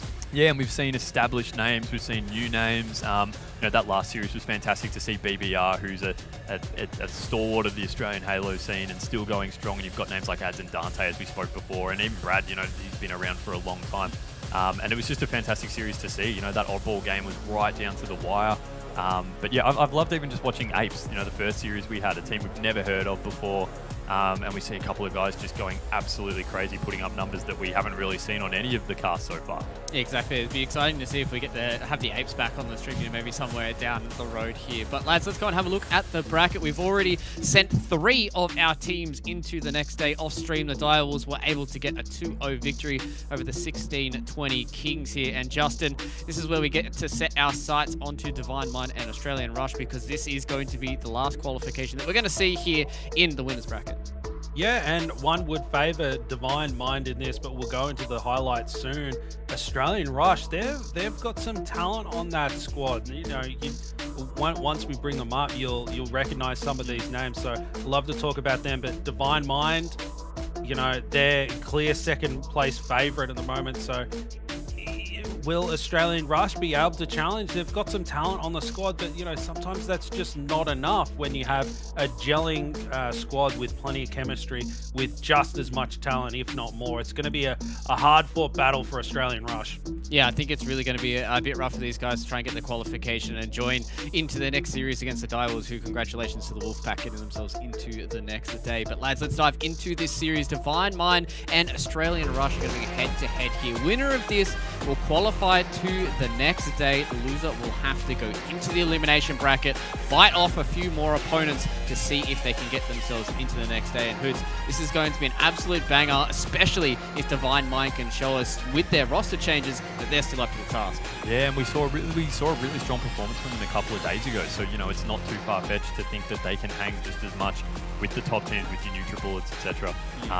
In the next series, but in the next time they come up against each other. But yeah, the real interesting change for Divine Mind has been they've now gone through another roster change. Slays is in, but Junior in particular, who's staying with the team, and we spoke about this a little bit earlier in terms of previously he'd said that Raleigh might be too tricky for him for a number of reasons. He's got work and quarantine that he'll have to do coming from South Australia and things like that. But look, he's locked into this squad, and if Divine Mind do get their ticket to Raleigh, that's who they have to go with if they want to go and compete there. So there's a lot of things to unpack there, and if we potentially can get a chat with Junior later on in the show, it'd be great to ask him about that. Exactly, and who do you feel like is going to be the kind of highlight player for us to watch here in Divine Mind's hood? I think it's Junior. I love watching him play. I found on Sunday that some of the routes he takes, and he's so sneaky. He was locking down that camo so often whenever it was up, and I just think he's got that level of aggression, but also he's very smart with how he plays. So he's the one who I'm looking forward to watching. Yeah, I'm super excited to have a look at Slays on the other side of this for us, Hoots, because I really do feel like that Slays has been one of those players for Divine Mind that's been doing quite a lot of work for them. And obviously Divine Mind has been a team that has been showing up in a lot of these open qualifiers. And I think it's exciting to see that across this entire roster, that Slays has been one of those players that was a little bit absent from Open, so obviously wasn't in playing it, but now coming back into it, can he be the difference maker for Divine Mind? And I think that's the question with these roster locks, Hoots, that Slays is now here, and he's going to be the one that's going to be playing it in Raleigh if they do get there. Yeah, absolutely. And we saw that some team changes, NutriBullet looked like they didn't miss a beat when they have added in pips. And so, is it going to be the same for Divine Mind? Because the game's so new, can we have new players popping into teams and it just works pretty seamlessly? That's something we're going to have to find out. Yeah, exactly. It's going to be exciting to see if Slays can come back in and fit like a glove for Divine Mind, because it's all on the table here. On the other side of the server, Justin, we do have Australian Rush. We're going to be head-to-head against our second team, and I'm excited to see what they can put in the server. Yeah, and I want to highlight Alejo. He's a star player, plenty of LAN experience and pretty respectable placements too. One thing I do want to talk about is I remember a couple of years ago we had a Halo 3 FFA at the Melbourne Esports Open, and over the 2 days you had to qualify for the final game, and he managed to take out first place. beating out Berserk from Divide Mind. Berserk taking out second place. So Alejo showing that he has enough talent and enough shot to challenge these guys, because Berserk came off second best in that instance. And yes, it's Halo 3 and it's a FFA and all of those different things, but he's got the raw talent there, and we'll have to see if Australian Rush is able to translate that into putting a fight up to Divine Mind. And as you can see on screen, top 4 finish at Sydney World Qualifiers in 2018 for Alejo and Avank too, so they know what they're doing. Yeah, exactly, and obviously he seems to have a lot of experience under his belt as well. With being able to compete multiple times internationally is a really big up for a lot of these players, being able to have that kind of cool, calm head, especially in these long qualifier suits, because it's all about making sure you're in the right mental space, making sure that, yes, you do have the frag power in the server, but you need to also make sure that you're keeping everybody in line throughout this whole series. Yeah, LAN stamina is something that a lot of people probably don't think about until they actually get to a LAN and see how tiring it can be. So you're right, to have that experience overseas as well. I mean, keep in mind, a lot of these guys who do travel overseas to Raleigh for the first major there, they're going to be dealing with jet lag among multiple things. And I think just overall, a big international major is such an overwhelming experience in terms of everything that's going on around you. So to have that experience for him is a massive part. Yeah, exactly. And let's see if it does play a part here in the server. Let's go and have a look at the maps here, lads, because I'm excited to see where we're going to end up. Obviously, we're in the same round, so we're going to end up on the same maps that we've had for our previous 2 series. And Justin, coming out here, Oddball has been a heartbreaker for us tonight, and obviously for the boys on R-rated as well. And I'm sure that might be playing in the minds here for Australian Rush and Divine Mind. But do we feel like, looking across these maps, that anybody's really got an advantage? Many would argue the Divine Mind has the advantage just purely from where they stand on the pyramid of ANZ Halo. So I would favour them. However, Australian Rush, these guys have had plenty of experience playing these guys too. I mean, you get into custom 8s in our region, it's not segmented. It's basically whoever's available gets in, right? Like you just post, it's a big group chat for a lot of the ANZ competitive guys, and it's basically, we've got 7 people in the lobby, we need 1 more and someone jumping in. And, it's not really segmented in that same way that maybe other regions are, where the population's massive. So all the players on Australian Rush, they have plenty of experience playing against Divine Mind, and that might be enough to scrap together enough ball time to take away a game here. Yeah, and I'm super excited if this is going to be a super tight series for us Hoots, because we actually get to see Bazaar here on the stream. We've only had 3 different maps for us today. We haven't gone through the entire map pool, and I personally want to see some Bazaar, especially CTF. Like, we haven't been able to see any capture the flag for today, and I want to see if we can get all the way to that 3rd map, just so we can see how these teams do play around on Bazaar and CTF. Yeah, there are more maps, believe it or not, beyond Streets and Aquarius. I know I think we've seen Livefire as well at some point. But yeah, I would be looking forward to seeing a CTF. It's a completely different game type that we haven't seen tonight, obviously, and just the way teams set up, particularly on Bazaar. We've got the rockets and the grapple shot there, added together with the flag and a whole bunch of other things going on. So that's a map that I find the long sight lines on there lead their way back to Halo of the past a fair bit more, rather than the tighter confines of a Streets. But they all bring their different elements, and they're all really exciting to watch. Yeah, I just want to get into that Bazaar map just so I can pick up a few tips and tricks. I think that's the biggest thing for me tonight, Justin, is I feel like I've found so many different hops, jumps, different things that I can do all throughout. Maybe I might be a lowly little mouse and keyboard player and can't grind too high, but maybe with a few of these hops and special tricks from the pros, maybe I might be able to get up there one day. I got a vacant spot in my backpack, mate, so I'll carry you up into Onyx if you like. Is it big? It has to be huge. It's big. Don't worry about that. And I don't know if I'm just getting hungry, boys, but I want to see those chickens on Bazaar. I'd settle for some rats down in the sewers, boys, but I really hope we get there. I'm keen for some CTF action. That is just pinnacle Halo, in my opinion. Yeah, I think it's beautiful getting to see the chickens. Obviously, some people are leaning towards you got to save the chickens. Some people are leaning towards you got to kill the chickens as much as you possibly can. I'm personally a chicken saver. I try and make sure that I don't actively go out and get rid of those chickens. But some of these players, some of these people turn them into nuggets, mate. Into nuggets. Dip them but in then some I've got to do barbecue extra sauce. work, Justin. I don't want to do extra work. I just want to have some chicken friends. Panko crumbs. Drop them in the deep fryer. Delicious. I think that's the first time panko crumbs have been mentioned on stream. It won't be the last, boys. And potentially the last time. But lads, let's jump into this series. Fingers crossed we get some Bazaar. And Sorry to cut you off there. It's just having too much fun here, folks. I apologize about that. But we are going to be jumping in with Australian Rush versus Divine Mind. Those for the just tuning in, Divine Mind, second-ranked squad in ANZ right now, and Australian Rush, plenty of experienced Halo players on that squad too. But Divine Mind probably poised to, get this done so they can have a rest for the rest of the night and think about tomorrow night. Yeah, absolutely. And we're starting off with Chef here, and I think we might be having a few little issues at the start there, but we're back on board now with Berserk, and he's obviously the rockets have already been taken. We just missed that in that initial spot. I think we're actually going to have a restart because we have had a lag out. Apologies to everyone at home. We have spoken about several times. Unfortunately, Australian internet is just not as good as what most other places in the world have. But look, we'll get that started up straight away. But Justin, let's just talk again about Divine Minds quickly. I mean, is it a complete foregone conclusion that they will be taking one of those spots to Raleigh? Obviously, we've spoken about the winner of this tournament gets tickets to Raleigh, but then the next top two teams also, based on points, get tickets to Raleigh as well. So is it a foregone conclusion that Divine Mind will get it, or is there a scenario where they actually might drop out and have someone else take their place?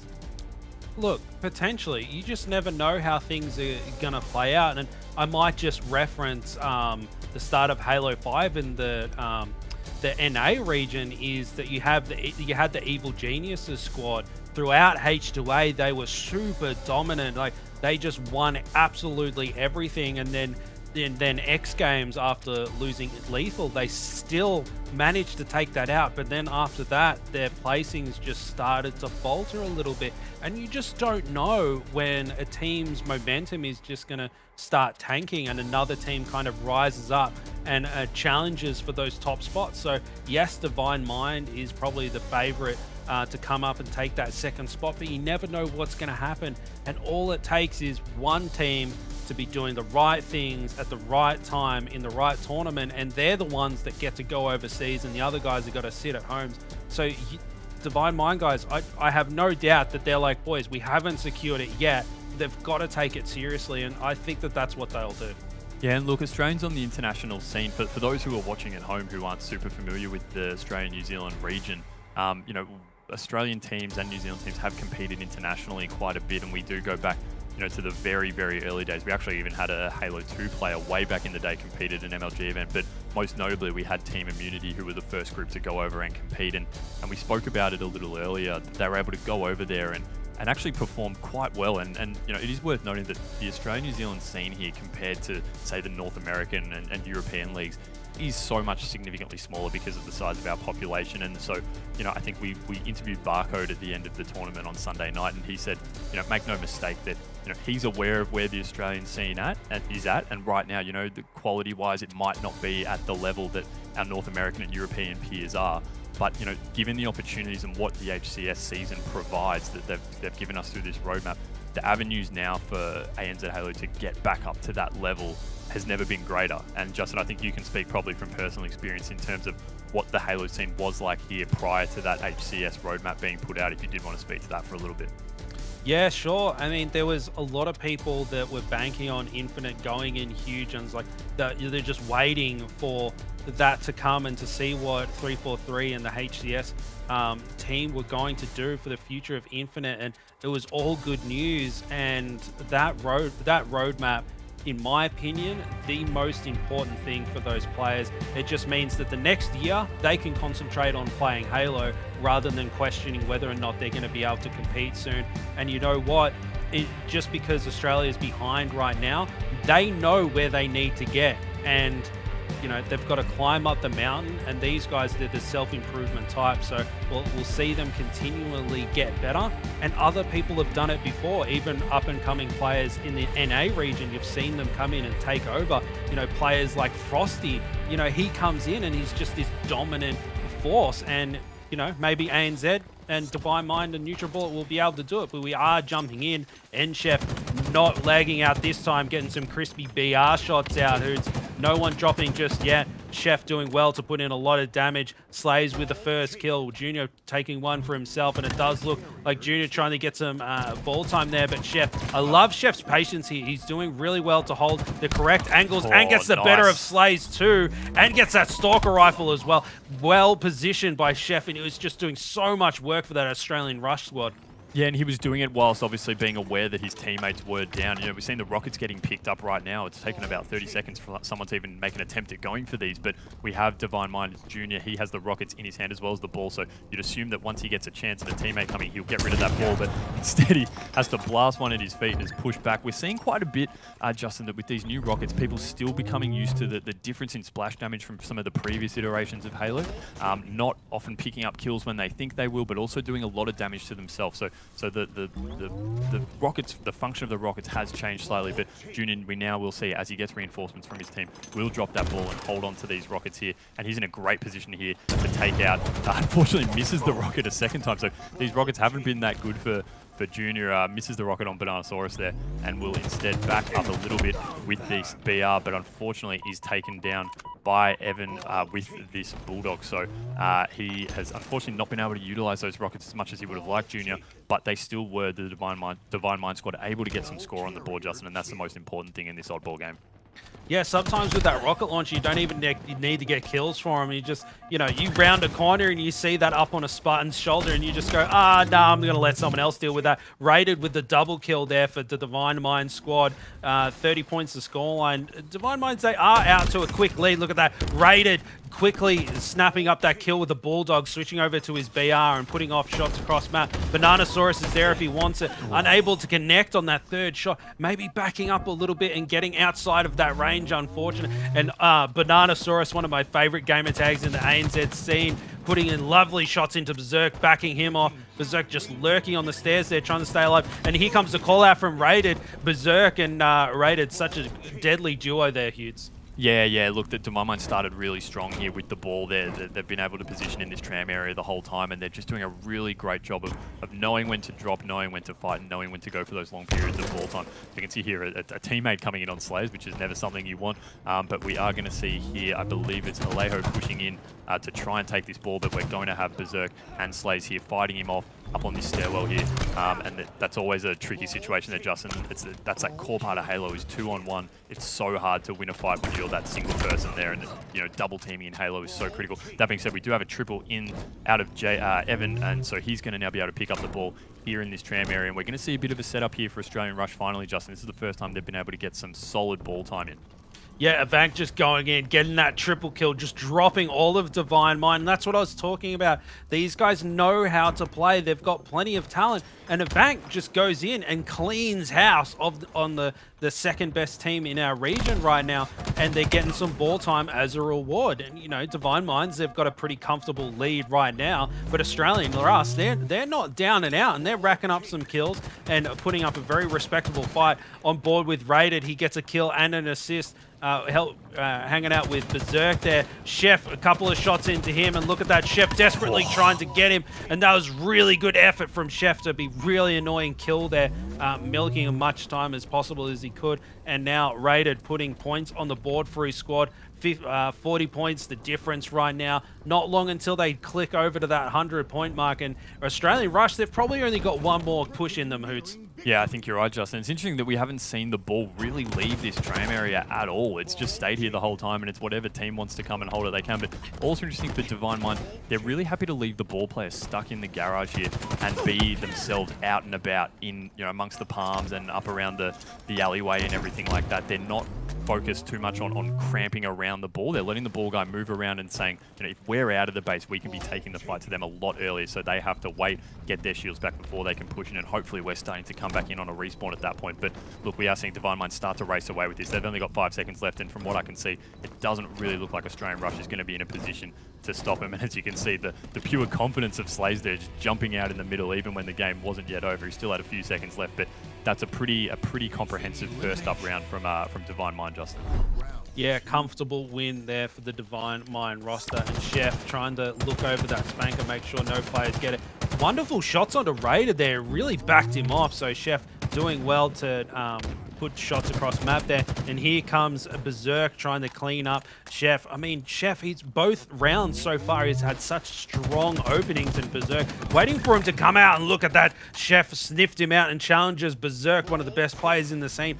Beautiful shots from him. And look at this, Australian Rush. They're starting to put some points on the board, Hoots. Yeah, exactly, and they've got rockets as well in the hands of Evan, so he's going to move into this police department, and Berserk's going to be pretty much right underneath him, so he just needs to turn around and look at Berserk, who's throwing nades through this wall, and you can see he clearly knows he's there. He sees the grenades coming up, but smart not to go for the prediction rocket. He's just waiting, trying to conserve these as much as he can, but he is getting shot from behind, and then Berserk, no idea where he came from then, forces the trade, and that's actually going to be 4 down for Australian Rush. So Berserk, I don't know, was he climbing up in the walls, Justin? What was going on there? I'm not sure. Sometimes you just bamboozle yourself. There's so many neon lights going around in the map, and it probably just got a little bit flushed in the face there, but we are board with Slays. He has that one rocket, does connect with it. Scoreline is pretty even. Look at this Australian Rush rushing in like Australians do and trying to push them out. And Divine Mind, they desperately need to rotate this ball. Slays trying to back up his teammate, and Junior running that ball back. He's trying to scrap some time. He's gone back the other way. He's ran the ball straight to them, and so I'm not sure what Junior was thinking there, Hoots, but Slays doing his best to stay alive and put in damage. Junior still alive? Yeah. How is that possible, Hoots? And this is what we saw last Sunday, was that he was just able to stay alive in these ridiculous situations. You're right. I'm not sure really what the call was. They're bringing the ball back. I would have thought the communication would have said, you know, let's not head that way. It's pretty hot. But Junior, I thought he'd been dropped, and then you turn around and he's still just sitting there with no shields, obviously. So fantastic work to stay alive there. And he still hasn't been dropped yet. Now he's actually picking up ball time. So that's just a fantastic effort to stay alive there. Divine Mind have really been able to get themselves back into this game, and they've got rockets now as well in the hands of Slays. In fact, he's actually just picked them up off the respawn to reload. He had the old one still in his back pocket. So that just shows you how long Slays has actually been alive for without dying, and using these rockets to strong effect. Unfortunately, can't get that second shot off, and Junior will be the only one still alive momentarily for Divine Mind, as we do have rockets now back in the hands of Evan, Justin. Yeah, Vank, with those rockets, he's only got one to play with, but that's enough to break a setup. He does send it over into a wall instead of a player, unfortunately for him. That ball is just sitting there, Vank, choosing to try and respond to some call-outs, rotating around Australian Rush, putting some points on the board. Junior caught unawares there. Vank grabbing himself a kill, and look at this. The scoreline's starting to tick up for Australian Rush. They're doing very well against this Divine Mind roster. Vank just moving around the map so freely. It's kind of surprising he's not having a lot of pressure put on him. Yes, he just popped a grenade then, but you know, who doesn't throw a grenade in there when they're going past that area? A double kill there if he wants it. I love that sneaky play. Just hug the corner, an easy back whack, and you know, every player, doesn't matter how good they are, it's only one smack to the back and they're into the respawn screen, Hoots. Yeah, it seems like Australian Rush is starting to get a bit of momentum now. They're about to take the lead back in terms of this round, and they've just had 3 or 4 dead momentarily for Divine Mind. So they've got this A set up, and this is working really well for them. It's interesting that Divine Mind haven't tried to actually bring the ball back to the tram area. It was really successful for them last round, but Australian Rush more than happy to hold it, and it looks like they're actually starting to rotate it potentially down to that tram area. That being said, we are on board with Chef. He was the one holding the ball, and he's dropped it just to get it out of there. Does really well to take down Junior there. Unfortunately, he's dropped it. That's a really big one to try and stop Divine Mind from being able to arrest some momentum here with the ball in the tram area. We're on board with Berserk, who's running down through the alleyway, through the tram, and we are going to see, unfortunately, Bananasaurus taken down there at tram. So rockets are up, and we're going to see, I believe, Berserk start to move in there. Really great back on Evan. That's crucial. He should be able to make a play for these rockets as he picks them up and just gets to safety. Also picks up the grenade kill on Chef. Randomly, Bananasaurus is dropped with the double, and he can push in here and look for a triple if he can get a prediction rocket. He's gone for it, Justin. He really wanted it. Unfortunately, it just wasn't going to work out for him. Yeah, he is a few seconds too early there, Hoots. We did see the player come up in the spawn, so it does look like Berserk has been learning where each of those spawners are going to pop up. And look at this, Australian Rush. They've actually got the lead right now. Unbelievable. You know, we're alluding to Australian Rush being able to put things together if the opportunities arise, and it looks like that's exactly what's going to happen. We're on board with Slays. He's got 9 kills on the board, and he's putting damage across map, and looks like Rated is going to start putting some points on the Divine Mind side of the game. And, you know, we're all even at the moment. Australian Rush, they're really performing, Hoots. I'm hyped. Yeah, this is great from Rated. He observed that there was just a lot of chaos happening around that cafe area, and he said, I'm just going to try and get it out of here while everyone else fights. So he takes the ball, gets out of there. Everyone else is fighting around that cafe area while he can just put distance between himself and all the enemies and really start to rack up time. And look, this is a massive amount now, Justin. They've put about 30 uncontested seconds on this one run here, and they're closing it on 90 seconds. They're about to close this round out. So we're going to have Rated moving into the police station. Great work to stay alive and rotate the ball through there as he holds and starts to move through to A, but just keeping his head down. And Justin, I think that's about to be it. That's going to be the round. There's no one in position from Australian Rush to drop him, and that will be it. Divine Mind will take the second round and the victory. That's a great performance and great final rotation there from Rated with the ball. Yeah, Divine Mind, they were, you know, they were lagging behind just a little bit, but what they did is that they waited for the weapons and they waited to make their push, and they executed perfectly, got the ball, and then just went on this massive run. They didn't just keep challenging and scrapping, and that's the thing. All of that scrappy fighting, maybe that's what how Australian Rush managed to rack up so many points, because Divine Mind wasn't taking them seriously, and then they went, hey boys, they're actually 10 points in front of us, are we going to take this game seriously or not? And then executed correctly as a team, and then rotated that ball perfectly and just went on a massive run. So Junior only with the 8 kills but 12 assists. I thought, you know, I didn't even notice that his kills were so low in that game, but look, you see the damage being put out there. It's Berserk with 5,726. He's topping the leaderboard there. But what we're going to focus now is on Junior. He did put in a lot of time as carrier, Justin, over a minute, almost a minute and 10 seconds there. But you know, he was just putting in a lot of work, Junior, and his ability to stay alive throughout that game at really crucial points, I think, was a massive difference in them being able to maintain some kind of setup at crucial points there. And that was what enabled Rated to actually take that ball and go on that long run of about 60 seconds. Yeah, nail on the head as always, Hoots. Love your work running through some of these highlights here, and we are gonna be moving into this next game. It's not over just yet, and it's nice to see some signs of life from the Australian Rush guys. They're just gonna get the pan out and see if they can find some gold. Yeah, it's a very good, a Sovereign Hill analogy for the Victorians who are watching. But yeah, look, the other thing that was of note as well was, I believe it was Slays who was just able to go on a run of not dying for so long whilst putting shots on. We saw that he had the rockets in his back pocket that were empty and was able to hold on and stay alive for so long that he ended up picking up the next rockets off respawn purely as ammo rather than a weapon pickup. So the inability, I think, of Australian Rush to shut down some of the key players on Divine Mind and not finish Slays was a really crucial loss there. But yeah, as I said before, then it was that final push, I think, that was the real difference between Divine Mind winning and losing that game, that rotation down to Tram. I absolutely agree. And you know what? Quick tip about the rocket launcher. Don't grab the ammo. You can drop guns in Halo now. So just toss the spanker to the side and scoop up the next one. It's going to be ready to go. So Slays, if you need some coaching lessons, you can hit me up. I'll let you know my hourly rate. But anyway, Divine Mind's there, one up in the series so far. And are we going to see that trend continue, Hoots? Many would argue yes. But I'm liking what I'm seeing from Australian Rush. They're doing a lot of right things. I talked about it early on in the first couple of rounds, that Chef, his angles that he was holding off the rip and doing damage for his teammates and suppressing the pushes from Divine Mind. That's some classic Halo. And if you are able to keep up consistency with that type of gameplay, you're going to start taking maps off people. It doesn't matter who you're fighting. Yeah, I thought he did a fantastic job there. You're right. We watched him several times holding around that A stronghold, just peeking around that elbow there, down towards the Bulldog area. So yeah, his positioning was fantastic. Unfortunately, it just didn't work out across the board for them. But look, they've got a chance to redeem themselves now as we move into this Aquarius Slayer game. You know, all's on the line here. All is on the line here for Divine Mind. If they win this game, they go straight through to the next round. Australian Rush, they need to win this one to stay alive. We're moving straight to Slayer. You know, names to watch in this one, Justin. Who are you wanting to focus on? Oh, wow. Well, we highlighted Chef. I'd like to see what he can do. I know he didn't stop grinding towards the end of Halo 5. He used that opportunity to try and hone his skins a little bit. What skills while everyone was sleeping and napping. He was training during the off season, and it does look like it's starting to pay off for him. and Chef with that lovely space station skin. The yellow and the black looks fantastic. And look at this. He's taking angles and putting damage down on the map. And look at Rated just do the classic Halo 5 thruster, really taking Chef off guard there, but doing the right things off the rip. Now on board with Slays, back on the Divine Mind roster after a couple of weeks off. Gets a nice little cleanup there, slides past the second players, tries to whip around Alejo trying to stay alive, but the team shot is too strong there. Him going down. 2 kills already for Slays, and it's 5-0 in the scoreline, Hoots.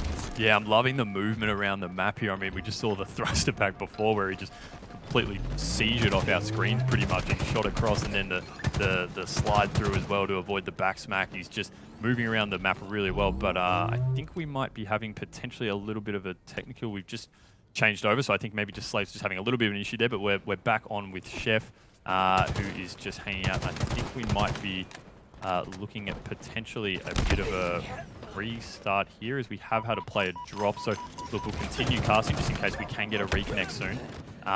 But I think we're gonna keep going. So we're on board with Evan here. We do have the 9-5 lead for Divine Mind, as we're on board with Evan with the perfect on Junior. But I think these players are still just trying to figure out exactly what is going on as we have a player down here. So Berserk's going to be dropped. Rated dropped as well. There's a double. That's a great effort there from Alejo, and Bananasaurus we're now on board with shots onto Junior at the flag there. He gets another perfect. So we've seen quite a few of these today, Justin, already. In this game, sorry, I should say. And we have that camo popping up in 15 seconds. Yeah, and now back on board with Chef. I seem to be gassing up quite a bit this series, putting shots down the map, using that new threat indicator there. He's highlighting players across the map to ping them for his teammates, and combine that with some callouts, you can get solid information. It looks like they're all getting poised to grab this camo. Chef he's baiting it out a little bit. He didn't want to be the first one to grab it. He does manage to grab it. He's going to pop it onto his chest and try and stay alive. It's critical that he doesn't go down here. Berserk trying to find, Raiden trying to find him.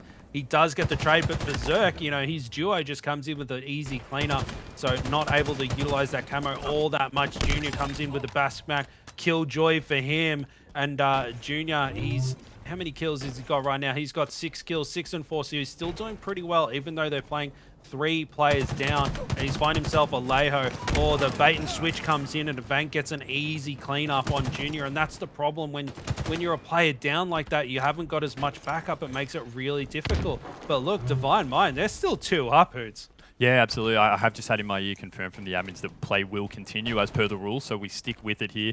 And we do have Divine Mind still holding this 2-kill lead, so even though a man down, they are doing really well to maintain this lead and not get overrun here. And we're going to see, it's going to be interesting, Justin, are we going to see them try and maintain some kind of a distance and stick to further range fights where they can be ducking out? Because a lot of the time we do see when players get up close and personal, that's when it can get pretty messy. And if you're in a 2-on-1 up close, that can be a really difficult battle to win. So are we going to see Divine Mind try and take this a bit more passively, fight from a distance? The one thing they do need to worry about, though, is obviously they are a man down, so they can easily get overrun, as we are seeing here Berserk being pushed in here by Chef, and Chef is able to take him down. So they are going to have those issues where they do just get easily collapsed. On that being said, though, they're still maintaining a lead here. They've actually broken out to a 3-kill lead, so it was getting close, but they're staying alive here. And Junior almost out-BRing Evan there, but they're just doing their best, and that's a typical thing we've always said about Junior, is his ability to stay alive long enough that even if he can't win the fight, a teammate can come in and easily neutralize it, and that's so important in some of these fights, especially when you're a man down, Justin. That's a good analysis of Junior. You are spot on, in my opinion. That fresh camo is up, though.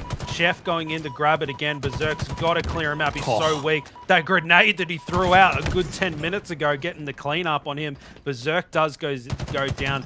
Divine Mind, they're hanging on by 2 kills. And look, this is a good test. They're 2 kills down. And a player down, 2 kills up and a player down. It's a good test of them and their teamwork to work together as a trio to take down the full strength Australian Rush Hoots. They really need to be on their toes, have their communication flowing, and not make any mistakes. Yeah, absolutely. And what we've seen here is that it looked like Australian Rush thought they were moving in for a push on that flag there for a bit of a collapse. Unfortunately, they got it wrong, and they've started to spread out now. And so they're going to be able to, if Divine Mind can work together well, they can isolate these guys, because they are in the pushing in as a 1 or a 2 in some instances. Look at Junior again, just staying alive on this box, Justin. He is finally taken down, but it does take them a while, and Australian Rush now do take the lead. So, this one man down situation that Divine Mind do find themselves in, it can eventually start to become a little bit overwhelming as you find yourself having to take fights so many times. But a very, very lucky spawn there from Divine Mind. I didn't actually see who that was, able to get behind and get a quick kill. And we do have here still just this 1 kill gap. So Justin, this isn't blowing out by any stretch, even though they are a man down. No, and it's... Yeah, I'm not sure if that's impressive for Divine Mind or embarrassing for Australian Rush, because it's completely even right now. I'll let the chat decide on that one. You know, start a Twitter poll and find out. And 30 points apiece is the scoreline. Junior putting some shots into a bank. But here comes Bananasaurus. This is the problem when you're a player down. You get 1 weak, 2 kills in favor of Divine Mind there. And Australian Rush, they've just taken the lead again. Chef cleaning up kills with Alejo there. And look at this. Chef trying to shoot the spawners. He's doing a little bit of prediction here.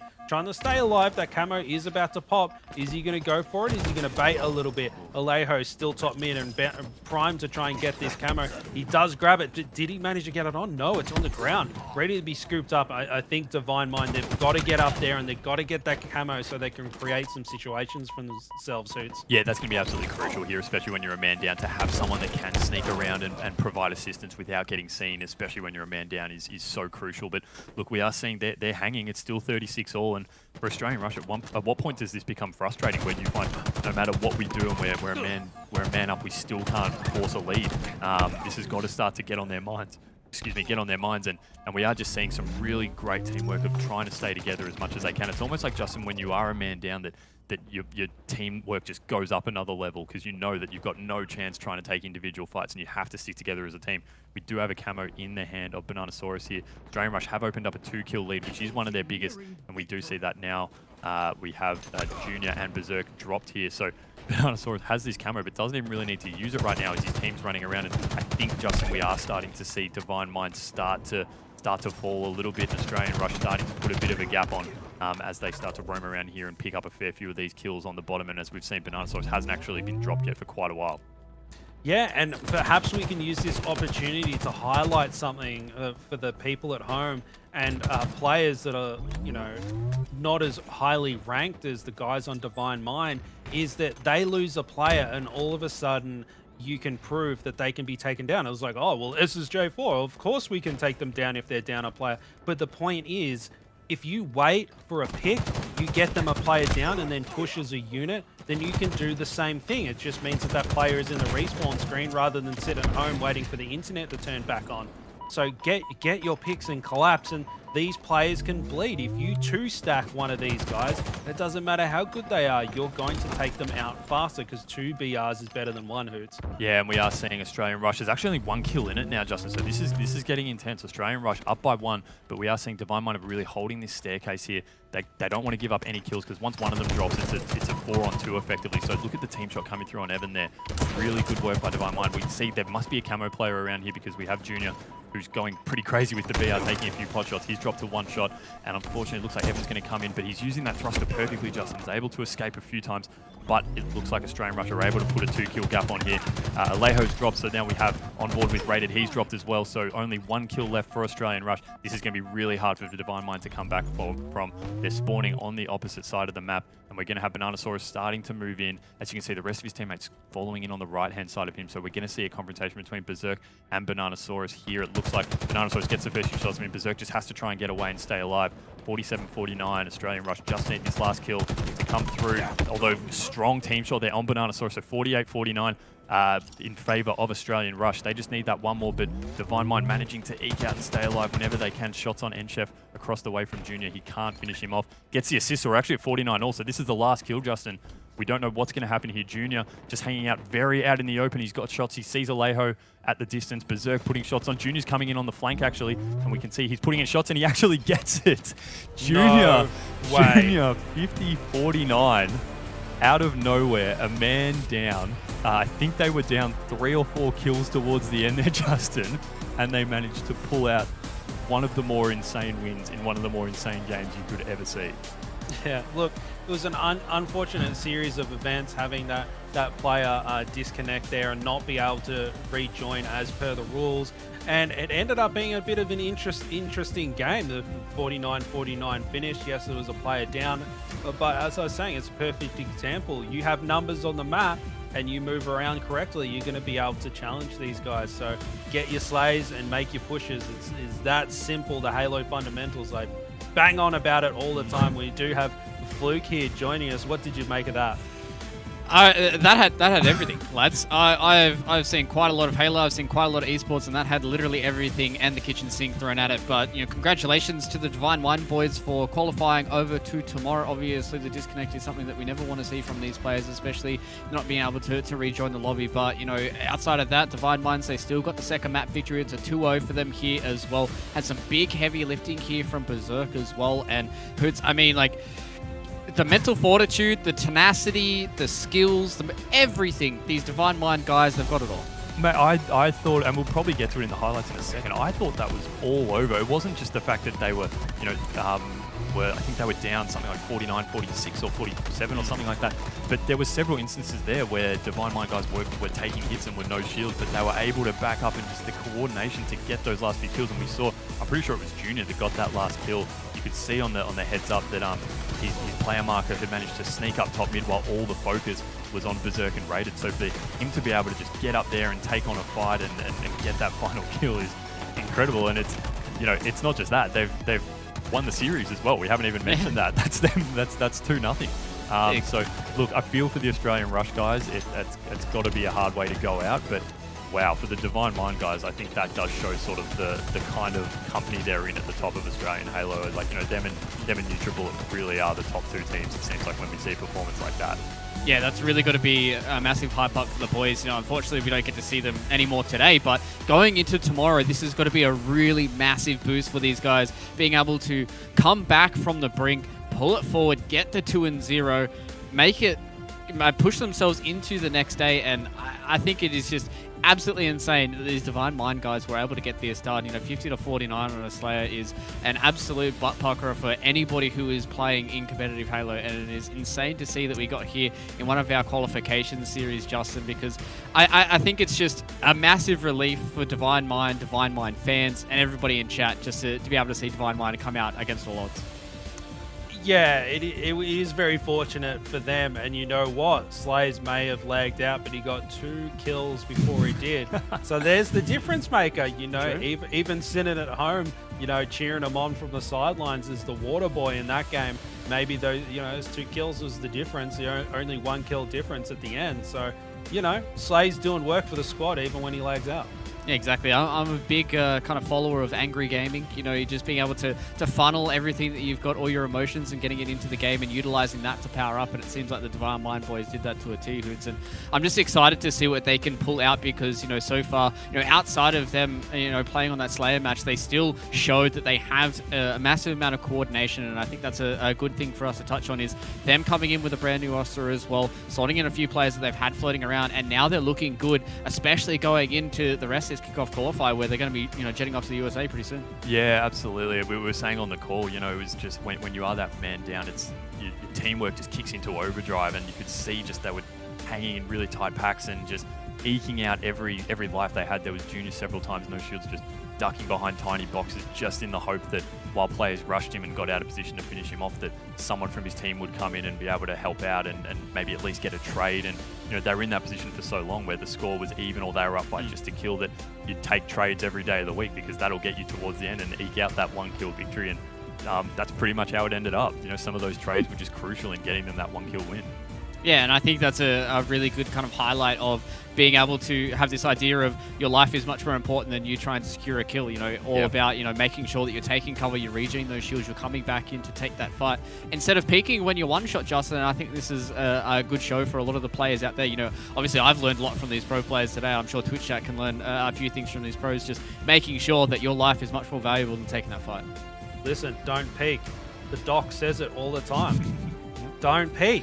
If you want to keep your head, you don't peek. And Junior, as Hoots was saying, putting on a clinic on that, utilizing just a sliver of cover. Like, if all the cover he had was a blade of grass, you would see Junior ducking and diving around that blade of grass trying to stay alive. And, you know, that's what it takes to win 3v4. And they managed to do it. And it was a good test for those guys as well, is that they needed to coordinate and play the game seriously rather than being a little bit more relaxed. Because, you know, if you're a top squad, you're like, oh yeah, boys, you know, like we'll just casually take these guys out. But all of a sudden you're a man down, then you need to, you know, pay attention again, because they probably thinking, you know, we'll finish off, we'll have some dinner, we'll watch the rest of the broadcast. But no, you have to put the NOS bottles back on in their cars and go for it. Yeah, exactly, and it just shows a whole lot of mental fortitude, and I'm sure that's going to give them a whole lot of wind in their sails going into the next day of our Kickoff Qualifier. Divine Mind get themselves into our second day of play, but it's time for us to go to a short break, ladies and gentlemen, so we can reset ourselves and set our sights onto the elimination bracket. We're going to be heading into R-rated versus Strafe.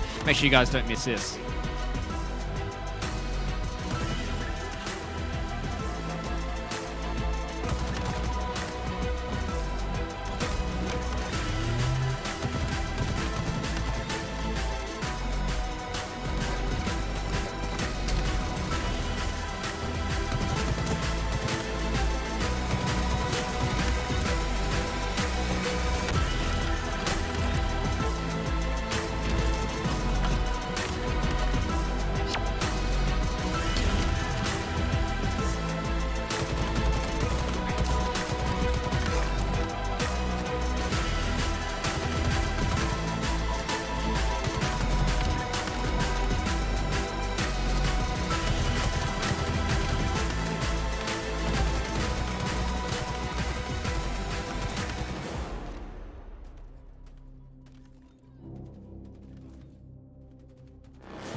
Halo Infinite does a great job at balancing both the mechanics of Halo 3 and Halo 5. Bringing those two worlds into one is like such a great thing for Halo Infinite and for the player base in general. Infinite seems a lot more about exactly what they've tried to design it to be, which is, you know, you spawn in with a battle rifle and you've got to go around and pick up whatever grenades and other weapons you want. And then you're really just fighting for the best parts of the map and the power positions. Definitely the movement aspect. I'm glad they stuck with sprinting and sliding. So I feel like if you've got that cracked movement, it's just, yeah, you can be an absolute menace on the map. Seems a bit similar to Halo 3. Obviously, there's these new mechanics in there, but I'm really liking how it's a bit of a slower game. Your BR start seems a bit more strategy and sort of more of a calculated sort of team pushing. I'm really liking that aspect to it. The Slayer game type is a staple of competitive, but I would like to see it just in the series once, like in a best of 5. I think it would be really awesome to see that as a game 5. I've never been a fan of Slayer as an objective just because of the way it plays, but I still think it belongs in Halo to a degree. On the larger maps where you have a lot more space to kind of like hide, it doesn't really play well. It creates this weird, like, really slow and passive Halo dynamic. I wouldn't say they're not skillful, but I wouldn't say they're as skillful as objective game modes. And I think they'd fit a perfect tiebreaker for a series. So putting them as the last map that's played, if the series reaches that point, would be a perfect spot for them. I feel like it's essential for Halo. It's always been there. It should be there. You can't have a lot of Slayers in like the best of 5 and the best of 7s. You know, you're gonna have like a Slayer and objective, then a Slayer again. I really enjoy Slayer. Like, you have to work as that, you know, the core 4. You have to really work together to get those 50 kills. I think Slayers should honestly only be for game 5. I don't think there should be 2 Slayers in a best of 5. I guess the gripes with Slayers of all the time is that there can be an element of randomness to it. So, you know, if a team gets on a roll, gets some power weapons, they can sort of almost steal the game from you if you're a lesser team. In saying that, I do think it does belong. So far, though, it does seem to be a bit of a trade fest, and it has been hard to sort of get a bit of ascendancy and sort of set up. So it seems to be sort of going back and forth and just trading rather than, you know, getting it set up and, you know, focusing on power weapons. I love Slayers because, I mean, I still think it takes skill. I mean, you have to spawn in, you have to collect things around the map, whether that be grenades or weapons. You need to earn kills. I think it's fun.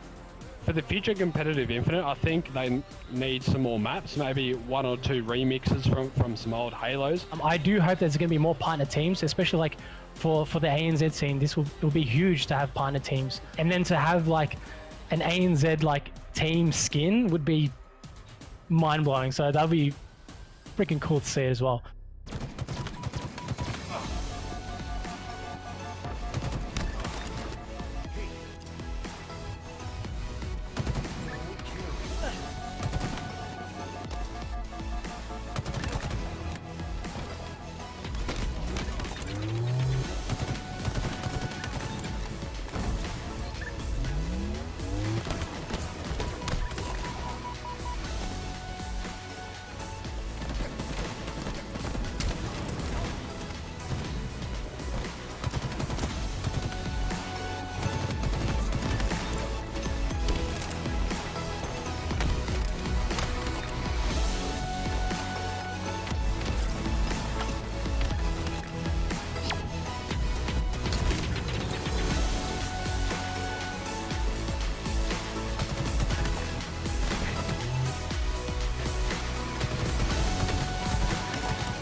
Welcome back, everyone. Here we are getting ever close to the end of the day number 1 here for the Kickoff Qualifier for ANZ. We've already punched tickets for 4 of our teams to head towards tomorrow. Now it is time for us to set our sights on the elimination side of this bracket and see who is going to be going ahead to the next day. Hoots, it has been a long, arduous day for us here, and this is how our upper bracket did pan out. NutriBullet, BBR, Divine Mind, and Direwolves, all who will be seen tomorrow. Yeah, I guess you wouldn't say there's a huge amount of surprises to see these guys through to the semi-finals, but the big question has been and will be for the next, rest of tonight and tomorrow is which of these teams doesn't get in the top 3, pretty much. So we've got NutriBullet, who we think are probably going to be almost a guaranteed top 1 or potentially 2 if something goes horribly wrong. Divine Mind up there as well, but it's that BBR and Direwolves that are the 2 that we're really keen to watch and see how they go. Yeah, especially because that fight for third is still raging hot here as we look towards the second day and set our sights onto the elimination side of this bracket as well. Obviously, we've only got 16-20 Kings right now. The winner of the series we're about to cover, lads, will slot into that bottom slot there in round of 7. So we are going to be jumping into the round of 6 here in the elimination bracket to see who else is going to be joining the 16-20 Kings over there. And that's where we get to start to look towards a few more of these series, Justin, because this is where it starts getting a little bit spooky for some of these teams, right? We touched on R-rated being in that race for third. Even if they do make their way towards that second day, they're still in the elimination bracket and they still need to make sure they win every series from here on out. Yep, and when you're in that elimination bracket, you've already pulled your parachute. So if that line gets cut again, you're straight down into the ground and you're gone. So these guys, their tournament lives on the line. If they want to make it till tomorrow night and have the beautiful casters Hoggy and Bluey say wonderful things about them, they need to show up and make their way through the bracket. Yeah, exactly, and it's all about that important major slot on the line as well, lads. So let's jump into this series. It is going to be R-rated taking on Strafe here. This is going to be an important one for us to touch on. Obviously R-rated is a team that we've covered so far, Justin, and I'm sure this is going to be a team that we're probably going to be covering a lot more for the rest of this Kickoff Qualifier. Yeah, R-rated. We've talked about them before. Ninjistics, Lunchy, Square, and Brath City. Plenty of experience And we've talked about Square, we've talked about Lunty. I want to talk about Wrath City. He's a resident cheeky boy, a little bit of a troll living under the bridge, but he is a monstrous player himself. And that cheeky mentality translates into his gameplay as well. He's an annoying kill, and he does things that are a little bit unorthodox because, you know, you're fighting him, like, Wilcox, what are you doing, mate? Like, why are you making this push? Why are you here on the map? And that's his plan. He's like, I'm going to hang here. This is totally off meta, and it catches people off guard. And sometimes that can create opportunities for your squad. So, you know, Wrath City might be a key player in this next game. Yeah, he might be somebody for us to watch. But on the other side of the server, Hoots, we do have Strafe here. They're able to eke out a victory up against Degenerates in that elimination bracket to get themselves in this series here. And I'm excited to see what they can put into the server. Yeah, we spoke about them a couple of weeks ago. Noble, Nexus, Jellybean, and Mantis, who is someone who's been around the scene for a long time, and he's a super animated player. He's one of the biggest trash talkers on the scene, at least from my memory 10 years ago. I'm not sure if he's still the same or if he's matured somewhat. I kind of deep down hope he hasn't. But yeah, he's always been a fantastic leader of his team, really amps them up, and I can just imagine on the comms he's exactly the same now. Yeah, it feels like, that kind of cockiness, that little bit of, arrogance is always something that's nice to have in the server. And I think I always like seeing some of these game attacks. Obviously, Justin, you were touching on it today. I really like Jellybean. Like obviously Bananasaurus was one of my favorites as well that we've seen out through today. And I think that's the beautiful thing about me jumping into Halo is I get to see all these new sick game attacks. I think some of the nice ones we've seen today has been Jellybean, I think, for me. Yeah, and if you've had your gamer tag long enough on Xbox Live, you can have some OG tags. Whoever has that OG SSJ4 tag, hit me up. I'll give you so many Microsoft points if you hand it over. But we're touching on Mantis before and talking about his competitive side, but I want to talk about him as a coach, because he's coached Immunity and Mindfreak all the way to Worlds. He has loads of experience, and you have someone like that who's looked over the shoulders of the best players in our region and coached them and made sure that they were doing the right things and keeping their communication clean. He's a fantastic player to have on any roster because he keeps everyone focused, and he's like, boys, we are doing the wrong things. Set up for camo. What the hell are you doing? And he's not going to apologize to it. If you're doing the wrong thing, he'll tell you. And I know from experience because I got him to fill for me once, and he was ripping into me for the mistakes I was making. Yeah, and I think that's a nice little advantage for the Strafe boys to have somebody with that kind of coaching mind in their way and just be able to bring that all together and get everybody done. But lads, let's go and have a look at the maps that we're going to be looking here for this best of 3. We're going to be changing it up a little bit here, Hoots. We get to see some more streets. There's going to be a recharge slayer in there, and hopefully, please, can we get a CTF? Yeah, I'd love to see it. I mean, even Slayer on Recharge, we haven't seen Recharge for a little while, so I'm keen to see that as well. But yeah, let's just pray to the gods that CTF Aquarius, it happens. You're not going to get your Bizarre Luke, but Aquarius might have to do. At least you'll get your CTF though. I mean, it's a little unfortunate. Luckily enough for me, I do get to go across both days of the broadcast, and maybe we get a whole boatload of Bizarre for the second day. But Justin, I'm just excited for us to start out this first map of Oddball, because I think it really gives us a kind of deep dive into how these players play these kind of objectives, right? Like we've seen a few different strats that's been floating around. Obviously, you guys have touched on it. ANZ might be a little bit slow to the ball, but it's all about, trying to make sure that you control the ball, having those good hiding spots, and making sure you get the slaves when they matter.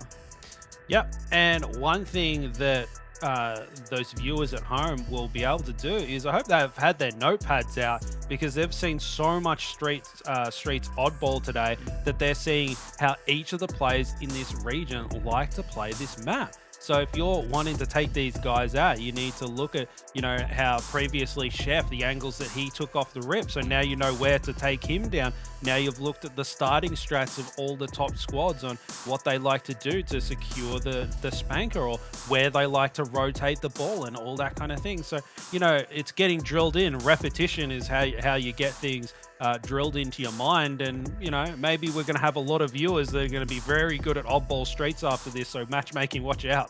Yeah, I think that's an interesting point for us to touch on, is the fact that we've seen quite a lot of oddball across the entirety of today, and that means that some of these teams are starting to get a little bit more info across some of these players. And obviously, looking forward into the roadmap as well, Hoots, there's going to be a lot of competitions going to be flowing through. There's going to be a lot of competitions where some of these up-and-coming teams are going to start to face against the big dogs, and this is where you want to make sure that you have have a lot of info on those scary teams so you can start to take them down. But this is the step that R-Rated needs to get themselves to the major. R-Rated and Strafe, game number 1. Let's jump into it, boys. Yeah, you're right, Luke. So much on the line here for R-Rated. If they lose this, then Raleigh, they can kiss it goodbye.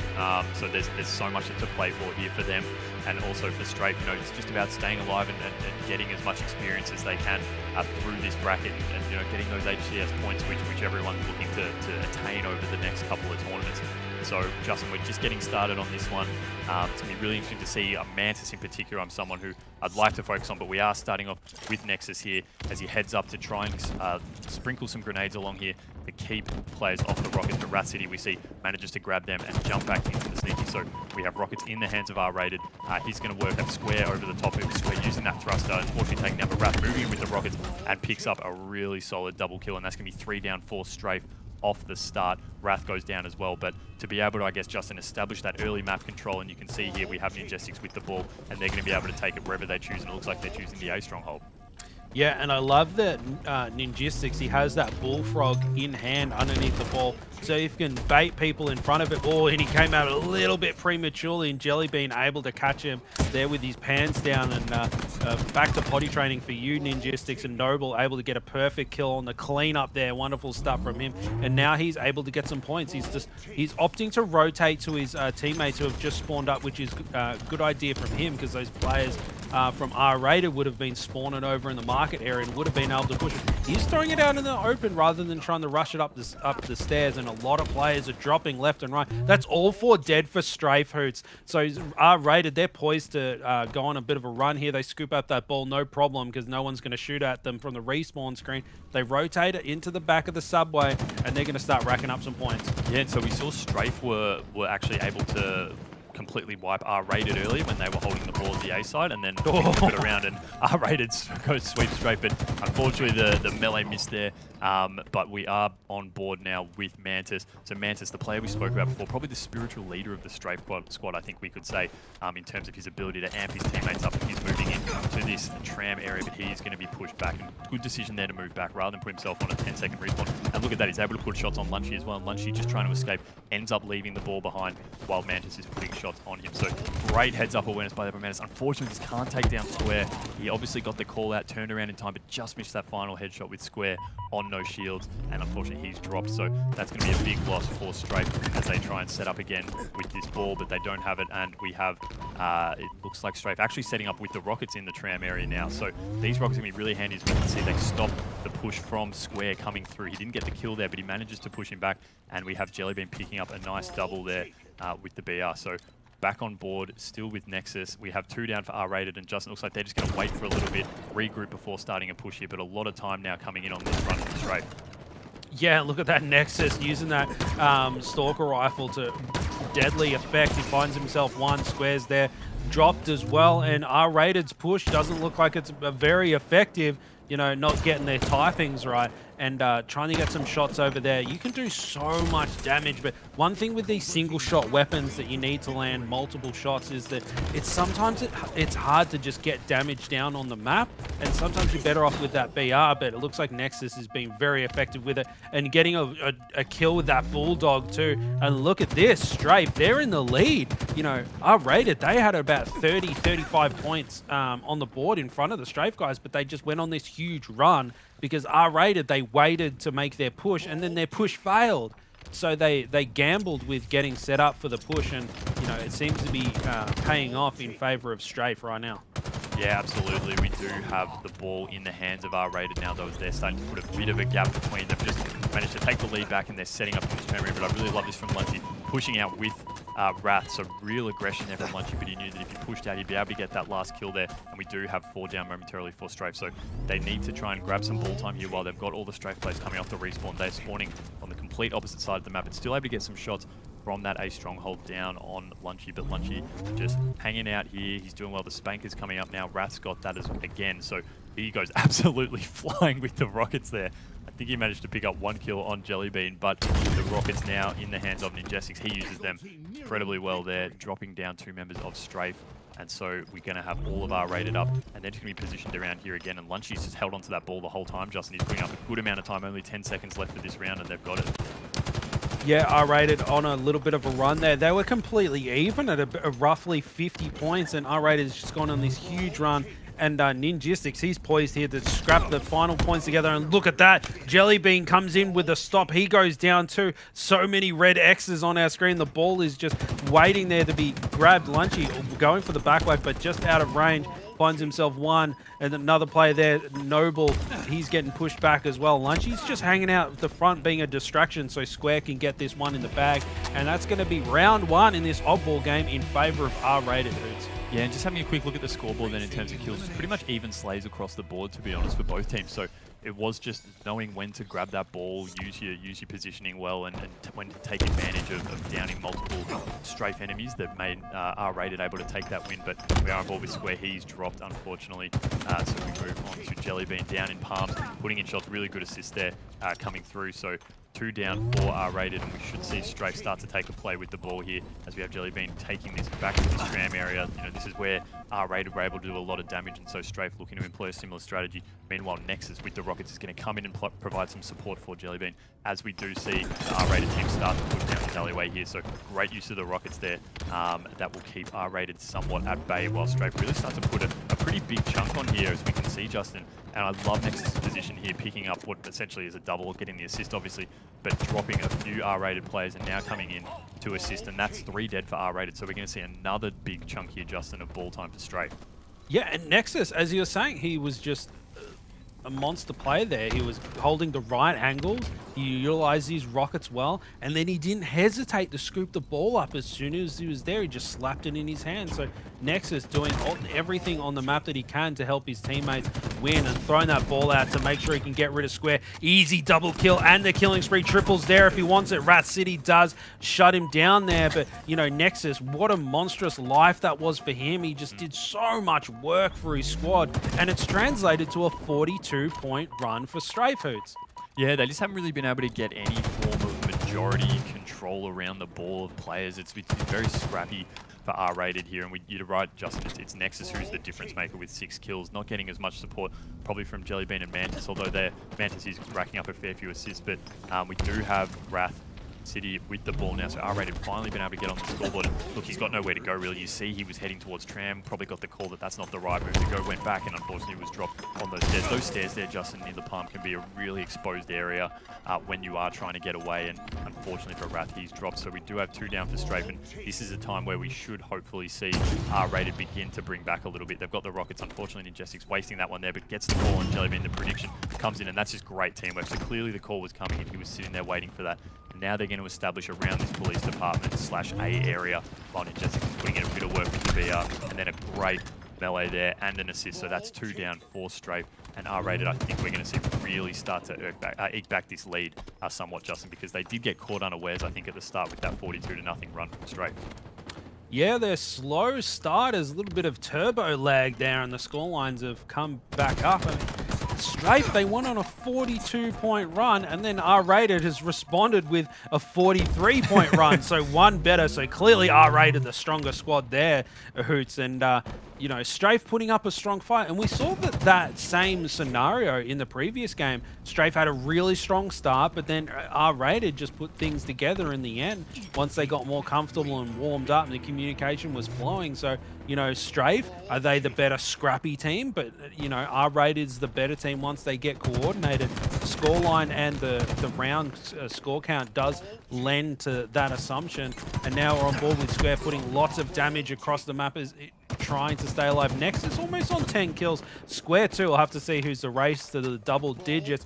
But Strafe desperately holding on here. They can't afford to lose this round, Hoots, because R-Rated has already got a round in the bag. If they want to be able to take this game away, they're going to have to win back-to-back rounds, while R-Rated, they've just got to close this one out. They've got a fragile lead, but it's a lead nonetheless. Yeah, exactly. And we do have Rockets popping up in a second, so it's going to be interesting to see if R-Rated turn their focus towards Rockets rather than the ball momentarily, because we have seen before with those Rockets, they can pull out a setup, but we just hit Lunchy with the perfect there on the last shot. So fantastic RBR in there. And he picks up what effectively is almost a double. So Lunchy just single-handedly holding this police area down, and now he's going to get ball. And we do have rockets in the hands of Ninjestics. So he's had them a few times now, Justin, and has been able to really put a lot of work in, as we see here.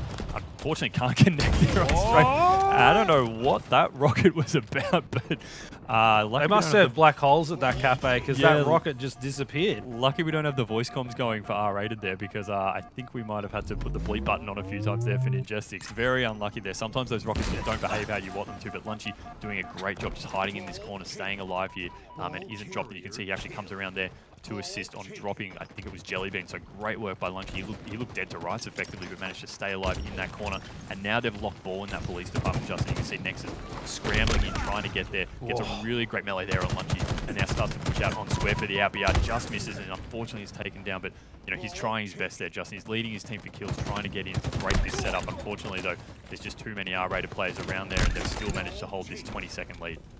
Yeah, double kill for Mantis though, and now they're holed up in the police department, and Mantis, that double kill there, cleaning out house and then now getting ball time.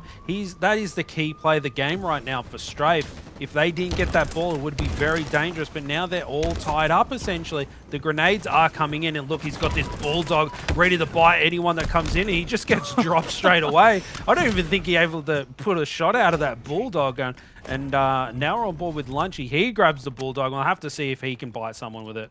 Yeah, it was like Fight Club in that police department there. It was just everyone coming in just belting the living daylights out of each other. And luckily for R-rated, they came out on top. And this is where you start to worry if you're Straight, because this is where the game can really get out of hand. You've got R-rated needing only 10 seconds to go. And then you've got Lunchy here just patrolling perfectly with this Bulldog and gets the double. And that's a massive trade. Look, that's 4 down there. And that, I'm going to call it, that's going to be game, Justin. And Lunchy, we know he loves using that Bulldog, and him just holding that area there was the single-handed reason the Strafe weren't allowed this final push. And they get the win and go up 1-0 in this series. But Justin, across the board there, look at Lunchy. I mean, we saw on Streets a few days ago, he couldn't even grab a kill. He managed to be the equal leading kill scorer on his team there. Yeah, and we did see one of the players performing CPR on that poor dead player, so hopefully they're okay. But that is still only game 1. It is going in favor of R-rated and Strafe. They put up quite a fight. Both those rounds of oddball, they racked up plenty of points early on, and it was just R-rated. They were the better closer in the end, and that's what got them across the line. So if Strafe, they managed to be a little bit more consistent and string together a strong performance over an entire game, they're going to be able to take a map from R-rated, but it depends who's hungry about it. Who wants to win this game, Hoots? And right now it's proving to be R-rated. Yeah, we see Nexus in the stats there with 6,068 damage. You know, we were watching him earlier, and he was putting in a lot of shots across the map, and also, you know, not taking as much damage as taking the least amount of damage on his team as well. But look, I think Nexus he clearly was one of the keys there, but just wasn't able to get his team over the line in the end. Unfortunately, we had some of the replays here, and I think the rocket control was something that was really massive. We saw Ninjestics using it. I guess mixed results, really. I guess you could say. You know, he was able to at one point use it really effectively. Great call-outs from his team. Another time he wasted 2 and didn't get a single kill out of it. So, you know, those rockets can be a temperamental beast to try and tame sometimes. But Lunchy as well, we spoke about Justin during the call, you know, able to lock down with that Bulldog and stop a couple of runs in a row from Strafe, trying to get into that police department. And that seemed to be the area that really worked well for Strafe. That police department was a good hold for them. They were able to rotate it through to the A side when they needed to. Just a lot of cover in that area, and Strafe just really couldn't get a solid hold of them for those last couple of minutes there. Yeah, and we did see that unfortunate rocket there, a spanker not behaving. And what do you do to a spanker that is not behaving, though? You can't spank it and give it discipline, can you? Because that's it's a weapon does the spanking, Hoots. And a few of these highlights here. I love this angle from Lunchy, and that strafe. Imagine out-strafing a gun that has bullet spread like that. So Jellybean doing so well to get the trade on Lunchy. But the thing is that all Lunchy needed was the trade in that situation. So although Jellybean did well to challenge Lunchy with that Bulldog, it didn't matter in the end, because all Lunchy needed to do was hold them back so they could scrap together the last few points and take out that game. And that's a big win for R-rated as well. You know, they've been pushed down to the elimination bracket. They might not have thought they'd be getting there as early in this tournament as they would have liked. So to be down in that elimination bracket, you know, morale might be a little bit low, but to eke that first win of the series back, and say, you know, like, hey, we're back. You know, we've still got another chance. As you used that analogy before of the parachute. You know, the parachute's still up. It hasn't been pulled away yet. They're not down to just complete free fall yet. So they go up in this series, and you know, one more win, Slayer recharge, and they move on to the next round. So they're still completely alive in the tournament. You know, dropping down to the elimination bracket by no means affects their overall point score. Once this whole tournament's done, you know, they can still go all the way to the end if they're good enough. But to be able to get that win, I'm sure that'll do a lot for their confidence. Yeah, and moving into this next game, the oddball game, it was pretty even in the Slayers department. You know, maybe a little bit in favor of R-rated, but you know, Strafe, they proved that they could get the kills, and we are moving into a Slayer game. I don't think we've seen a Slayer on Recharge yet, and I know you really love Recharge, Hoods, so I'm sure you're excited about this one. I've been missing it too. The streets is nice, but you've got to adventure out into other areas. And Strafe, they are down and out right now. R-rated, only one game away from pushing forward in the bracket. And Strafe, they're hanging on for dear life, and I think that they can do it. They just need to string things together a little bit more consistently, and they can take away a game, Hoots, and we are on board with Ninjistics. Take it away. Yeah, we can have Ninjistics moving across here through to the goal. A really quick rush up there to try and get some top control here. He's going to be looking down, moving over to get that, pick up that assist there, and then unfortunately he's dropped by Strafe. So interesting, he wasn't going for the camo at all, and it looks like we have seen quite a few of his teammates drop down in this area to try and pick it up. But you know, even Stevens right now, 2-all, Lunchy with that camo, he's the one who's picked up both kills, and he's going to look to creep up on Noble here, but unfortunately can't get Strafe there, sorry. But will control this top gold area. Shots on Jellybean across there. He's still got this camo in his back pocket along with the commando, so he can just start to walk around this top mid area pretty freely. Shots on Mantas using the commando instead of the BR. Interesting call there, but it looks like he's happy just hanging out in this top area, as is Jellybean on the other far side on that A window. Unfortunately, we see here, Nexus rushes in, unfortunately can't drop Lunchy. Really great heads up play there. Hits him with the beat down and follows up with the headshot. That's got to do a long way for his confidence, Justin. Absolutely. When you're getting snuck up on like that and just 180 him sitting down, it's like, excuse me, young man, I'm trying to play Halo Infinite here. So a very big ego boost for my boy Lunchy, not that he needs it. Now checking his sightlines, 5 kills each, and it's all even Steven right now. He has got that commando in his back pocket. Look at this double player push from Strafe and Lunchy. He's not ducking and diving too much. He's got Ninjistics to help him out here. You know, he looked like he was about to cut and run, but then, you know, Ninjistics came and was like, Lunchy, I got your back, bro. Let's take them on. We can take these boys. And look at that. Lunchy's patience pays off, and he nabs himself a kill. Now on board with Ninjistics, who's rotated away. He's like, Lunchy, you'll be fine. Yeah, you got one of them. You can 1v1 the last guy. And he has got that shock rifle, very powerful weapon in the right hand. Trying to find one. There's a sword player, unfortunate. Not what you want to see when you're looking down the elevator. I was like, I was watching Aliens there. You just like look down the elevator, and there it was. Yeah, that's something that'll put an end to your run, because Lunchy was on a pretty solid run there, and unfortunately that sword's just going to be the thing that takes him out. But we are on board with Mantis now, so Mantis doing a pretty good job of maintaining this A area, but we do see again it is a camo in the hands of Jellybean now. So this is Strafe's first camo for the match. We're 1-all in terms of camos, and you can see Strafe has the ability to just walk directly over the middle of the map here to long haul, knows that Lunchy's coming through, gets the call out there's someone up above, so it's going to have to figure out a very good way to play this. Great work there on the 2-shot beatdown. Turns on Ingestic, unfortunately can't get the finish there. Was in a bit of a difficult position there, Jellybean, was pinched between about 3 players, so to even work out a kill out of that there, Justin, I think is a pretty impressive achievement. Yeah, and that camo, it was starting to run a little bit low, so I think he was feeling the pressure of it. Any time, you know, they're going to see me and I'm going to be caught with my pants down, so he was pretty desperate to get a kill. And one thing I did notice is that he took note that player that he did end up killing was pretty weak, and excellent push from Noble there, taking him down. We'll forget about what I was just saying because Noble's putting on a clinic. That grapple is just sitting down there, Hoots. No one's really utilizing that so far in this game. Looking at the scoreline, it is 20-11 in favor of Strafe. So what did we say is that Strafe has it in them to take a game off R-rated, and they're stringing things together. Nexus on 6, Jellybean on 6, and you're looking over to R-rated. Unfortunately, Square on the old goose. And that's a bit unfortunate for him. Hopefully he'll be able to warm up. 0 and 7's not a stat line you want to have in a Slayer game, Hoots. No, not at all. I mean, he has managed to rack up 4 assists, but yeah, we did see him slaying out pretty hard in the previous match, so not something you'd expect for him to be goosing it. But Lunchy, meanwhile, trying to do his best to keep the team in there. You know, look, it's only an 8-kill gap, so it's not over. Lunchy's got some interesting choices of weapons to use, and he goes for the gravel shot to try and just throw himself in there. Unfortunately, it doesn't work, and we do see 3 down, 4 are rated, so they are getting outslayed quite consistently here. A 9-kill gap now that they have to try and bring back, and we are going to see Lunchy hanging out bottom mid. He's dropped, so good work there by Jellybean to drop down, get that kill, and we do see the camo is popping up, but unfortunately not able to grab it. So 3 down for Strafe.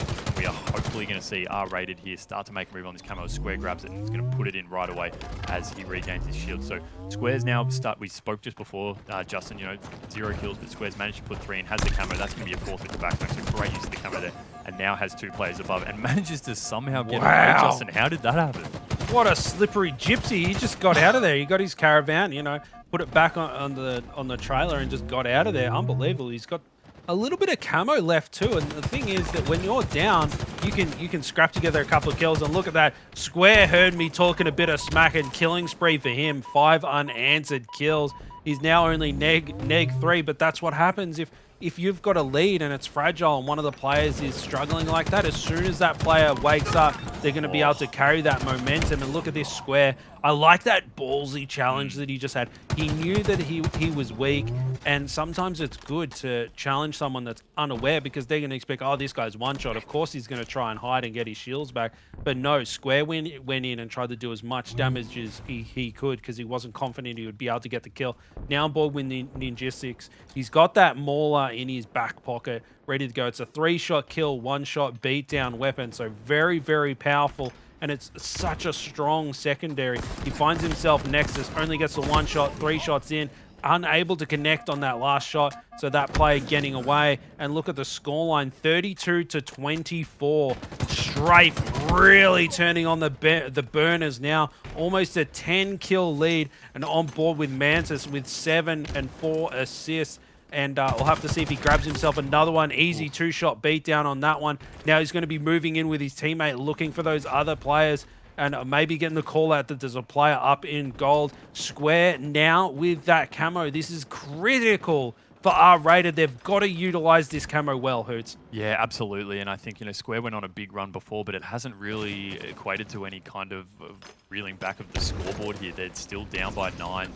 They haven't been able to pull back despite Square going on that big run, but does still have this camo in hand, so pushes up on Nexus there, was able to get that good assist there, and now can take top 8 control here. Unfortunately puts a nade on his teammate, but will work together with Wrath on Jellybean. Jellybean's dropped Nexus there as well. Unfortunately couldn't get any of the kills there. Square put up a fair few assists, as we can see, totaling 6 assists here, and Strafe a few down though momentarily there. So R-rated starting to pull back a bit, Justin. We can see there's a 6-kill gap here now, and R-rated starting to motor a little bit. They're able to maintain a bit of that top control there, and work together to start to bring this back a bit.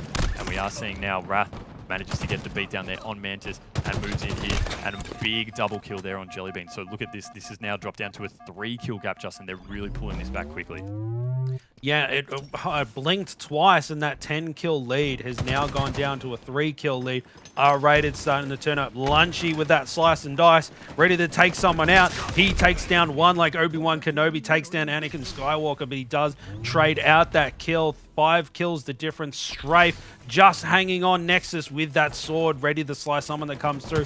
Ninjistics caught out, challenging 2 players. We will see him try and rotate away. And look at that call out. So many players, they just went, hey, he's over here, boys. And they all just went, get him. And they went after him. And now Nexus here holding this angle with the sword. He wants to get a sneaky little kill. And I like that when the scoreline is this tight, it can be so frustrating if you're trying to mount a comeback. And they're like, boys, there's a guy hiding here with sword. Of course he's hiding here with sword.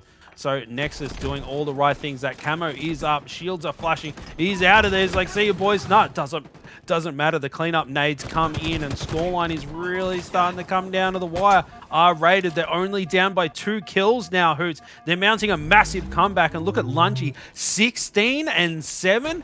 Oh, my God.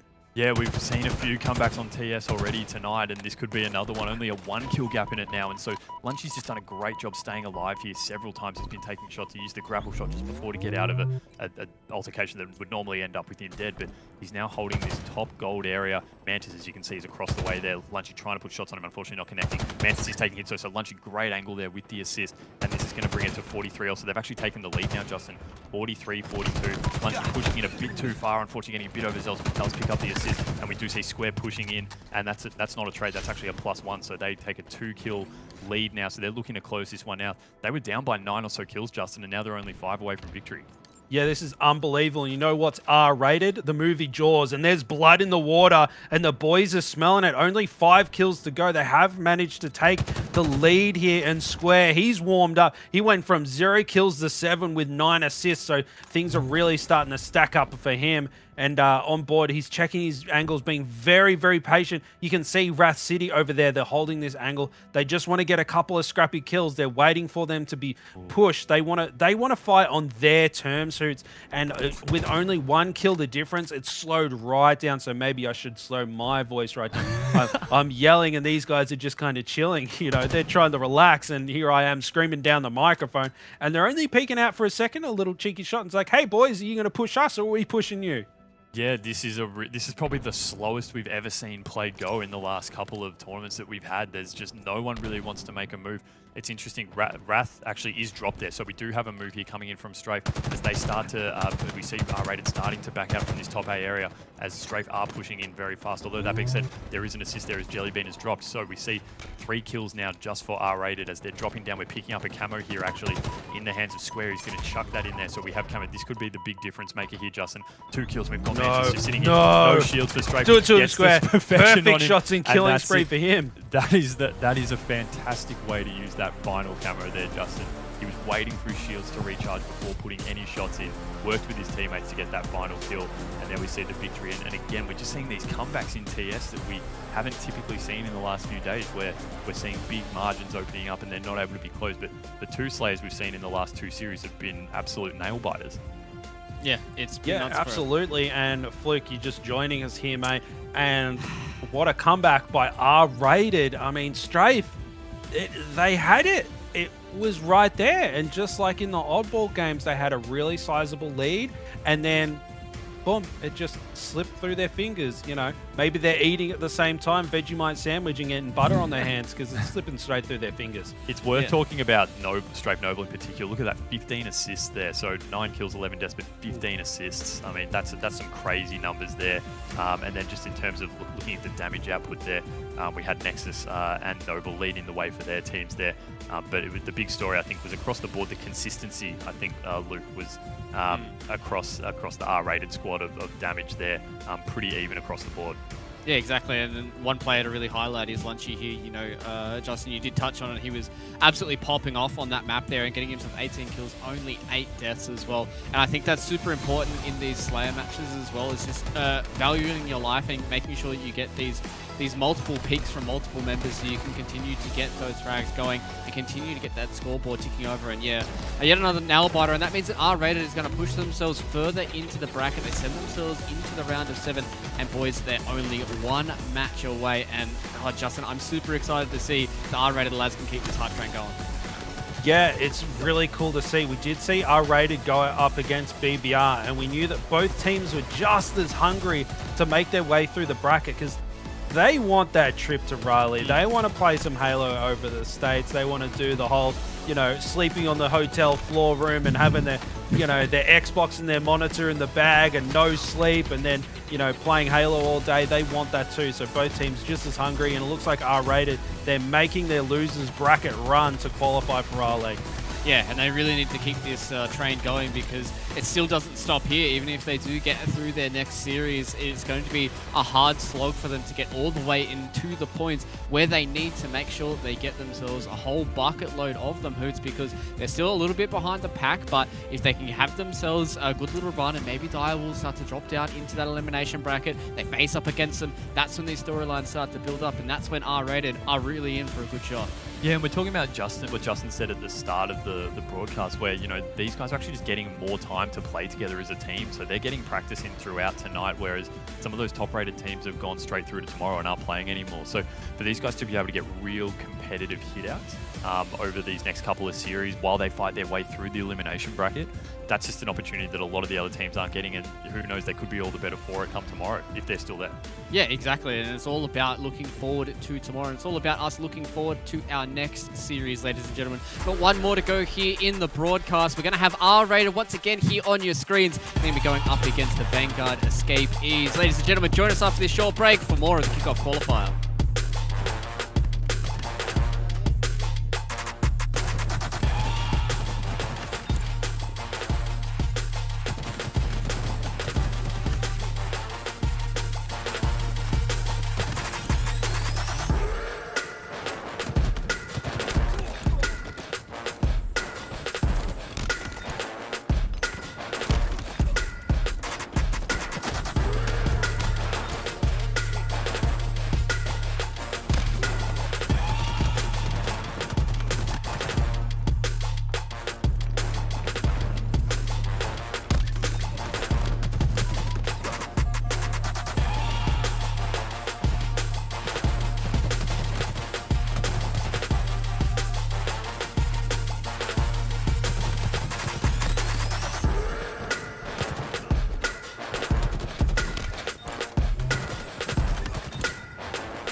Hello everyone, welcome back here to HCS. We're in the Kickoff Qualifier and we've got one more series before we get into tomorrow's festivities. I've got my lads back here. Coots, that was an interesting series for us to partake in. You know, obviously R-Rated get themselves the dub. Now they move forward into the round of 7 in this elimination bracket. It was a tight little Slayer match, but they're still looking crisp, they're still looking clean moving forward as we have a look at our winners bracket from today as well. They're still alive, yeah. They're doing everything they can to stay in the tournament, and all they can do is just keep winning and keep pushing through in the hope that they can get through back to this top end of the bracket in the finals. But yeah, no, it was super impressive. We've seen Lunchy. I think the development we've seen in his play over just the last couple of days or weeks even has just been really incredible. And it's what we've spoken about a few times now, is these certain players who are just adapting to the game and getting used to the mechanics and really starting to find their groove. And I think Lunchy's a prime example of that. He absolutely dominated that last series.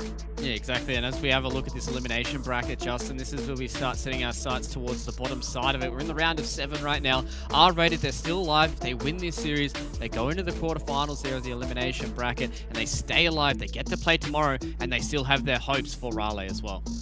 Yeah, but we do have that other spanner in the works, is that Vanguard Escape E, and we did see them perform pretty well. I think it was against NutriBullet. Correct me if I'm wrong, Internet, but they played surprisingly well. They came from the Call of Duty scene and are adapting very well to Halo, and here they are, round 7 in the HCS Raleigh qualifiers. So they're pretty close as well, but R-Rated, they just came out of that previous game and they're red hot, ready to go and hyped up from that previous series. That was a bloodbath between those two teams. They were pretty evenly matched, and when you win an evenly matched series like that, it just gets you more and more hyped, and that's the best way to gain momentum, is to win out games that are super close. So, you know, Vanguard Escapees, are they going to be ready for R-Rated when they're, you know, chugga right into the qualifying bracket? I mean, that's the kind of question we've got to, you know, think about now as we set our sights on this series. It is going to be R-Rated taking on the Vanguard Escapees. And Hoots, this is an interesting tale for us to tell, right? Because obviously Vanguard Escapee, they've been able to watch R-Rated play. They've been featured the most across today in this kickoff qualifier. But R-Rated coming off a hot win, a 2-0. They've got the match fitness. It's all about whether or not Vanguard can start to match that. But R-Rated, I mean, they've just looked so good throughout today, and they've just had some shining stars as well. Yeah, I think Lunchy and Square have probably been the two to speak about the most. Just in that last series as well, we saw how much they dominated in terms of slaying power alone. That enabled themselves to, the rest of their teammates, to pick up some of the objective work on that Streets Oddball game. And then when it came to Slayer, it was just Lunchy pretty much going to work by himself and doing an amazing effort of just staying alive as well. Some of the times he's able to stay alive, using that grapple hook so effectively to get out of sticky situations, is what we haven't really seen from him in the last couple of tournaments. So yeah, you know, they've taken pretty much a booking on this whole broadcast. This is the 3rd series we've watched by them. So yeah, they're overexposed, I'd say, but yeah, no, they're doing fantastic.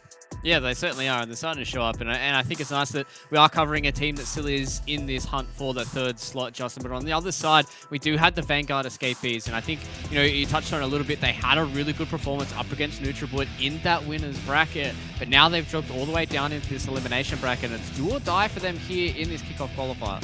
Yeah, Ryu, Beast and Doomed and Benjen, doesn't that just roll out the mouth?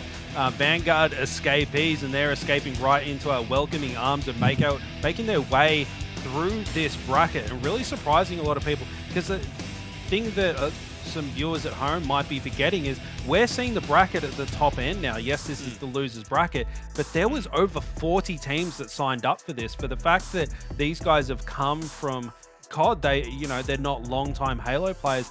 They are adapting so well, and they're down to the last handful of teams, and they're pretty close to making it to the final round of qualifying tomorrow night. So pretty impressive stuff from them. So, you know, maybe it's going to be a shake-up. A lot of people would say R-Rated, you know, they're hot, they got the star players and all that kind of stuff. But you know what?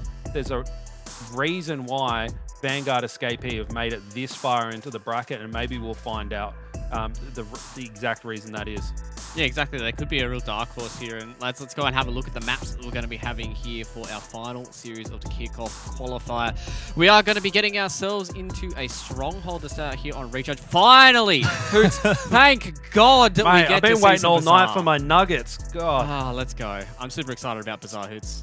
Yeah, I can tell. Oh, I can tell, Luke. You haven't mentioned it at all on this broadcast. Yeah, no, I've been calm about it, the whole time. Yeah, no, it's going to be good to get a different color palette on the screen for a little bit. Yeah, no, really excited to see how that plays out. And the good thing is we're going to get it regardless of how this series goes. If it is a sweep or if it is a 3-gamer, we're going to see Bizarre. So, Luke, you can rest easy tonight. Hell yeah, I'm going to be super excited. We get to see where these players are going to stand, whether or not they're #free the chickens or #chicken killers. So we'll figure that out in our second map. But also interesting enough, Justin, we get to start on our strongholds as well. So we're not going to be seeing the massive amount of oddball that we've had so far. We get to see ourselves onto another strongholds.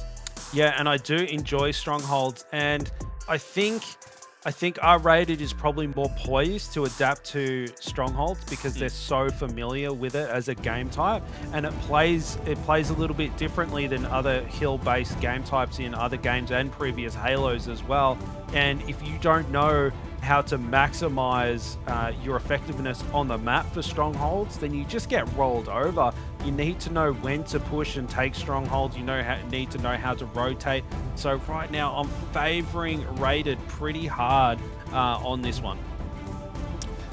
And absolutely, we're going to be kicking off this one shortly, Justin. Interesting. So we've just had in our ear come through. We obviously spoke about Beeston before as a big COD player, but apparently the entire squad here are all very seasoned COD players. So it's one franchise against another, and it's great to see that Halo's just taking in more players. But we're going to get kicked off with Ninjestics doing some great work down from this B side as he's capturing it, managing to stay alive as well. So the double cap's going to go to R-rated. They're going to start scoring. Though that being said, we do have Vanguard who are in both spots and almost going for a triple cap, but they're going to take control now on that A and B side, and we have a camo in the hands of Lunchy. So Lunchy being very sneaky here, just moving around, capturing this point, and he's going to now start to make his way up to A, but he does have to be careful. Smart move there, jumping up above and then putting work into Ryu and dropping him, moving down onto Beeston now, and Beeston's dropped as well, so that's great use of the camo by Lunchy there, Justin.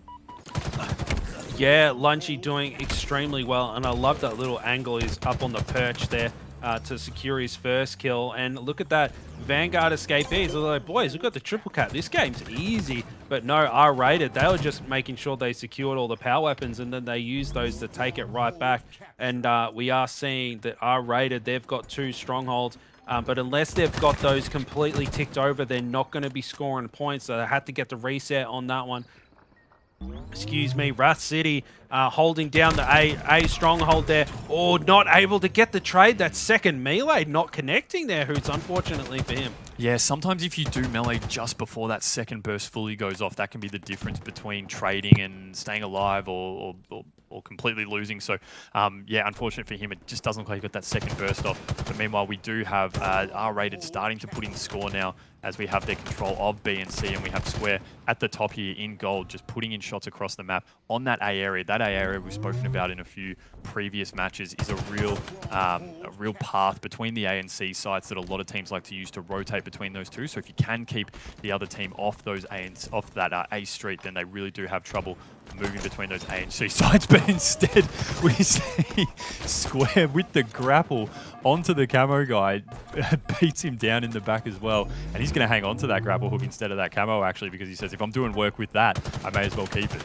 Yeah, Tom Holland, eat your heart out. We're going to see a 4th Spider-Man in the upcoming movie. Square just doing work with that grapple hook, just swinging himself around the map. And scoreline right now, 34-41 in favor of Vanguard Escapee. So R-rated a little bit on the back foot right now. And Vanguard Escapee about to cap A and B, and they're putting points on the board as well. Ryu in that B stronghold, a little bit of a sit and duck. He does manage to dip out of there, Hoots, and he's rotating up into gold, trying to find players, and he's not sure where that player who was just fighting ran off to. His shots down across map onto Lunchy, and look at that Ninjestics. Like, hey, Lunchy, you got that guy one shot? Yeah, he's one shot, bro. And he just pushes in one shot burst to take him down. Now switching over to Doomed from Vanguard Escapee, and they've got a little bit of a lead here, Hoots. They've got about 20 point lead, and Benji really trying to get this A stronghold, and look at that, Lunchy with the clutch stop, and there we go. And just like that, R-rated are putting more points on the board, Hoots. Yeah, they had a good run, Vanguard, there. They managed to maintain the B&C control for quite a while, but Lunchy, just that was a massive fight to win, and now he's got control of the sword, and we've spoken before about the sword and the damage you can do in this A side in particular. There are so many pillars to hide around and corners to run around in. Lunchy right now, he's just trying to keep his shields alive, hoping a teammate will come in and help him while he's holding this sword, and it's a very smart move we do see there. Wrath unfortunately gets dropped, but he keeps Lunchy alive, and Lunchy with that sword, you'd probably take that every day of the week. You'll trade, and Lunchy hangs onto the sword in this A site. And have a look at the score, Justin. They've managed to maintain this A and B control for quite a while now, and their score's now jumping out to about a 20-30 point lead whilst Lunchy hangs onto this sword in A. So, you know, couldn't be asking more from Lunchy. That ability to stay alive that we've spoken about so many times just comes up trumps here, and you can see he's unfortunately not going to get the lunge there. The pole gets in the way, and he's just running around like a madman and a cat and a mouse, and manages to stay alive as well. So Square comes in with the assist, and the teamwork there and Lunchy's ability to stay alive, Justin's just made a massive amount of difference in terms of R-rated being able to maintain and build on this lead. Yeah, I'm sure there was a few punched walls from players of Vanguard Escapee trying to take down Lunchy there. He did eventually do... Oh, no, he's still got that sword. He's done a lap around the map. He was all the way over on the B side that he just... Oh, it's a sword fight on guard! And look at that. Bull Troop for Benji. You know, Lunchy really utilizing that sword. He had it so long that a second one spawned up. You know, Duel of the Fates there. It was. I just, chuck the Star Wars music on and let's get it going. That was, what's one way to take down a sword? Another sword, and that's exactly what happens there with Lunchy. And we are seeing now that that sword is out of Lunchy's hands, we're seeing Vanguard Escapee starting to come back. So they've got two controls. They're starting to build a score back and bring it back into this lead. You're only about 30 seconds off now, 30 points off now, should I say. And we are seeing that players are starting to drop from R-rated a bit more commonly in that kill feed. As Lunchy was going on that run, he was able to cause such a distraction that, you know, R-rated were just able to the remaining members of R-rated were just able to outslay at will. But we do see now that Vanguard Escapees are the ones who are staying up and still holding this control. And Justin, they're about to take it back. They're only about 10 seconds down now.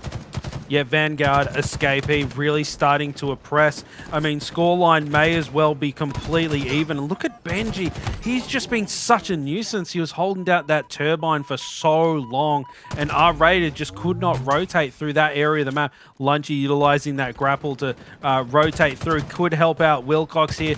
Here he comes in with the assist. Double kills there if he wants it. He's opting to try and get away with that grapple shot. Pre-nade there to try and get the cleanup. He is one shot. Lunchy, this is just his favorite spot. He can stay alive here for so long. It does just jump out a little bit prematurely and gets taken down. Now on board with Benji, and look at that. Vanguard Escapee with 2 more caps on the board, and they're about to cap B. They could have a triple caps on their hand, Hoots.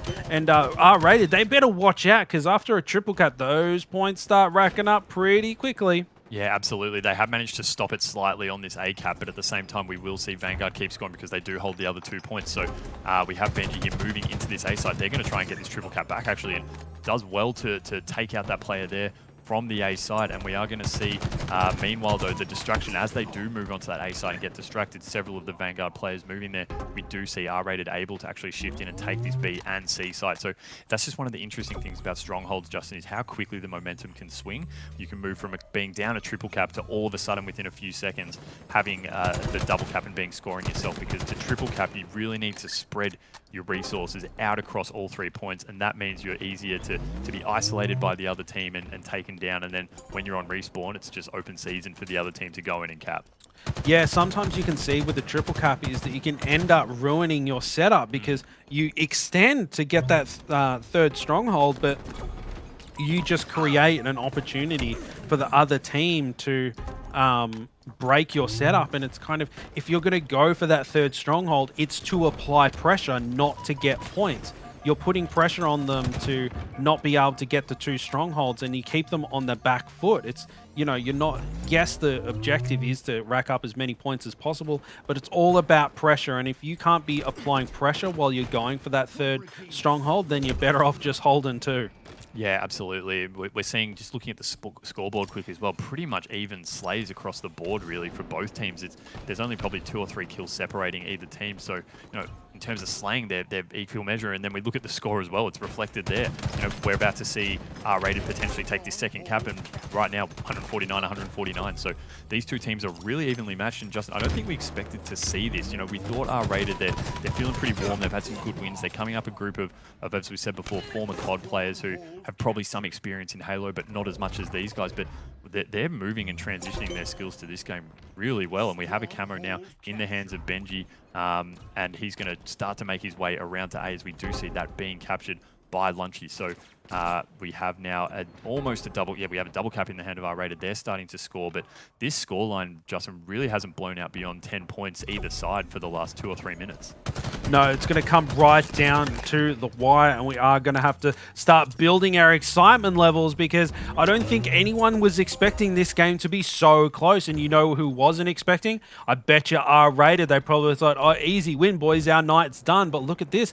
Vanguard Escapees really taking the fight to them, and they've actually got the lead right now, who's, you know, roughly about 20 points in front of R-Rated, and there's not much time left in this game to rack up points. And look at this, Doom putting down damage across the map there. 2 strongholds in hand. They're going to be racking up points. He's got that phase skin. Beautiful. I keep going on about it. Might be my favorite BR skin, Hoots, and maybe I'll stop talking about it for just a second. He is holding his angle. I really like this spot because you can duck down out of cover and you can just suppress people. There's Rat City and Ninjistics coming in. Could be an easy double kill from him. Rat City trying to value his life here. Should be an easy cleanup.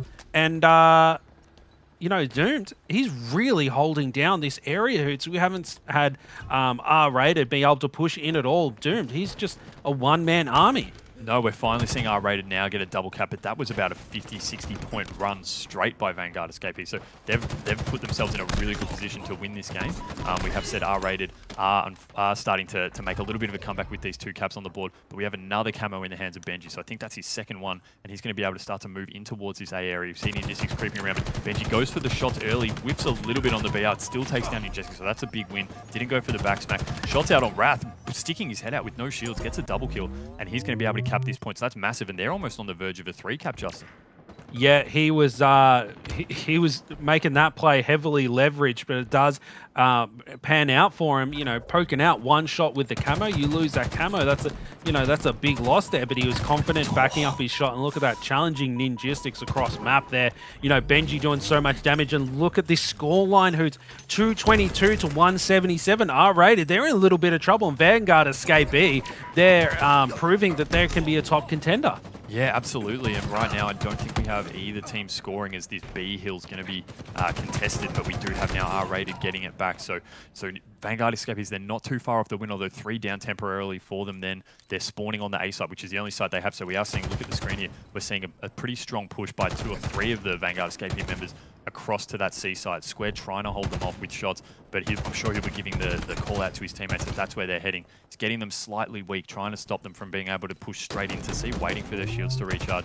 But in the meantime, we do have R-Rated holding the majority of the sites as they're about to cap this A and start scoring. So they're really bringing it back, Justin. There's only 20 points left, and they're in the scoring end. And you know, if you can maintain just this control for about another 30 seconds, you've got the win. And right now, look at that score start to creep up. They're only a few seconds away from tying the lead, and a lot of it's been down to Square holding this top gold area here. And we can see, look at the Vanguard Escapee players. They're all pretty much stuck over around that C area, which is useless to them because they're already capping it. And now we see the lead starts to change. Justin, take us home. Yeah, and Square, as you said, he's been so critical. That wingman medal coming up, so he's racking up quite a lot of assists, securing that B stronghold, and it's like, boys, I'm just going to hold down B. And Lunchy with that camo, yeah, again, easy backwhack there. Stops by to grab himself the Mangler. Easy kill for Lunchy there, doesn't even get a chance to respond. And look at this. This is what we all dream of. You've got camo, 3 guys in front of. He's like, God, which one am I going to backwhack? Easy play there for the cleanup. Takes him down, and he's going to do a little jump up into the vents. And watch out, there's an old crocodile in the sewers there. Another player for the backwhack. Lunchy getting that killing spree for him. And look at that, R-Rated, massive comeback. They're going to be able to take this one away, Hoots. And look at that, Vanguard Escapee, they had it in the bag, but no, R-Rated clutched it up and take away game 1. Yeah, that was just fantastic control of the camo there at the end. That was probably the difference maker. You saw that it was the Vanguard Escapee guys were trying to shift from that A site through to the C, but they just weren't able to get across without taking shots. And then, when you are going into a fight, as crucial as that for that final stronghold, if you are taking shots in your half shields, you have to wait, you got to recharge, and time is of the essence in a game of strongholds, especially when you're down a point and down a stronghold hold. And so to not be able to get across there and get that final cap made them start to really get frantic and lose their heads a little bit, and R-Rated just capitalized on that. So that was a fantastic effort there.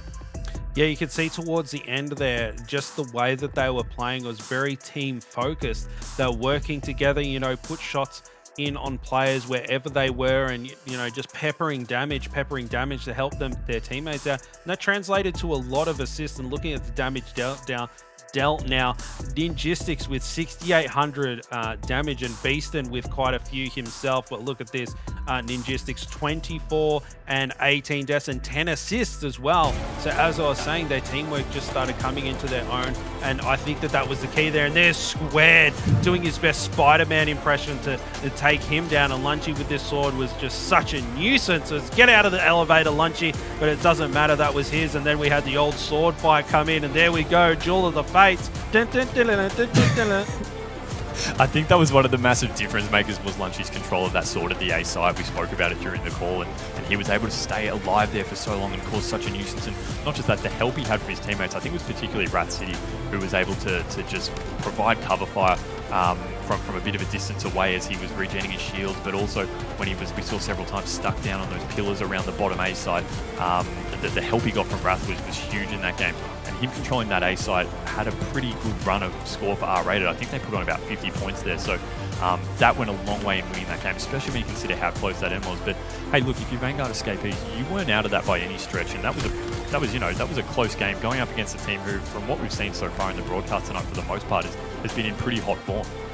Yeah, and Vanguard escapees, if you're listening, you should be concentrating on your gameplay. But if you're listening, it wasn't because you guys weren't doing the right things. There's some fantastic gameplay from you guys, but R-Rated, they just hit the NOS button at the right time. So, Vanguard escapee too soon junior, and got pipped at the post on that one, Hoots.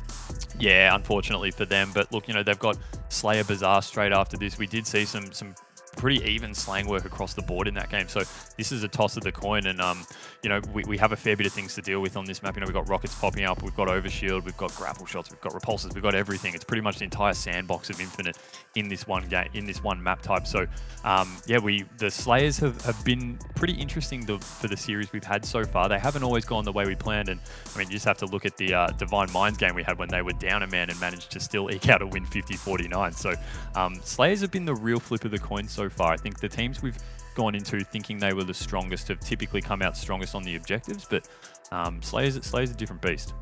Yeah, as you say, it's a bit of a wild card. You just don't know what you're going to get. It's a coin flip, as you said yourself again.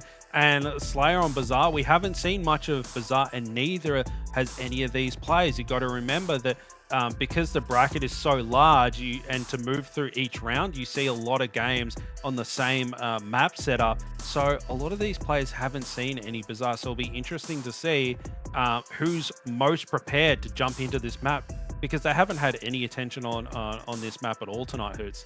Yeah, I know. I do wonder if that is an issue going in cold. I mean, they do play it so much, throughout the ranked playlist and everything like that. But R-Rated alone, we've watched them play on streets that many times so far. So you'd think they'd be getting pretty used to that, as well as I think we have seen them on live fire maybe once earlier in the day. But we're heading to Bazaar finally. We've wanted it. It could be the last game of our show tonight, depending on how the result goes. But that's what's worth mentioning as well. R-Rated, they win this, they stay alive, they keep fighting their way through the elimination bracket. Whereas Vanguard escapees, they lose this, and unfortunately for them, that's curtains on this tournament, Justin. Yeah, and Vanguard escapees, I don't think they're ready to go back to where they came from just yet. I think that they want to stay here in Halo Land, and we're jumping on board with Square off the rip. And look at this angle he's going to be taking. He's going to be getting prepared for this Spanker, jumping up on the ledge and really taking his time. He does nab the Spanker out, finds himself one, sends off the second one, only getting some splash damage there. 3 players going down for R-Rated. One player that's up right now for Vanguard escapee is Ryu. I think he was thinking, maybe there's one rocket left, but no, they're all gone. And he's checking his angles here. The scoreline still very small right now because the game has just started. And Ninjistics trying to stay alive, and Beeston responding to that call out and taking Ninjistics down 5-1. And Ryu, he hasn't seen a lot of action yet. He's 0 and 2 assists, but at least he's putting some damage down on the map.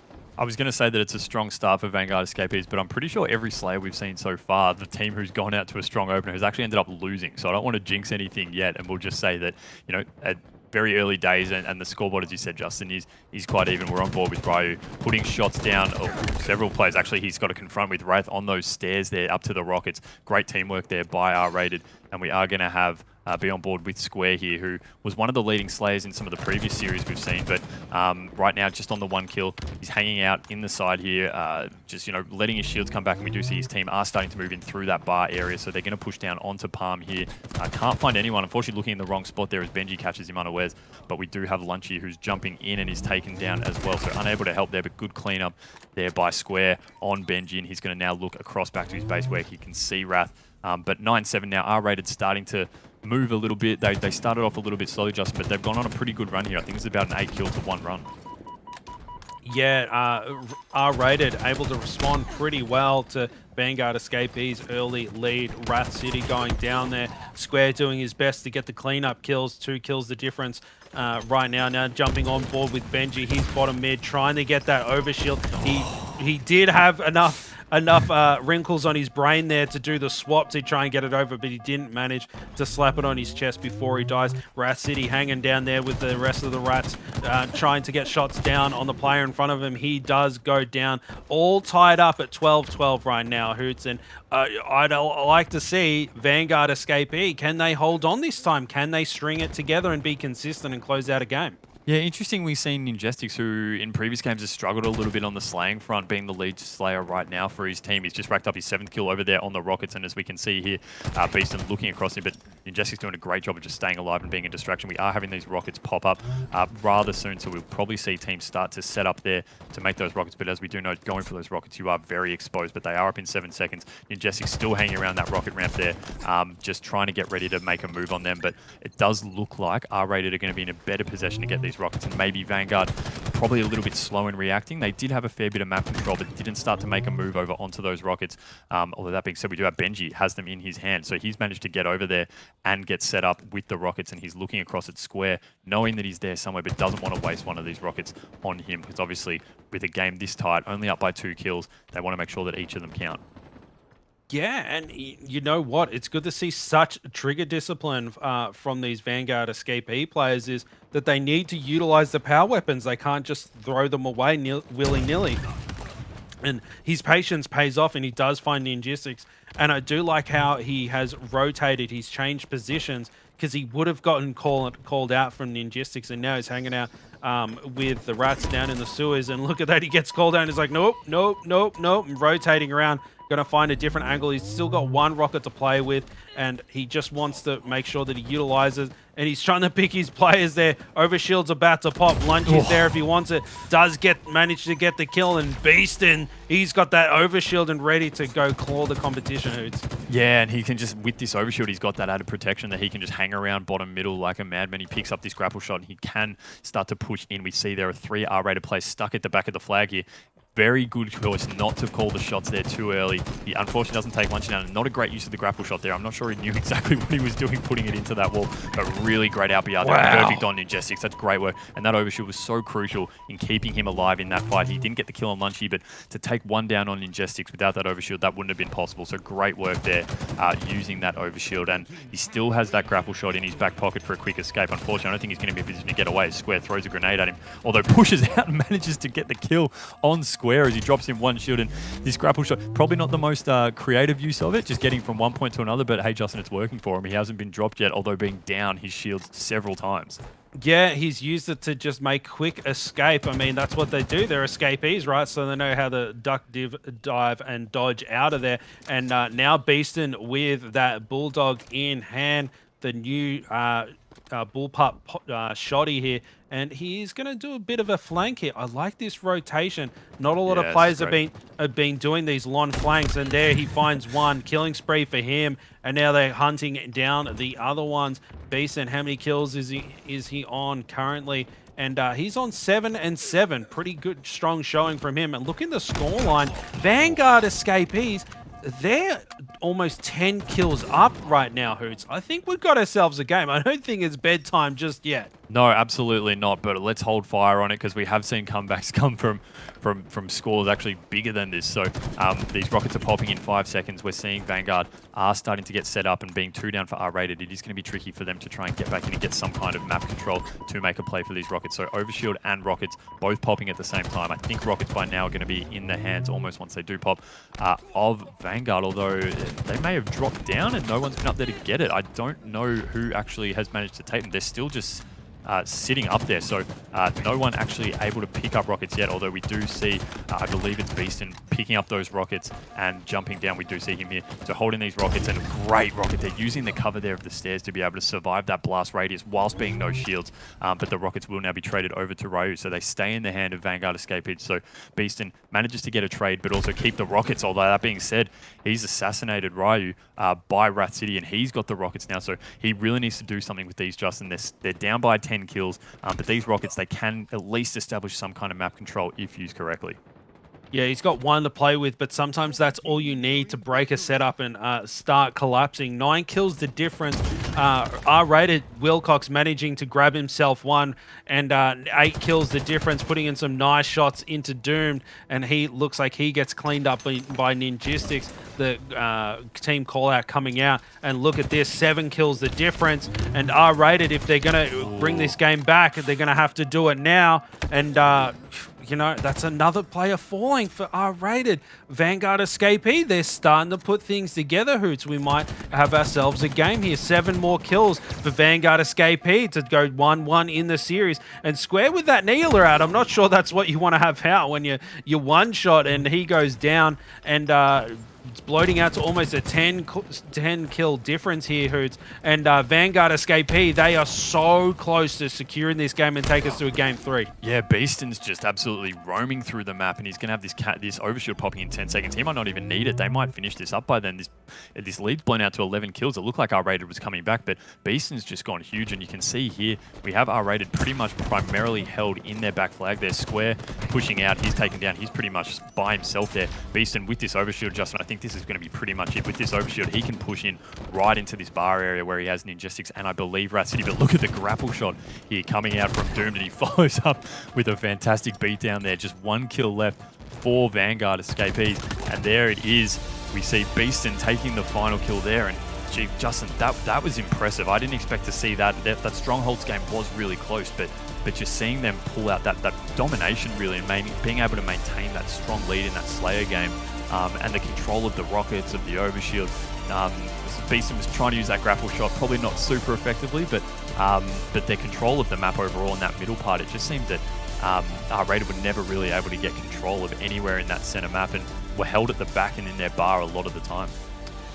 Yeah, and you know what? I wonder if fatigue is starting to set in for the R-rated guys. They've had to play for so much longer, and they're probably kicking themselves a little bit that they let that BBR series slip through their fingers. But now looking at the stat lines here, and the guys on Vanguard Escapees pretty even across the board in terms of damage dealt and kills, and they're just working together as a unit. I imagine these boys are good mates, and they're just bantering and having a lot of fun, and that translates to good chemistry, and that's what probably a key for victory for them. And 14 and 10 for our boy Doomed here, so really performing for his squad. Just a single double kill there, probably a little cleanup or something like that, but you know, sometimes consistency is the best thing, and 14 and 10, not a bad stat line. Yeah, no, not at all. I think that it was a pretty even contribution across the board from Vanguard Escapees. You know, there wasn't any real standout there. We saw Beaston sort of going pretty huge at certain points, but you know, across the board, when you look at the scoreboard at the end, pretty evenly contributed. I did notice in the post-game stats there, Lunchy not really putting out a huge amount of damage, only around 2,000 damage, and took the most on his team. So when you see stat lines like that, you just think that maybe pushing a little bit too hard, overreaching a bit, trying to get out and about in the middle of fights, and just copying it too easily from the enemy team. So that's, you know, it can be a frustrating time sometimes if things aren't working for you. You feel like you need to do more. rather than just sit back a little bit, stick with your teammates and work together. So it didn't work too well for Lunchy on that one, but yeah, look, that's a great win for Vanguard Escapees, and we should be seeing a pretty intense final game here, Justin. We haven't had a game 3 for a couple of series, and so to get one now, it's all on the table, and loser goes home, winner stays in with a chance to make it to Raleigh. So anyway, I think Justin might have dropped out, so we'll keep going briefly here. But Luke, I don't know if you're online as well, but in terms of what you saw from that game there, I think it was the overall power weapon control and overshield control that really helped Vanguard Escapees get through on that one. Yeah, and I really think that that's something important for everyone to start to look at across these series is a lot of these kind of controls and all the power-ups and these special kind of points of interest across these maps, right? Obviously when we look at Bazaar, this is the first time we've seen it today, Hoots. And I mean, it's interesting to see the fact that, how important it is for that rockets control, how important it is for that overshield control, and even just the grapple. Like, just having these extra power-ups across the map just makes it so much easier for your players to maneuver around the map, get those extra frags in, and just make it a lot easier for you. But Hoots, I'm super excited that we get ourselves our third map here, and I'm excited to jump into it because we get to see Oddball, another one of those objective-focused maps, and maybe this is where R-rated can start to clinch down. Yeah, absolutely. I mean, I have to ask you first, Luke, did you enjoy your time at Bazaar? Was it everything you'd hoped for? It was and more. There's something about watching a guy pick up a spank, throw out a rocket, hit somebody down, get another kill with the rocket, and just continue to move around. I think it's just one of those maps to me that it's so tight quarters. There's so many good little avenues that people can run around, and just the power-ups on that map. I'm a massive Bulldog fan as well. Like, Lunch is very close to my heart being a Bulldog fan as well. I'm super excited to see a lot of that stuff, and how these players play around it as well, I think is super exciting for us to see. Yeah, absolutely. I believe, I think we might have lost Justin just temporarily. I think he may have lost power. And for anyone who's in Melbourne right now in Australia, we've had some pretty crazy storms today. And so, a lot of wind blowing around. So it's completely understandable. But yeah, look, what a great way, Luke, to finish the series, to have a game 3 coming down to the wire. And it's kind of like the new versus the old, right? We've got these new kids on the block who've made their name in another title. They've escaped that title, and now they're moving into Halo. And so, to see them just be able to compete at this level so quickly, it should be a really great inspiration to a lot of other players from other games that, hey, come along to Halo. A lot of the skills translate, and you can be a really effective team from the get-go. Yeah, and it's exciting to see these up-and-comers or these, code switches or whatever you want to call them come up here and put on a fight, because this is so important for R-rated, because we highlighted them at the top of the show, right, Hoots, the fact that these guys really need to have a good performance here in the Kickoff qualifier to make sure that they keep those major hopes alive. And, maybe a dark horse like Vanguard Escapee is really going to force them to try and level up in the rest of this qualifier. And maybe this is a boon for them. Maybe R-rated, this is the kick up the butt they needed in this elimination bracket where everything's on the line. They've only got one map to play, and all it takes is them to make one slip up, and maybe this is the power up, or maybe this is the straw that breaks the camel's back. Yeah, I've got to be honest, I didn't expect that Slayer to go that way. I thought it could have gone either side, but I didn't expect it to be so one-sided. So what does that do for our raid? You're right, is it a kick up the butt that gets them in the line? Otherwise, Vanguard Escapees, are they really just riding a wave now of momentum that they'll use into this final game? It's going to be interesting to wait and see. And so as we do move on to here to live fire, we have the snipe obviously spawning up top.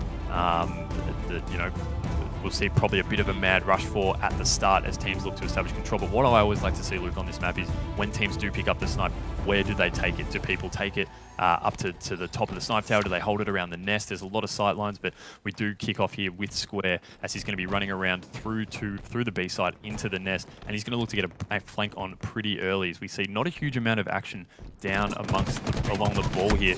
Unfortunately for Square, he's taken out. We move on to Rat City, who's picking up the snipe, and we've spoken before. Rat City was working on mouse and keyboard before. I'm just watching his use a little bit of the aimer here, and I think he might have maybe switched on back to controller, but we'll see how that goes.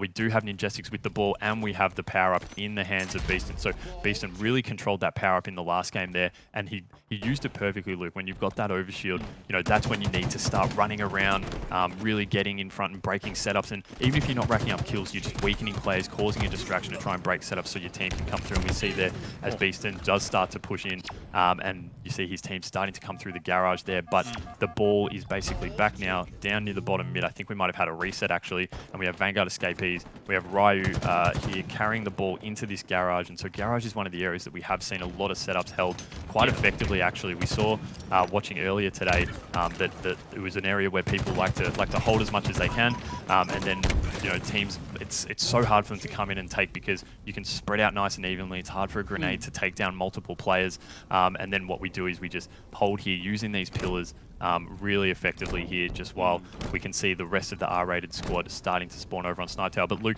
early days, and we've got the Vanguard escapees out to a little bit of a lead. Yeah, exactly. And we kind of started out this map with a few more frags going the way here of Vanguard escapee, and really just kind of controlling everything that's going on right now. Ryu's trying to get that fight. Lunchy does take him with him, so it is a trade, but they still have the ball control, and this is something that I'm interested on, is about where these players want to hold on live fire, what they want to do with the ball, and it looks like so far doing a really, really good job for the Vanguard escapees. Ras City will cop that L, and now with the ball still in the control of the Vanguards. Yeah, we've seen ball rotation be pretty solid across the board over the last few series we have had that have been oddball. That's one of the hard things to do when you are in holding a particular setup and you're racking up time. You can get quite comfortable and think, I'm just going to stay here, but you do need to realize there are certain points where maybe I need to start to actually step out of here. I'm a man down. They're starting to expose us on a particular side, whereas if you're in the garage, maybe they're starting to come through the B side and we need to get out of here quickly, and so it's better to run, or sometimes even just drop the ball and get out of there, reposition, and then start to move into another fight. Yeah, and especially all about kind of throwing the ball into these open scenarios where the other team has to try and get a lot of these slays kind of triggered together. There's a beautiful perfect that comes out there from Square, being able to get himself a man advantage for the team so far. Now they're putting their sights back on the ball. The Melee gets the kill as well, so Doom's going to cop that one as well. And we can see so far a little bit of a lead early on here for Vanguard, but finally R-rated, starting to get some control, but losing that fight there is Square is not good for his team, especially with everybody else starting to push in here. But Vanguard, they're losing so many members, but with 3 down for the side of R-rated, they're not going to keep control of the ball. Yeah, absolutely, and this is huge from them, so they can get a really good chunk here. We see across the way R-rated starting to spawn around the Snipe Tower, so they're going to be a fair way away, unfortunately. Ninjestics, though, don't pop your head out, because Ninjestics will take it off, and he starts to push through, picks up a great double here, going for the triple, can't take it, unfortunately. Beeston pushes out and shuts him down. Great work by Beeston, but I think Ninjestics, that snipe there's really going to open up a way for R-rated to get in and start to maintain some ball time here. We've got the Heat Wave in the hands of Wrath. He's dropped, unfortunately, so pretty good recovery, actually, from Vanguard there, Luke. They were taken down, caught unawares by Ninjestics with that sniper rifle, but we have had 3 down for R-rated, so Vanguard, they're starting to creep away pretty heavily now, Luke. They're down by about 50 points, and R-rated really need to do something here. They don't have any power weapons in their hands, and they really need to make sure they at least get this overshield. Yeah, you can see they're really starting to put a lot of attention there, and that was a big fight win there for Square as well.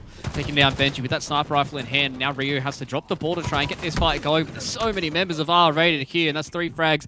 Very thick and fast for the R-rated boys, and they get control back of the ball. Interesting that they haven't decided to pull this ball out of the A site. Usually you see teams try and relocate a little bit more, especially after there's been so many contentions and changes of these ball carriers, but Square now is trying to win the fight, gets it done with the headshot finally. They're taking down Benji, and now with 2 members down for Vanguard, R-rated, they've got a lot of control back. Yeah, absolutely. They needed that, unfortunately. Manages to get the trade there, Square, but we do have ball in the hand of Wrath City, and we have, it looks like a fair bit of a setup here with R-rated in this garage area, and that you can see dropping the ball, knowing when to fight, but a really good route here from Doomed as he comes around, gets the flank here, and will take down Injestix as well. Yes, with the assist there. So that's practically a double kill in my eyes, but it seems that Vanguard are now able to take control of that ball in A, so they don't need a huge amount of time left, Luke. Only 10 seconds or so to take this this first round, and that's going to be a big statement after their big win on Slayer Bazaar previously. We have Ryu just starting to drop the ball, move around, and we can see here just working perfectly with that Heat Wave. That's 3 down for R-rated, and I think, Luke, we're going to see Vanguard take this opening round. Yeah, very, very close now to be able to close out this first round. Benji's going to hide behind the pillar, and that is going to be all she wrote here in the first round. Hoots, it's been a magnificent start to my Halo casting career, but I'm going to have to hand it back to the pro. Mr. Justin has joined you back. Round number 2. Fluke, what are you doing in my chair, mate? I'm meant to be casting today, and we are jumping on board with Doomed. Apologies for the little technical delay. The action has been so hot, my power couldn't take it, and Doomed, he's deciding, no, I'm not going to go down to the nade fest as bottom mid, and he's going to hide back a little bit, but applying some pressure onto Wrath City. The grenade to cut off that angle does come out, so that ball is going to be able to get rotated away by R-rated, putting some points onto the board. Doomed rotating around the map, finding Wrath City again, and there he goes. Dylan Woolcock's ducking and diving out of there. And look at that. Doomed really wants that kill, and he does manage to get it, Hoots. Yeah, Chasers is willing to give up vertical position in terms of just getting that kill, and we do see the ball playballed off there. So we had R-rated able to get an 11-second jump, not a huge amount of time, and that setup on BR Tower was broken, in part by Doom being able to sneak underneath here through the river, and now he's just going to cop that grenade there in the face and jumps off and almost gets the beatdown kill as well. Manages to net the assist, but that is 4 down for Vanguard. So R-rated are going to need to try and rack up a big amount of time here, as it looks like the Vanguard guys are spawning over on that B side, and we're going to see Lunchy, it looks like, moving over to that nest to try and put down a bit of fire to stop them from coming across. Sniper in the hands of Ninjestics. He's going to hand the ball over and dropping shields there, and the assist you see picked up straight away. Moving in now with the Heatwave, so Heatwave and Sniper combo, he's taken down, but ball looks like it's getting moved out of there by Wrath City. He was trying to get away. Unfortunately, Benji's managed to drop him, and that ball's going to get playballed, so we're going to see a bit of a reset here, Justin, as these two teams get ready to position for this reset, because right now 30 seconds up for R-rated. They're looking to take this this second round and force a deciding round 3, which will ultimately determine the one who gets kicked out of this tournament and the one who keeps going. Yeah, absolutely right. And we do have Beeson moving through the training area. Wrath City trying to get that ball away to scrap some more time. Ninjistic comes in with a backwhack to take him down. He does fall to Benjin. Assist medal coming in, so that player getting called out. Now Lunchy getting a nice little run of time here for his team. And look at that, the Vanguard escapees coming through the garage door. And Lunchy's like, nope, I'm not dealing with that one. Getting shot in the back, trying to nade off that angle. And Lunchy did really well there to get that ball out into the open where they could protect it. Yes, it didn't translate into R-rated hanging onto that ball, but he scrapped a bit more time, and it made it an easier target for his teammates to get the ball if they're in position for it. I mean, you look at that way just to get rid of that overshield there. 3 players, including, I think we saw a plasma pistol there briefly to take that overshield down. Although Vanguard escapees are 3 down right now, but just holding around with this plasma pistol. We don't see it used too much, actually. Unfortunately, couldn't pull off the kill there, but Lunchy's going to now hold on to this ball in A, and they're still managing to build a really good lead here, R-rated. They're doing really well, Justin, in terms of when to drop the ball, when to play, and when to fight effectively. But it looks like we are seeing a bit of a rotation here through to the snipe tower, as we can see, starting to juggle at Lunchy so we can get that speed boost, heading to this snipe tower, and we see he's got a bit of an escort here in the way of Wrath, and everywhere he looks he's got covered, aside from his back though, because it looks like we had Ninjestics that was taken down, who was providing his cover. So basically Vanguard escapees say thank you very much for taking it over here. We'll set up now, and it'll be interesting to see what kind of setup they do have, although Doomed is taken down from a beatdown, so they're able to actually get back into this really quickly, Justin, and try and at least disrupt the setup here on the snipe tower. Yeah, each of these oddball rounds, it's only 100 points, so you can mount a comeback pretty nicely with a couple of rotations. And Vanguard escapee, I mean, yes, it's about half the points, but that's 1 full rotation if you can hold down a setup for a little bit of time. That overshield about to pop, roughly about 20 seconds. Beaston trying to apply as much pressure as he can and being pretty successful. Backed off Ninjestics, and he goes down as well. Lunchy scrapping together some time there, ready to play the ball, launches it off the map, and that's going to be spawning down bottom mid, ready for people to throw 13 grenades at it like they do when the ball's bottom mid like that. Ryu finding square, that overshield about to pop, and look at these Vanguard escapee players. Double kill for Ryu. They're ready to grab that OS, and they're being very patient, waiting for the pressure and the kills. You know, these Vanguard escapee guys, they're playing like Halo veterans, Hoots. Yeah, I mean, they've got the OS, they've got ball control, they're starting to set up, and they've got R-rated pinned back in this garage. So as we see here, Ninjestics, Beeson is basically the security guard, maintaining this middle part, not letting the other team R-rated come over to the map. And even when their Lunchy's able to get through, you can just see he's been able there to stop him completely.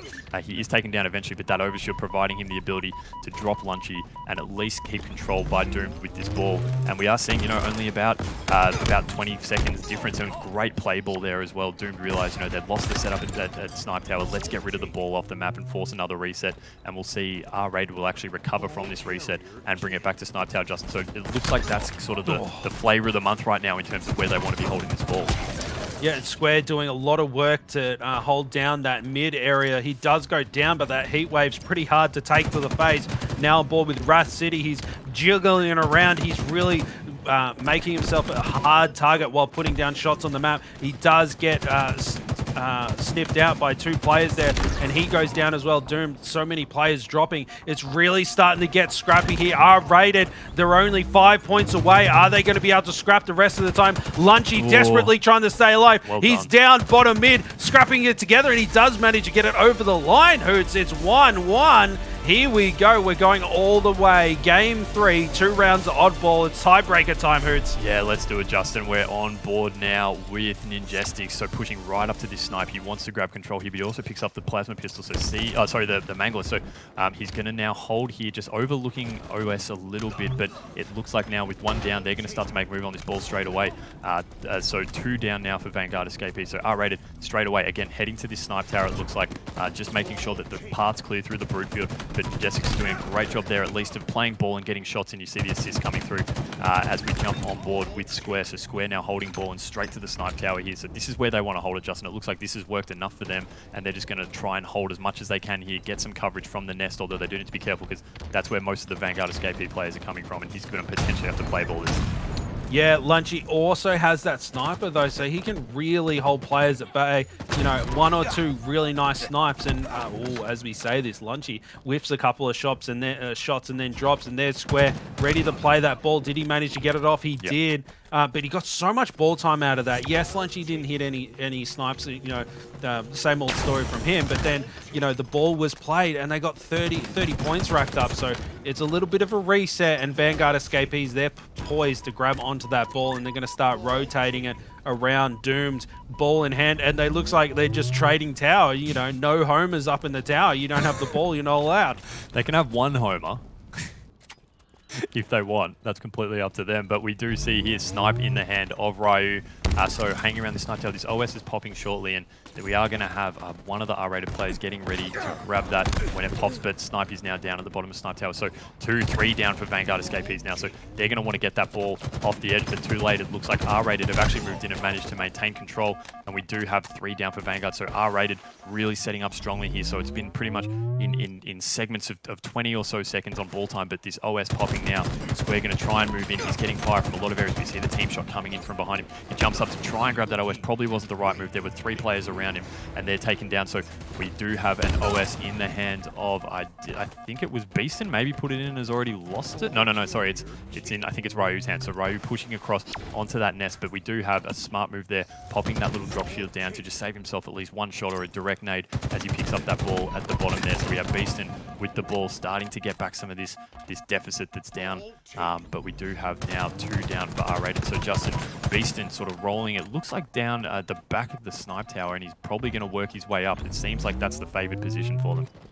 Yeah, it's not a bad rotation down there because you have to expose yourself so much to be able to clean out those players. And then when you need to rotate back, even if you manage to, you know, clear out the ball player, you put yourself at such a disadvantage. And look at this, Lunchy being very patient here, just throwing some grenades down. Opting not even to drop. I think he's getting ready for that sniper rifle. That is so key for them to close out this game. And we do see that Vanguard Escapees, they're only 20 points behind right now, Hoots. It is really starting to heat up. Wrath City dropping that ball off of the map, playing it once again. Heat wave in the hands of Ryu. He's going to try and suppress these players here. No one on R-rated really poised to grab that, but everyone's being cautious. You know, that ball's kryptonite right now. You don't want to be the first one to start copping grenades. We say that Wrath City's in their wingman medal for Ryu as he's doing so much damage with that heat wave. Is opting to rotate around and let his bait and switch and get the kills. There is a trade in the end, but it doesn't matter.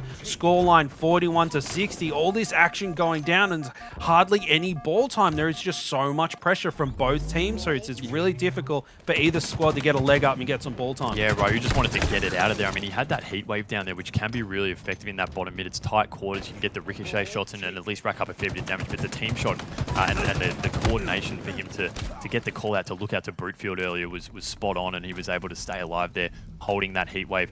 We do have ball in the hand now of Ryu, so he's back alive holding the ball. And look, this is about to switch over now. We're going to see another change in the lead, it looks like, as R-rated are going to have that lead dwindle down, and we do see Vanguard Escapees almost taking over now. Just he's happy to leave it tied for us. He has got that heat wave in his back pocket, but smart move there, playing the ball again. They were 2 down, so he knows that the R-rated guys are starting to move in. Let's get that ball back down bottom mid. But it does look like, Justin, that R-rated are ready to go. Look at that. They've got 3 players down bottom mid, and they're moving it to garage really quickly. R-rated, they're looking to close this one out, Hoots, and they're basically tied up one or two more rotations, and this is going to be over. If whichever one of these teams manages to triumph, they are going to qualify for tomorrow night and continue that road to qualifying for Raleigh. So neither team wants to give an inch, and look at this. Vanguard Escapees, they're 70 points. They're about to tie them up. There is really not a lot of time for any more mistakes. 1 or 2 rotations, no slip up, boys. No butterfingers. We've got to get this over the line, and dropping that ball. Doomed, such disciplined trigger finger there. He's like, I'm dropping the ball. I've got to sort out these pushing players. And here we go. Vanguard Escapees now 80 points on the board. If they can hold on, they're going to knock R-rated out, and they're going to move on to tomorrow night. But R-rated, you've got time for one more push. What are you going to do about it? And Doomed, he's racking up so much ball time, Hoots. And here he goes. He's going to try and rotate it around. Is he going to be able to scrap enough time to take down R-rated? He gets taken down, and here comes the push from R-rated. They're smelling the blood in the water, but no. Vanguard Escapees rotating that ball bottom mid. Wow. They're desperately trying to stop him, and no, they can't. Vanguard Escapee come out on top. Wow, that was just... Doom played that ball to perfection, Justin. He moved it in exactly the right spots the whole way through. He just held on to it for about 25 straight seconds, even though he was no shields almost that whole time. He was just running around left and right. As soon as he saw trouble coming from the B-side door, he moved back into the middle, and that was the difference, and that's how they won. And R-rated, a team who was in potential contention to get those Raleigh tickets, has now been wiped out of the tournament. Yeah, and it's a really kind of sad day for the R-rated boys. Obviously we had the heartbreaker that was a little bit earlier on, and now it's another heartbreaker because they don't get to play tomorrow, Justin. And I think that's a big kind of scary prospect for us, is the fact that these guys really need to start to rack up some points here in the kickoff qualifier, and they weren't able to make it away at the final hurdle. No, it is just such a heartbreak. I'm trying to recover. The only thing sweatier than that game is my office chair right now. It is really hot in the old ESL HQ, and I got a feel for those R-rated boys. They, as you said, they fell short against BBR, and then Vanguard Escapees, they showed up to play, and they are just so impressive. And we talked about it before. You never know what you're going to get with these unknown teams. Some would say, R-rated's got it in the bag. These guys are Halo veterans, but nah. Vanguard Escapee, they showed that they can play this game. Halo Infinite's a new game, so perhaps a hard reset on competitive players within our region, and maybe these Vanguard Escapees are going to take up resonance within the Halo universe. Exactly. It seems like we are more than happy to welcome the Vanguard Escapees with open arms here to Halo ANZ. And I mean, these guys, they came up today, and I think it's a good story for us to tell, is they played really, really well against NeutralBullet, obviously going down to one of our best in the region. And now they were able to knock out one of the other faithfuls for that 3rd spot. And I mean, as we start to set our sights towards tomorrow, Hoots, this is where we get this interesting storyline of, are we going to have some elimination bracket bandits in the Vanguard Escapees? Yeah, I mean, look, I just love the fact that these guys come from another game and can just pull out a performance like this. It just bodes so well for the future of the HCS over the next 12 months, 24 months, however long we want to go for. But yeah, these guys can throw a real spanner in the works for a lot of teams. Are they going to compete with a NeutralBullet and a Divine Minds? Like, maybe that's a bridge too far, but for them to be able to come in and chuck out one of the teams who legitimately had a chance at getting to Raleigh, that's massive. Like, that's a massive disruption that they've caused. Yeah, and it's just an exciting prospect for us to look at, is because these guys, they came back from one map down, and I think that's a really big mental fortitude. Each one of these maps was such a grind for both these teams. They're able to close out Bazaar with a 50-37. They looked pretty dominant towards the latter stages of that map, Justin, and then Oddball, all the way down to the wire. Those guys were so close. There was points there where it looked like R-rated were able to lock it away, but Vanguard Escapees, they pull it back. Yeah, R-rated just a little bit too slow with their final collapse, but then again, is it just Vanguard Escapees just playing that ball so perfectly, that last setup? They're just holding off the players and Vanguard, R-Rated just not able to do anything about that blue hole, and they just scrap together the rest of the time. The thing is, you get to that last 10 points, that's when you can really just start jumping in the line of fire, your body blocking players. It doesn't matter, you don't need to value your life anymore, because it's basically you just got to scrap together those few little inklings of time, and then you've won the game. So you can afford to go, you know, I'm one player, I'm going to challenge 3 guys because I'm going to be such a nuisance, and that's enough time for your team members to scrap it together enough time, and that's exactly what happened. Yeah, just being able to pull it together at those final moments just shows so much mental fortitude. I'm interested to hear from the Vanguard guys as well about, you know, what their in-game leader is like, you know, who's like, what's the comms going to be like towards the end there, because it's still an elimination match for those guys as well. Everything was still on the line for them. Like, they've been competing. They've been wanting to try and get to this point where they can start to represent ANZ as a region, and now they've done it kind of as dark horses, and they get to go to the second and final day of our kickoff qualifier with this kind of weird aura and air about them, right? Yeah, exactly. I mean, it probably puts a bit of a ripple through a lot of the community, knowing that these new kids can come in and just throw everything up in the air and change the game.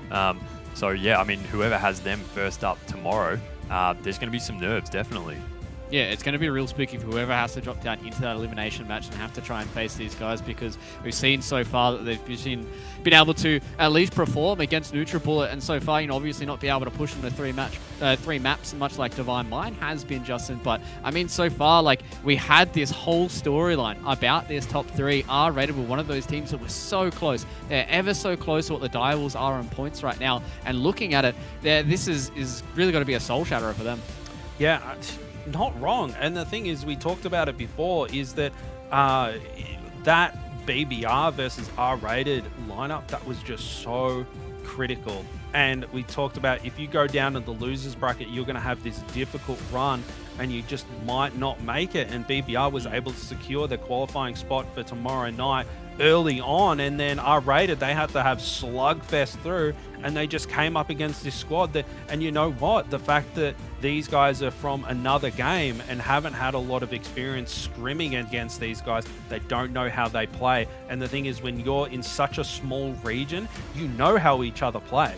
I mean, for me, I'm not a fantastic player, but I know how these guys play, and every now and then I can catch a player off guard because I know how they like to rotate, move around the map, you know, what their starting strats are. But the Vanguard Escapee, the completely unknown factor, and I think that was a big contributor because they just didn't know what to do about it. They're going, boys, who are these guys? They're really putting up a fight, and you know, there might have been a little bit of mentality going, we can't lose to these guys, we can't lose to these guys. And once that doubt, you know, gets a little seed in that old brain of yours, it's over.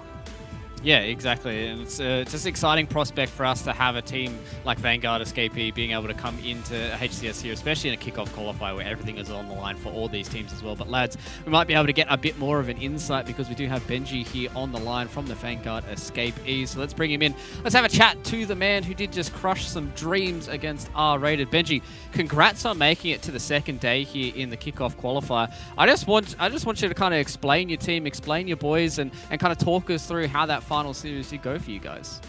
We're all COD players. Beeston's been a bit more experienced than the rest of us. But we sort of just came over because COD hasn't been really supporting us very well in the APAC region. So we decided to make the switch. You know, we're just doing our best right now. Yeah, I mean, your best is certainly good enough for these guys. Yeah. Yeah, Beeston, I'm keen to know, you know, that series was so topsy-turvy and you lost that first game, but the comeback afterwards, was it just riding a wave of momentum all the way through? I mean, that Slayer game, we just felt you came out of nowhere and dominated really hard, but what was the momentum like heading into that final oddball game after that big Slayer victory? Yeah, we knew as 4 players, we haven't played that map, the first map before, so we're all still pretty confident. But after the Slayer, our confidence reached a new high, yeah. We went into the third map pretty confident. Because yeah, sorry. Playing objective. Sorry, I just realised I called you Beaston, by the way, instead of Benji. Apologies. Nah, that's all right. That's all right.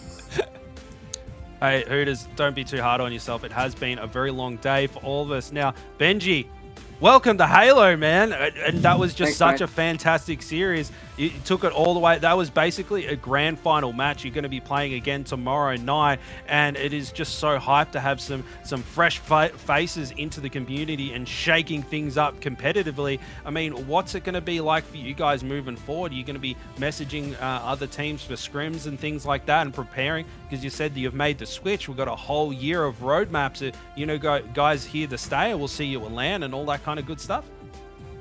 Yeah, definitely. It's been a bit hard coming in and being able to find decent scrims at the moment. We're versing lower tier players and we're not really learning much. So it's been good to get our name out today. Yeah, I mean, it was an amazing show from you guys today, and you certainly made fans here on the desk as well, Benji. Before I do let you go, but one more question for you guys. My real question is, how much Halo Infinite have you guys been playing? Has this been something you guys have just kind of dropped everything from COD and just started grinding Halo Infinite super hard and really want to get this and make this something special? I think two of the boys have definitely been grinding ranked. I think, yeah, they've got like 300 hours combined or something like that. I've got around 80. Damn. Yeah, I don't know about Beastin very much, but yeah, we're definitely optimistic about the Switch, and we're giving it our all. Yeah, I mean, it certainly worked out for you guys here in the Kickoff qualifier. So congrats, Benji, on making it on the second day. And, I just hope you guys stick around. And I'm sure you guys will be household names anytime soon. Yeah, thanks, guys. Well Cheers, done, mate. It's a beautiful interview to be able to talk to these players when they do make the switch to a game like this, Hoots, because it is so heartwarming to see the kind of grind mentality that a lot of these players do have. I've seen it across a magnitude of esports so far, and being able to see a team that's able to come into a tournament like this, look so strong, and be able to knock out a team that was in contention to go to the major.